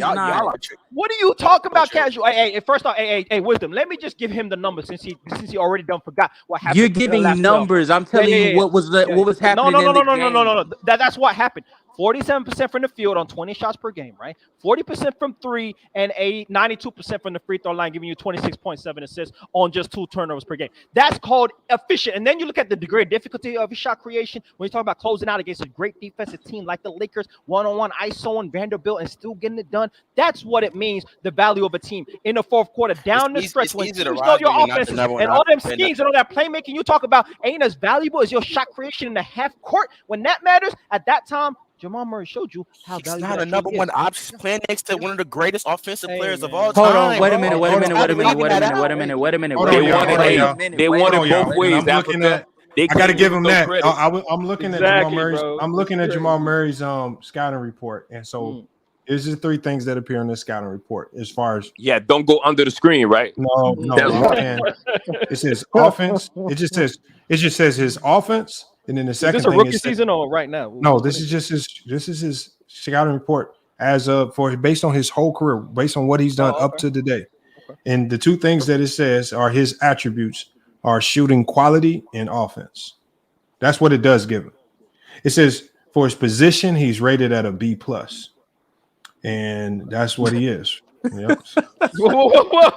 So here's his offensive role. For his offensive role, they have him got 2 dot points on that shit. That's all you need to know about Jamal Murray. For his offensive role, they have him listed as a secondary ball handler. And on defensive role, bro. That's why we got Cook with him. As a defensive role, he don't have a defensive role, so he has none there. Dang. So okay, so like he's a secondary ball handler. So Let me say something real quick. His shot quality is one of the best Jamal in the Murray, league. Shot quality, Jamal Murray is the exact same player he was in 2020. He's just healthy. He's the exact same player. No, he's not. He didn't have a top 15. Yes, he is. He is. I hate to break it to you. I hate to break y'all. He's understanding of pace, timing, and being a floor general on the court when he does have the ball in his hands. I'm telling you, way he's better. the exact same player. Africa. Go look at 2020 Jamal Murray and go look at 2023 Jamal Murray. You're not going to see a difference, bro. He's the exact same player. He was gunning more. A savvy player. I see a smarter player. He was gunning exactly because in 2020 we saw him go head to head with Donovan Mitchell ignorantly, kind of naively as a young player. Even though he was balling, he wouldn't do that type of shit. Intangibles, bro. Actually utilize. Y'all talking about intangibles, bro? A more mature game now. That's what has changed. The maturity in the game. That's what translates to winning a championship. No, Harry, don't do that now. So his intangibles, bro. Oh, of course, they matter a lot. Intangibles do not matter. Intangibles do not matter, bro. That's why James Harden don't have no rings, bro. Because of that. That's the reason. So we're gonna look at motherfucker lose the. Hold on, let's look at. Hey, let's see. Exactly, I want to look. I'm gonna look at Jamal Murray's ranking from. If it changed, how much it changed from 2019-20 to 2020. Can I please say something? Can I please say something? The numbers that you're pointing out are definitely factual. He played phenomenal in this postseason. Okay. Hence why I made the point to Lamont earlier that when Lamont was talking about how Jamal Murray was a role player, and I told him no, he's more than just a role player, because of the activity that he had on ball offensively. My problem with what you're saying, Africa, is that you're making it seem like Jamal Murray is fantastic as a scorer, and he's also just as good or great as a playmaker, which he is. He's fantastic as a scorer, and he's a good playmaker. No, let me but ask you his a question. defense is not. No. Let me finish. I let you talk. Did I mention anything Damn, about Jamal Murray in defense, though? What is that? I'm hearing echo. What? I don't know. I'm hearing echo. Yeah, I don't know. But yeah, somebody got an echo. Let me finish. Yeah, let me finish. That's weird. Yeah, I don't know where that's coming from. I think it might be you, Casual. You think it's you, man? Hey, hold on, let me mute. Hold on, let me see. Yeah. Oh, no, that's not. Well, let me mute. Oh, let me see. Hold on. Is it? Hold on. Can you hear is me? it Africa? Hold on. No, it's Avion, I think. Can you hear me? Hold on. Yeah, I think it's Avion. It's Avion. Yeah. Okay. Yeah, you got an echo. Okay. Yeah, what I'm saying. Is it him? Was it him? Yeah. Okay. Yeah, I fixed it. Okay. No, Africa. What I'm saying. What I'm trying to get you to understand is, Jamal Murray is a fantastic scorer and he's a good playmaker, but a lot of what he does is benefited from playing alongside the best offensive player in the league in Nikola Jokic. That includes the quality of shots that you get off of dribble handoffs with Nikola Jokic at the center of it. That also includes the quality of looks that you get when Nikola Jokic is passing you the ball on drives. That includes the quality of screens that Nikola Jokic gives. That includes the quality of off-ball screens that Nikola Jokic gives. That includes all of that. And so when you look at Jamal Murray's game, I would urge you to take more into who he is on the regular season than who he is in the postseason. Not saying that just don't think about what he is in the postseason because he's excellent in the postseason. But as a player in totality, who he has shown in 82 games is a bigger depiction of who a player is in total. So let me get this straight, right? So let me get this straight. All his like offensive success, well, he's playing with the best player in the league. He's playing with the league MVP. Okay. And then in the same breath, we're asking, why can't he be all NBA? Why can't he do all this? Well, he's playing with the best player in the league. So it's like, y'all trying to have it both ways, bro. Like y'all taking away, but that's not why he trying can't. to diminish That's not why he him. can't be all NBA. Y'all trying to diminish him. Hold up, y'all diminishing him and saying that he's playing with Jokic, and But then that's in the not same why breath, he's y'all not. want him to accomplish all these things. But that's not why. That's not why. That's That's not why Jamal Murray can't be all It's just winning NBA. bias. It's just pure winning That's bias. not why. This is That's crazy. not why Jamal Murray can't be all NBA. Jamal All Murray right, can't so- be all all right, so why NBA isn't it? because he's going up against better and bigger players than he is. Bigger players. No, Luka Doncic is a better and bigger player than he. Yeah, but he just is. this year is gonna truly tell if he's all NBA, and so he's off to y'all tweaking, man. Oh, go this ahead. year. He's off to the same start he's always been. He's averaging 18.2 points per game, and this is what he normally does. And so if he's looking to be, because we know he's incentivized to be an all NBA player because it's gonna make him a max level player if he can do that. So now he has additional incentive to go chase it. Maybe he can do a little bit more than just average 18 a game to become an all NBA level player. But if not, if he just continues on doing what he's doing right now, which is just averaging 18 points per game, not really contributing on the rebounding edge. Yes, he's going to give you about 6 to 8 assists per night, but outside of that, he's really not contributing on the defensive side of the ball much. He's essentially the same player that been his entire career since he blossomed his second year. A guy that can score, a guy that can pass the ball and get you 6 to 8 assists. But outside of that, he's not really contributing much other than his 18 to 20 points per game. Because I'm gonna ask you something right now, Africa. I'm gonna name some guards. And you tell me if you think that he should get all NBA consideration ahead of them. Okay. Luka Doncic. High volume number one guys. So Now, okay, go ahead, bro. Go ahead. I'm asking, should he garner consideration over these players, regardless of this situation? It is what it is. No, what do you mean? Luka Doncic. We're not arguing that, but go ahead. No, man, no. Okay, Curry. No, we've been saying. Okay, Damian Lillard. No. Okay, Darren Fox.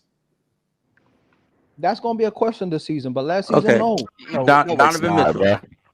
Donovan Mitchell. No. Let him finish. Let him finish. Donovan Mitchell. Donovan Mitchell last season it was not a conversation. Well, this season Okay, it could be. okay. We'll see. Okay, Devin Booker. Don't fall for the trap. Don't fall for the trap. No, Don't fall for okay. the trap. So what? Okay. What do we? Hey, Casual. What are we doing? We just Okay, gonna so name all number of- one all- options. All That's of the those, point. all of those names are why he's not all NBA caliber because his players just better. Obviously. So I've been saying that. So what have I said that doesn't agree with that? I've been saying that one of the reasons why he's not getting that credit is because he's playing with Jokic, right? And that's going to take some It's shine not away from because what you he's do. not. Hold No, up, it, let no. me Stop finish, saying though. that. No. Casual, you can't finesse me, bro. Hey, I ain't one of them. Look, let It's me finish, not though. because No, he's let playing me with finish, though. Jokic. Nah, It's we because ain't he's doing not that. better No, than we them. ain't doing that. No. Look. When you play next to an MVP, your shine gets taken away. Kevin Durant playing next to Steph Curry, no matter how great Kevin Durant is, it ain't gonna get the same respect. And when he you was play with still an another all MVP. NBA caliber player. No. That's He not was the still point. an all NBA caliber No. player. That's true too, and that's not the point though. The point is you're still not getting the credit that your level of play is because But get you advantage. still Hold on, knew let that me he was an finish, all bro. NBA What's up caliber with you, man? player. Let me finish, man. I ain't trying to hear that, bro. While I'm talking, I ain't Well, trying I to ain't hear never heard when so you- many excuses when for a you- guy that's been in the league damn near a when decade you and are ain't made playing it. next to like an what? hurt for two of MVP, them. when you are Bruh. playing next to an MVP, No, he hasn't been hurt for two of them. That's as not a true. player, bro, it is what it is. We've seen that historically. He's been Dwayne hurt Wade for ain't gonna get the four. same shine when he plays next to And he LeBron was still an James. all NBA Bro, caliber player. that's All not of the these names point, that you're bro. naming, That's they not the their point. star got dwindled a little That's bit, not the but they point. were still able to That's not show the that they were that Look. caliber player. when they were on those teams, they were already certified. These are different types of plays we're talking about. So that's not the point. I'm talking about it from one angle. Okay, so then stop bringing up those names. Hold up. No.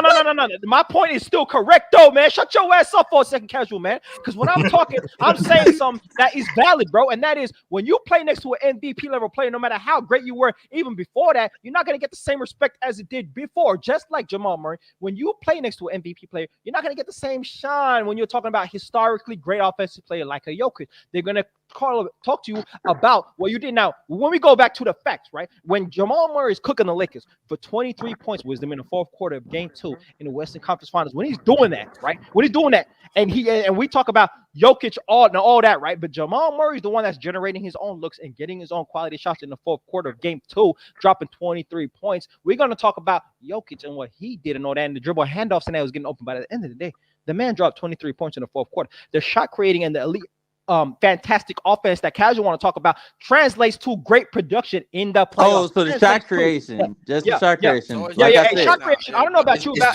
creation, like I said. Let me ask you, casual. Let me ask you something. What's the most valuable thing an offensive player can do for you in a game? What can he do? What's the best skill set of an offensive player? What do you want him to do well?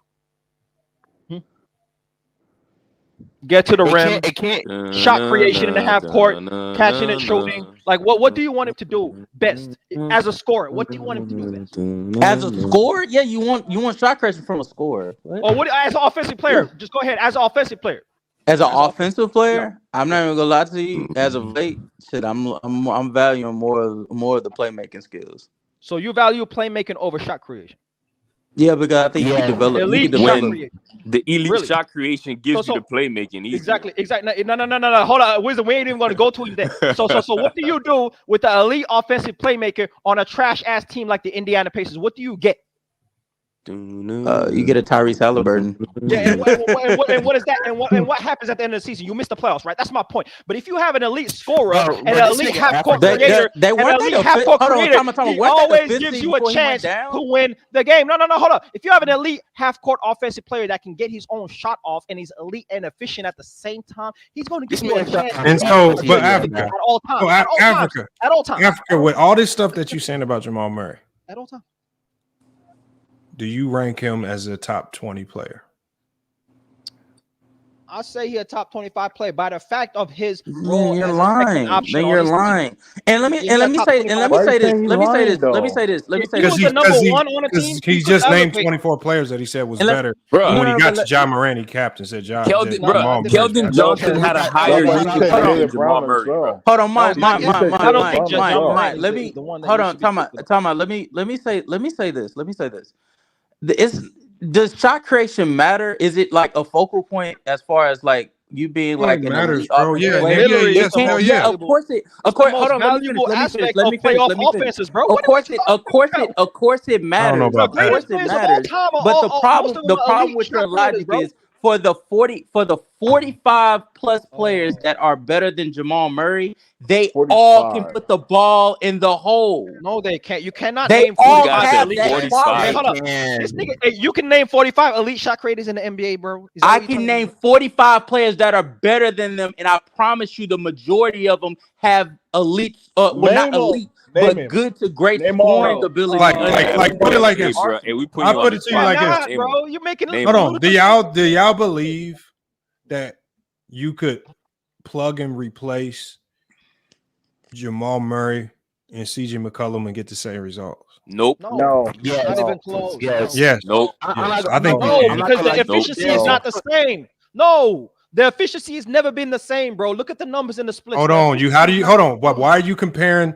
the efficiency of a guy that's not able to play alongside a Jokic and be efficient? No. What would CJ McCollum's efficiency look like if he was playing alongside Jokic?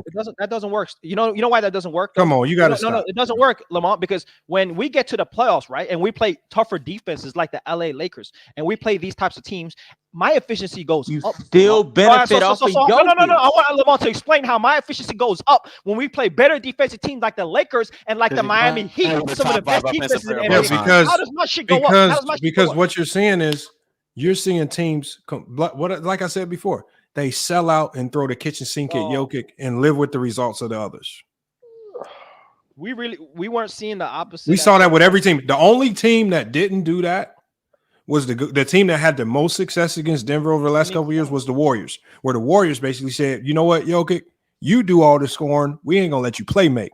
Yeah, every other team is taking the avenue of, we're going to try to stop Jokic's playmaking, and we're going to make everybody else score, which has screwed them over because Jokic's playmaking is elite. So, again, the Warriors have had a formula to beat them. They just allowed everybody else. They stopped everybody else and said, Jokic, go ahead and do all the scoring. But you ain't going to beat us with your playmaking, which is more valuable. The Lakers tried that. They couldn't stop Jamal Murray. Lakers did not try that. Lakers threw the kitchen sink. They threw the kitchen sink at Jokic. Into Denim Jag in the chat that says that Jamal Murray got doubled in the conference finals. You're absolutely right. He did get doubled. And you know what happened? He struggled. No, he did not, bro. Yeah, why you lying, bro? When he got doubled, you lying, bro. In game 2, he was getting doubled off the pick with AD and LeBron, and he was throwing dimes to Jokic, bro. No, he was not. No, he was not. I don't know what game you were watching. You gonna play it, Lamont? If I pull up the tape, you gonna play that shit? You gonna play it and expose casual right now?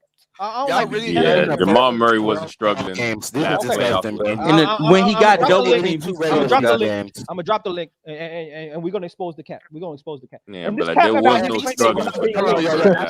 If he's so great, why can't he do it in the regular season? No. Well, like we told you, bro. Coming off of ACL, like God. he told you already, bro. Coming off ACL. So many excuses, bro. It's crazy. Oh it's my crazy. God. But see, I remember, like I said, y'all keep talking about the ACL, but before he tore his ACL, he was having his best statistical regular season ever and still wasn't an all-star. No, that's fair, man. That's fair. He didn't make it, man. He was borderline all-star that season, man. You could still be all-star. And every time he doesn't make it, every time he doesn't make an all-star game, you guys say that. All of the other guards were playing so great, he couldn't get a sniff. He couldn't get a sniff over even the guys that got put in as replacements, like a Mike Conley. He couldn't beat out a Chris Paul, who was the second option behind Devin Booker. He couldn't beat out none of these guys. All because either his team wasn't winning enough, even though his team was usually in first or second place. Y'all just got all these convenient excuses. He doesn't have the usage rate, bro. Last season, Keldon Johnson nobody gets voted as an all-star because of usage rate. Had a higher usage rate than Jamal Murray last year, bro. Keldon Johnson, bro. Bro, what is that? What is that usage rate? Is kind of. I think y'all use usage rate wrong. It's not even a stat that's really that relevant in the game of basketball. Okay, so look at the top players with usage rate: Giannis, Luka. Don't matter, bro. Lillard, Tatum, SGA. Don't I matter. think it's pretty relevant, bro. Don't matter. It's a stat that don't, because a lot of you guys don't even know what usage rate means. A lot of you guys think usage rate is how long you have the ball in your hand. No, usage rate don't even mean. End with scoring, assisting. No, in Africa, you might know. You're a stat head, but most people just throw usage rate out there, and really, nobody in the NBA, even guys that do analytics. Even like the guys that's over at Synergy, because Synergy, they don't sit there and talk about usage rate. It's almost a pointless stat. It don't really mean nothing. It's not pointless, Lamont. Because all the best players in the league gonna have high usage to a certain degree. And really, you can inflate your usage just based on the type of offense your team runs. If you run a dribble drive offense, your usage rate's gonna be through the roof because you're just gonna have the ball a lot. You're gonna have the opportunity to create for others a lot. So your usage rate is just going to be through the roof. But if you're in a pass-happy offense, or if you're just in an offense where you're the one or two scorer, you're going to have a high usage. It's a stat that's kind of meaningless, and it has nothing to do with being an all-star or not being an all-star. Chris Middleton was an all-star. It gives you more opportunity. So when Chris Middleton was an all-star, was it because his usage rate was the highest on the team? Yo, Pete Chris Middleton clears Jamal Murray. Yeah, I'm sure he does, bro. That's ridiculous, bro. You already said you wasn't even watching. Hold on. The dude talking right now, you already said you wasn't even watching it, bro. Come on, bro. I never said I wasn't watching him. Play the video in the chat. We've been talking about this a lot. We need some tape. Just play the first 30 seconds. Hold on. This how I wasn't watching because you said he's better than other guys off of 15 playoff games, bro. That's not how you judge a player, bro. Over 82 regular season games. Look, skill-wise, he was already neck and neck with them skill-wise. No, the next step never neck and neck skill-wise. That was never true. He was never neck and neck skill-wise, bro. So he was never neck and neck skill wise with Trae Young. Skill is not just no. Trae Young is Okay. way more Hey, skilled than Jamal Murray more skillful than John Morant though. Like we gotta just stay fast. Like, let's be real about it. No, he's not. They're about the No, same. he's Bro, not. he's a better 3-level scorer than him. That's not the only skill in basketball. It's not just shooting the ball, bro. Come on now. So what? You know, Like come on like trying to dunk on three people. Hold on, Nahari, bro, don't do you that. sound like hold on, bro. As far as passing, bro, John Morant's a way more skilled passer as far as getting to the rim. Hey, no, he's not, bro. Stop. Hey, Lamar, play this tape. Hey, we be sleeping on Jamal Murray's playmaking, bro. We straight sleeping on Jamal Murray's playmaking, bro. As far as like the man can't play this. as far as getting to the rim, Where's them sore front seat? As a man, Yeah, but Africa. Hold on, Nahari, hold on. You don't like the tape, right? Hold on, y'all. Too many people just yelling, y'all. Come on, y'all. So I'm about to play this tape. So I would assume without even watching this, but I'll play it. It's just a play. It's just him throwing assists. That's not playmaking. No. It's great. Making reads. It's great reads. Yeah, great reads. It's his highlights. You can't just throw any No. Yeah, of course they're highlights. So you want to watch the whole game? No, of course. It's not the game full 2 game. of the Western Conference Finals. Yeah. Hey, no. Well, I'll play it, but what I'm saying is throwing assist is not passing the ball and somebody scoring off your pass isn't playmaking. It's an aspect of playmaking, but it's not playmaking.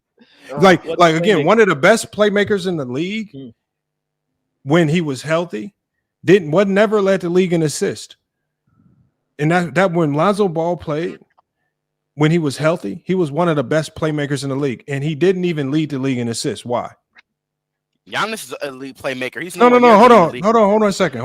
What I'm just trying to make the point. I'm trying to make is if you read too much into the assist stat, you'll get a flawed view of who the best playmakers in the league are, because the guys with the most assists it doesn't always correlate to the best playmakers. It just don't. I agree. That's why you got to watch the game, and the tape is going to show. But no. But you're not watching the gravity of Jamal Murray, because we talk a lot about. No. Hey, casual, don't be mad at the tape, bro. Don't be mad. You put a link to highlights. This is not. It's not going to show the 3 turnovers that he got with that 5 assists. This ain't me. This is NBA.com, bro. Don't be mad at me. I didn't make this tape. I didn't. But this is not. But you put the link. All right, this got to be the nastiest shit. No. This is what it is. I just told you about. You talked about the Western Conference Finals and the. Hold on, y'all. Let's just check the highlights out. We're watching. Shot creation. Shot creation.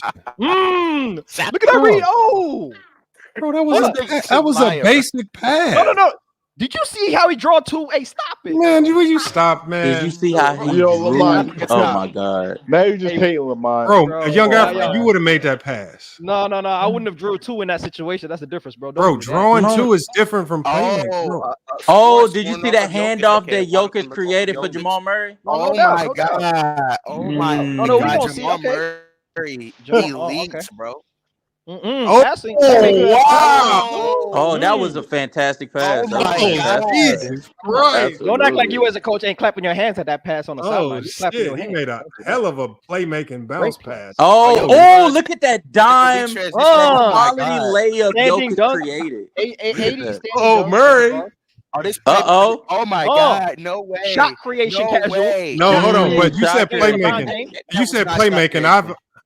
No, shot creation. I said it all. Don't do that. No. Because I spoke about his playmaking. The best thing he does, half-court shot creation. I've been saying that, and that's what he's showing. That's what he's showing. Yeah, this is just like this is what we did. We didn't know. We didn't know he had this in him. We didn't know this. Oh, pick and roll with Jokic. Tight defense don't matter though. Don't matter. Oh my god, bro, you gassing this, bro? No Jokic, and I still straight cash in the fourth quarter. What? Close game, Lamar. Close game. Down. What? Jeff Green at the pick. AD on the switch. What happens? Cash. Hey man, and this is okay. So hold on. Based on all this, Bozeman said he was struggling this series too. Bozeman said he was struggling this series too, bro. Yo, Bozeman was struggling off of one play. Y'all gotta stop. Y'all gotta stop behind. His mouth still open. Y'all are not really trying to judge this nigga off of highlights. They're not even that impressive. Nigga, you said he was struggling. Are y'all serious? He was struggling, my man. This is highlights. Are y'all serious? Look at that. Bro, that's a. Well, all I'm saying here is what I call a microwave scorer. He's a microwave scorer. Microwave score, bro. That's a term, bro. That's a real. When he gets hot, when he has the hot hand, it's tough. He's a tough cover. That's giving him his props. Y'all act like that's a stain. Look, he's making these shots. He's making are extremely contested. Like all run. Y'all acting like I'm slighting him by calling him a microwave. If somebody calls you a microwave in a game of basketball, that's a compliment. Why don't you call him an elite scorer? Why are you going to call him a microwave? Like because you know why though? I don't think he's an elite scorer. I think he's a good. I think when you're a microwave scorer, when you're hot, when you have the hot hand, you unstoppable. Is he consistently a great scorer? No, because we know during the regular season he's an 18 to 19 point per game type of player. When he gets a hot hand, and he has no, they're trying to judge Jamal Murray off of a playoff run. Hey, Wisdom, did you see the evidence? Wisdom, you see how they mad now? You're trying to attribute a playoff run to his whole career. No, you're trying to show highlights when if you watch the actual game, you notice there was plenty of instances where he was anxious to get the ball off of his hands when they started doubling. It's like get the ball off his hands. It's like you literally didn't watch.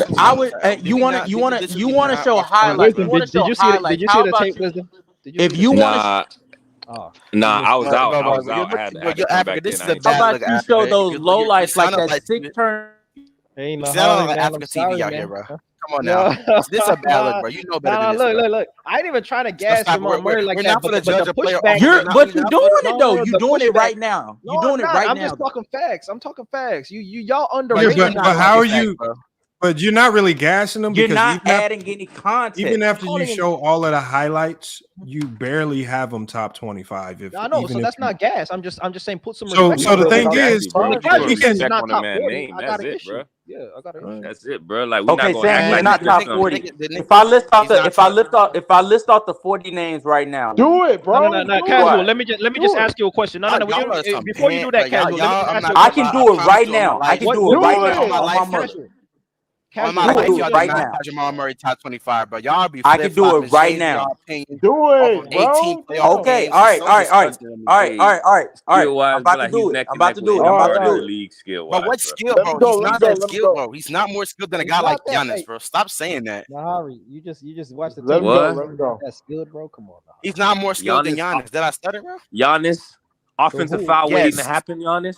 What are you talking about? Offensively, Jamal Murray is more skilled than Giannis, bro. I hate to tell you that's not even. No. He can't. Offensively, he's more skilled. He can't draw the type of attention. Not as dominant. Dominance is different, bro. He's not as dominant. Hold on, no. He can't make the type of passes Giannis can make. He can't play off. He can't he just can't. He can't play in transition the way Giannis can play. He can't rebound the way Giannis can rebound. He can't. Hold on. Yeah. He can't defend like Giannis can defend. He can't recover on defense. Now like talking Giannis about defense. Recover on defense. Now you talking about defense. So defense is not a part of skill. No, man. So when we said offensively skilled, I'm telling you offensively skilled. Yeah, bro. I'm ready when y'all ready. They had no skill. Okay, I'm ready. They had no skill. All right. So you were NBA player. Obviously, you want to put defense into it. It's not a. That's why he's a better player, Nahari. Come on, we don't have to do all that, Nahari. No, he's more skilled. Casual go. Casual don't have no names, bro. We know this, man. 40 names. I want to hear it. Bro, man, y'all niggas is nasty, bro. I promise. Might as well get to just start from like Paul George or something, bro. Like, we don't have to go through the name. No, the thing is, like I said, once you get, I got you, Jamal Murray. No, I don't want to go through. I don't want to go through no 45 names. I'm not about to do that. Exactly. What I'm saying is, I got him though. No, it's not that I don't care. What I'm saying is, when you get down to 25 to whatever 40, to me, it just starts to become preference. I think certain guys are a lock as far as top 20 goes, but once you start getting outside of that, it's preference. Because if I prefer the versatility of a guy in Siakam, I could make a case for Siakam over Murray if I just like a guy that can do things on both sides of the floor. Right? Okay, so but if Zach LaVine and Bradley Beal are in the 30s, what even have like a conversation? No, but what I'm saying is, again, I consider Zach LaVine a similar scorer to Jamal Murray. I think Jamal Murray might be a better microwave scorer than Zach LaVine, because Zach LaVine's, I think I think Zach LaVine's He's not fall though. off. He's not though. Who? Jamal Murray isn't the scorer. Zach LaVine is a better scorer. Zach LaVine is a better scorer. No. I'm saying no. That's not what I said. No, he's not. I He's said taking more Jamal shots on Murray. bad teams. I said Jamal Murray's a better microwave scorer. That I'm classifying him as a microwave. Yeah, but Zach LaVine ain't no microwave scorer. Yes, no, he's not as I know, but I classify Murray as a microwave scorer. And again, if I prefer guys when they get the hot hand over guys like Zach LaVine, I might rank him higher. So it starts to become too subjective when you get down to 20, 30, 40, because then you're just going off preference. Hey, can I get some other microwave scorers just to understand what the microwave? I was just about to say, Mon, did you just create a column? No. Microwave score. I'll give you a guy like Trae Young, microwave score. Trae Young, microwave score. Okay. I give him a microwave score. Another guy that you could say is a microwave score. At times, you could say Bradley Beal, microwave score. When he gets the high hand, almost impossible to guard. Okay. So you got guys that aren't microwave scores like a KD. KD is going to be a consistent bucket. No matter what, consistent bucket. But Jamal Murray on and off like a microwave. Jamal Murray he can give you 50 one night like we've seen, and he come out the next night and give you 12. Okay. And that's right. not It's no consistency. See, the best scores are going to be consistently great. No, but that's number one option scores that you're talking about. Jamal Murray's not a consistently great scorer. He's a player who's exploded in the playoffs and has some great playoff runs. But for the majority of his career, he's just been above average scorer. He's not a league, one of the best in the league. Like he's looked in the playoffs. In the playoffs, he turns into a microwave, especially when he has the right matchup. But he's not. It gets tougher. He can get to the line. He can get to the free throw line more often. That would turn. Yeah. But at the end of the day, everything that y'all keep using his playoffs to try to define that as him. His regular season is who he is because that's the bulk of his career. The playoffs are a very small portion. I mean, you can add up all his playoff games. I don't even know if it's 100 games. You know what happens in the playoffs, Lamont? Something simple happens. He goes from being a second option in the regular season and getting 15 shots a game to 20 shots a game, and he starts getting number one type usage. That's what happens. What happens in the playoffs is teams completely sell out to defending Jokic, and it gives him more opportunities. That's all. And y'all be killing me. I'll be like, he has all the skills to be a top 10 player. No, he doesn't. What skills are y'all talking about, bro? All I see is a great score. Don't get me wrong. Every time they've made a hell of a run, is Jokic's playing at an all-time peak. Yes. Without Jamal Murray, Jokic was getting eliminated though. Except for 2020, I think that's a dumb argument, bro. Because Jamal Murray was the only player missing from when they were getting eliminated, bro. So that's a stupid argument. Stop acting like this team wasn't completely different from 2020 and 2021 and 2022 when they were getting bounced out. They didn't have KCP, Bruce Brown, Aaron Gordon got much better. They didn't have MPJ as well from one of those years when they got knocked out the first round. Stop saying that, bro. They could have had all those guys, and without Jamal Murray, they're not winning the championship. Obviously, they're not going to win a championship without the second best player. Nah, it's only been 4 hours, one cool P. We were going on 4 hours, but I'm about that doesn't mean Jamal Murray is just great player. He's a top 15 player because they can't but he's a good player. But as far as taking him to the next level, I don't know if he's on that next level of greatness.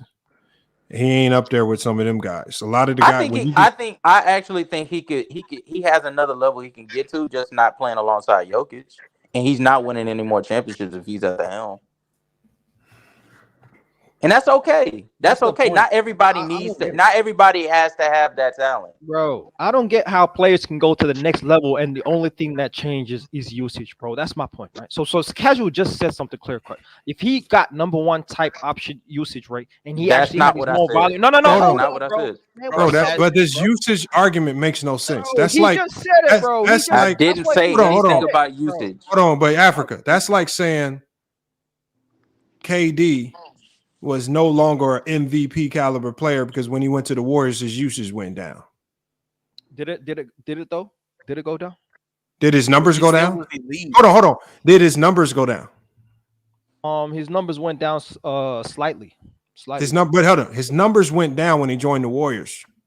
What I'm saying is when his numbers went down, did it make him any less of an MVP caliber player? No. So again, that don't matter. No, but did he was he in the MVP race? What I mean by that is what I'm saying by that is no matter who you're playing alongside, if you're an all NBA level player, you're always going to look and have the impact of an all NBA level player. Y'all keep trying to say that he can't be an all NBA level player because of Jokic when every other number 2 option in the league, like the Jaylen Browns and all these other number 2s, can still be all-stars and all NBA level players, even though they're playing alongside other all-stars and all NBA level players. They're not playing with a point center like LeBron. So that means AD can't be an all NBA all level player because he's playing alongside LeBron. Well, that's fair. Let's look at the Jaylen Brown example, right? That's fair. Hold on. Kyrie Irving is playing next to Luka, who's one of the most ball-dominant players in the NBA, and he's still an all-NBA caliber player, bro. Stop saying that, bro. No. First off, this season, Kyrie has not looked like an all NBA level player, bro. What are you talking about? He ain't look like this season. Jamal Murray hasn't looked like an all NBA caliber player. Jamal Murray hasn't either. Jamal Murray has, bro. Hey, first off, y'all must be sleeping. No, hold on. Hey, Kyrie averaging more points per game than Jamal Murray right now. No, so he's how not. is that possible? No, he's not. Not this season. No, he's What's not. Kyrie averaging? Kyrie averaging 19, like you said before. What's Jamal Murray averaging? He averaging 3 20. games. And the difference is Jamal Murray is averaging 50% from the field and 50% from 3 in the volume that he gets. So he's taking. Hold on, yeah. This matters, bro, because to talk about impact, when you take 15 shots and you average 50% from the field and 15% from 3, and you're giving 20 points and 8 assists, that matters. So he is playing at an all NBA level. Yeah. So now you want 5 more shots. No, exactly. He's not playing at an all NBA level. Exactly, because the only thing is the volume. Hey, Wisdom. See, this is what I don't get, right? If a guy on a bad team gets the volume that Jamal Murray doesn't get, he gonna be considered all NBA because he gets the volume and the numbers look nice. But if a guy gets 5 less shots but on way better efficiency and shows you when the volume goes up in the playoffs and he gets 20 shots, it goes up to 26. Okay, so hold on. So Young Africa. It don't matter though. If what you're saying is true, he didn't do in the regular season. If what you're saying is true, give me another player in NBA history. LeBron too. Give me another player in NBA history who's been impacted the same way Jamal Murray's been impacted and has been slighted because of it. Because of what? And never got the recognition he deserved as an all NBA caliber player or an all-star because he was playing next to a great player. That's a good question. Let me think on that. That's a good question. So, because what you're telling me is Jamal Murray is just the anomaly of NBA history. Oh, that's a good question. Or is Jokic just that good? Nah, and he's playing good basketball as well. You know, like Jamal Murray's not shot jacking and hijacking the offense as well. Like he's playing good basketball, and good winning basketball, and he's not like okay. Look, I can name one player off the top of my head, Lamar. A guy that was at that level, that had the talent, that had the production to a certain extent, but didn't have the volume. What do you mean? Because if he was at that level, that means at some point in time he displayed. He was an all NBA level player. Jamal Murray's never displayed that. No, but he did. But he never got. This player had never even got an all-star appearance, but he showed the level of an all-star level player, and he was playing next to a great player in Kobe Bryant, and that is Lamar Odom. We've seen this. Hold on. What awards was he winning where he was still getting individual recognition? 6th man of the year, bro. So he got awards. So what I'm saying is, just like John Morant got most improved. So what I'm saying is there should be some individual award that reflects something that y'all saying. Y'all have zero. All rookie first team. Yeah, we got that. Yeah. I know a lot of bums that made our rookie first. NBA championship. Yeah, that's another one. Okay, so great. So hold on. First of all, that means you got a team accomplishment and you got an all rookie team. Mm-hmm. So you're saying he hasn't done nothing of individual significance since his rookie year? No, we gone through this as to why he has not got the individual. But again, he's the only player in NBA history that it can. He is an all-star caliber player, but he just can't get the recognition because of his usage, because of Jokic, because other guards. He's just a loaded West. Y'all got a million excuses as to why he can't get one individual accolade. That's just a fact. It's not excuses. I know why. I know, but that's a lot. That's a lot. It's a long. See, the thing is, Mike Conley got an all-star bid over him. Why? They were the number 1 seed. Nah, didn't they get that shit to him as like a pity party because like niggas was saying for like years he couldn't get an all-star selection even though he was playing at an all-star caliber level. But Steph rolls past him. Westbrook rolls past him. CP3 was still there. Damian Lillard rolls past him. Like, that's why Mike Conley got that all-star pick.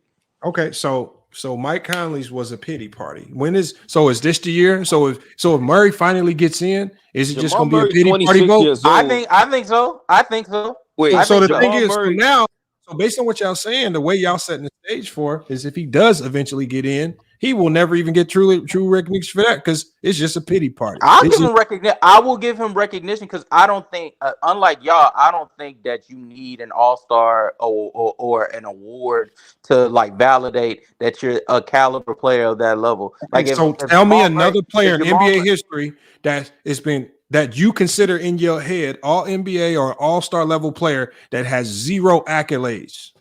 That has zero accolades? Yeah, because accolades just naturally follow good players. Yeah, but you're talking about guys that's career is over. No, hold on. But the accolade, he's played 7 years. Yeah, but he still got a whole lot of time left, and now the Nuggets are going to be an established contender. So does he got a player of the week? Does he got anything? With the way the team is built, I got one. Hold on, talk about. I got one. The Nuggets are going to be a consistent contender, and Jamal Murray will get those accolades, bro. Watch. There's a few players in NBA. Wait, hold on. Talk about. I got one. Mike, tell me what you think of this one. Tell me what you think of this one. If he got bounced out the first round, he played bad. Before Donovan Mitchell went to the Cleveland Cleavaliers last year, he didn't have an All-NBA selection at all to his name. Was he an All-Star? He was a multiple-time All-Star. No. I'm saying he was an All-NBA caliber player. Yeah, but he was an All-Star. But he was All-Star though. And guys like this, Lamont, back in the day, guys like Jason Terry who played next to Dirk Nowitzki. Right? He put up great numbers, but never made an All-Star team. And you could question, was he ever that great? He was never All-Star. Guys like. Hold on. Are you telling me? Are you telling me? First of all, before he even played with Dirk, he had been an All-Star. He was an All-Star in Atlanta. So scratch that one. Nah. He was an All-Star. Nah. He was an All-Star. Yes, he was. Nah, Jet Terry was never never All-Star. That makes my point that you saw him as All-Star level and he did not make it. That's my point. Jet Terry was never All-Star, bro. Never, ever an All-Star. And that's my point. He was All-Star level and he never got that. See, exactly. That's my point. So you can be that and not get the accolade is my point. Guys like that. Guys like Richard Jefferson playing next to Jason Kidd. Yeah, Man, I know you're mad about that. I know you're mad about that, Lamar. I know you're mad. Oh, hold on. You're right. Hold Jason on. Terry. Jason Terry, 6th Man of the Year award. Did get an individual. So it shows. It's individual. So, but the thing is, he has something that lends credibility to that. It's an award. See, the thing is, it showed somewhere. Just like with Jamal Murray could win 6th Man of the Year, bro. I know. Yeah, but he don't. Jamal Murray might not be able to win 6th Man of the Year. But remember with Ja Morant, Ja Morant couldn't get 6th Man of the Year, but Ja Morant damn sure won Most Improved Player. It showed somewhere. What about a guy like Jason Richardson in the Golden State Warriors playing next to Baron Davis? I never made an All-Star game. I never considered Jason Richardson the man with the most broken jump shot I've ever seen. No. One of the most athletic players in NBA history. He ain't good for him. He can jump. Yeah, good for him. I never considered him all NBA level. He was a bucket though. What do you mean? Never all NBA. Never all NBA level, man. We're talking about All-Star level, bro. All NBA is tough. We're talking about all NBA. Most guys that made all NBA teams or borderline all NBA teams, they made All-Star appearances. So that's right. So if Jamal Murray goes throughout his career and doesn't make an All-Star team, that's gonna look crazy. Yeah. And if he doesn't make an All NBA, at the rate he's getting injured the way y'all talking, he might not have much left. Don't do that no more. I mean, y'all saying that, yeah. 1 year. He just getting started, Lamont. What you talking about? He just getting started. Let's just hypothetically say, Murray needs to. Bro, they losing the first round. He is never getting back in any. Bro, if they lost in the first round, if he lost in the first round and he played bad, obviously, bro, he gets knocked. Yeah, but hold on. But if he lost, he's still Jamal Murray. So hold on. Y'all act like losing in the first round is solely on Jamal Murray.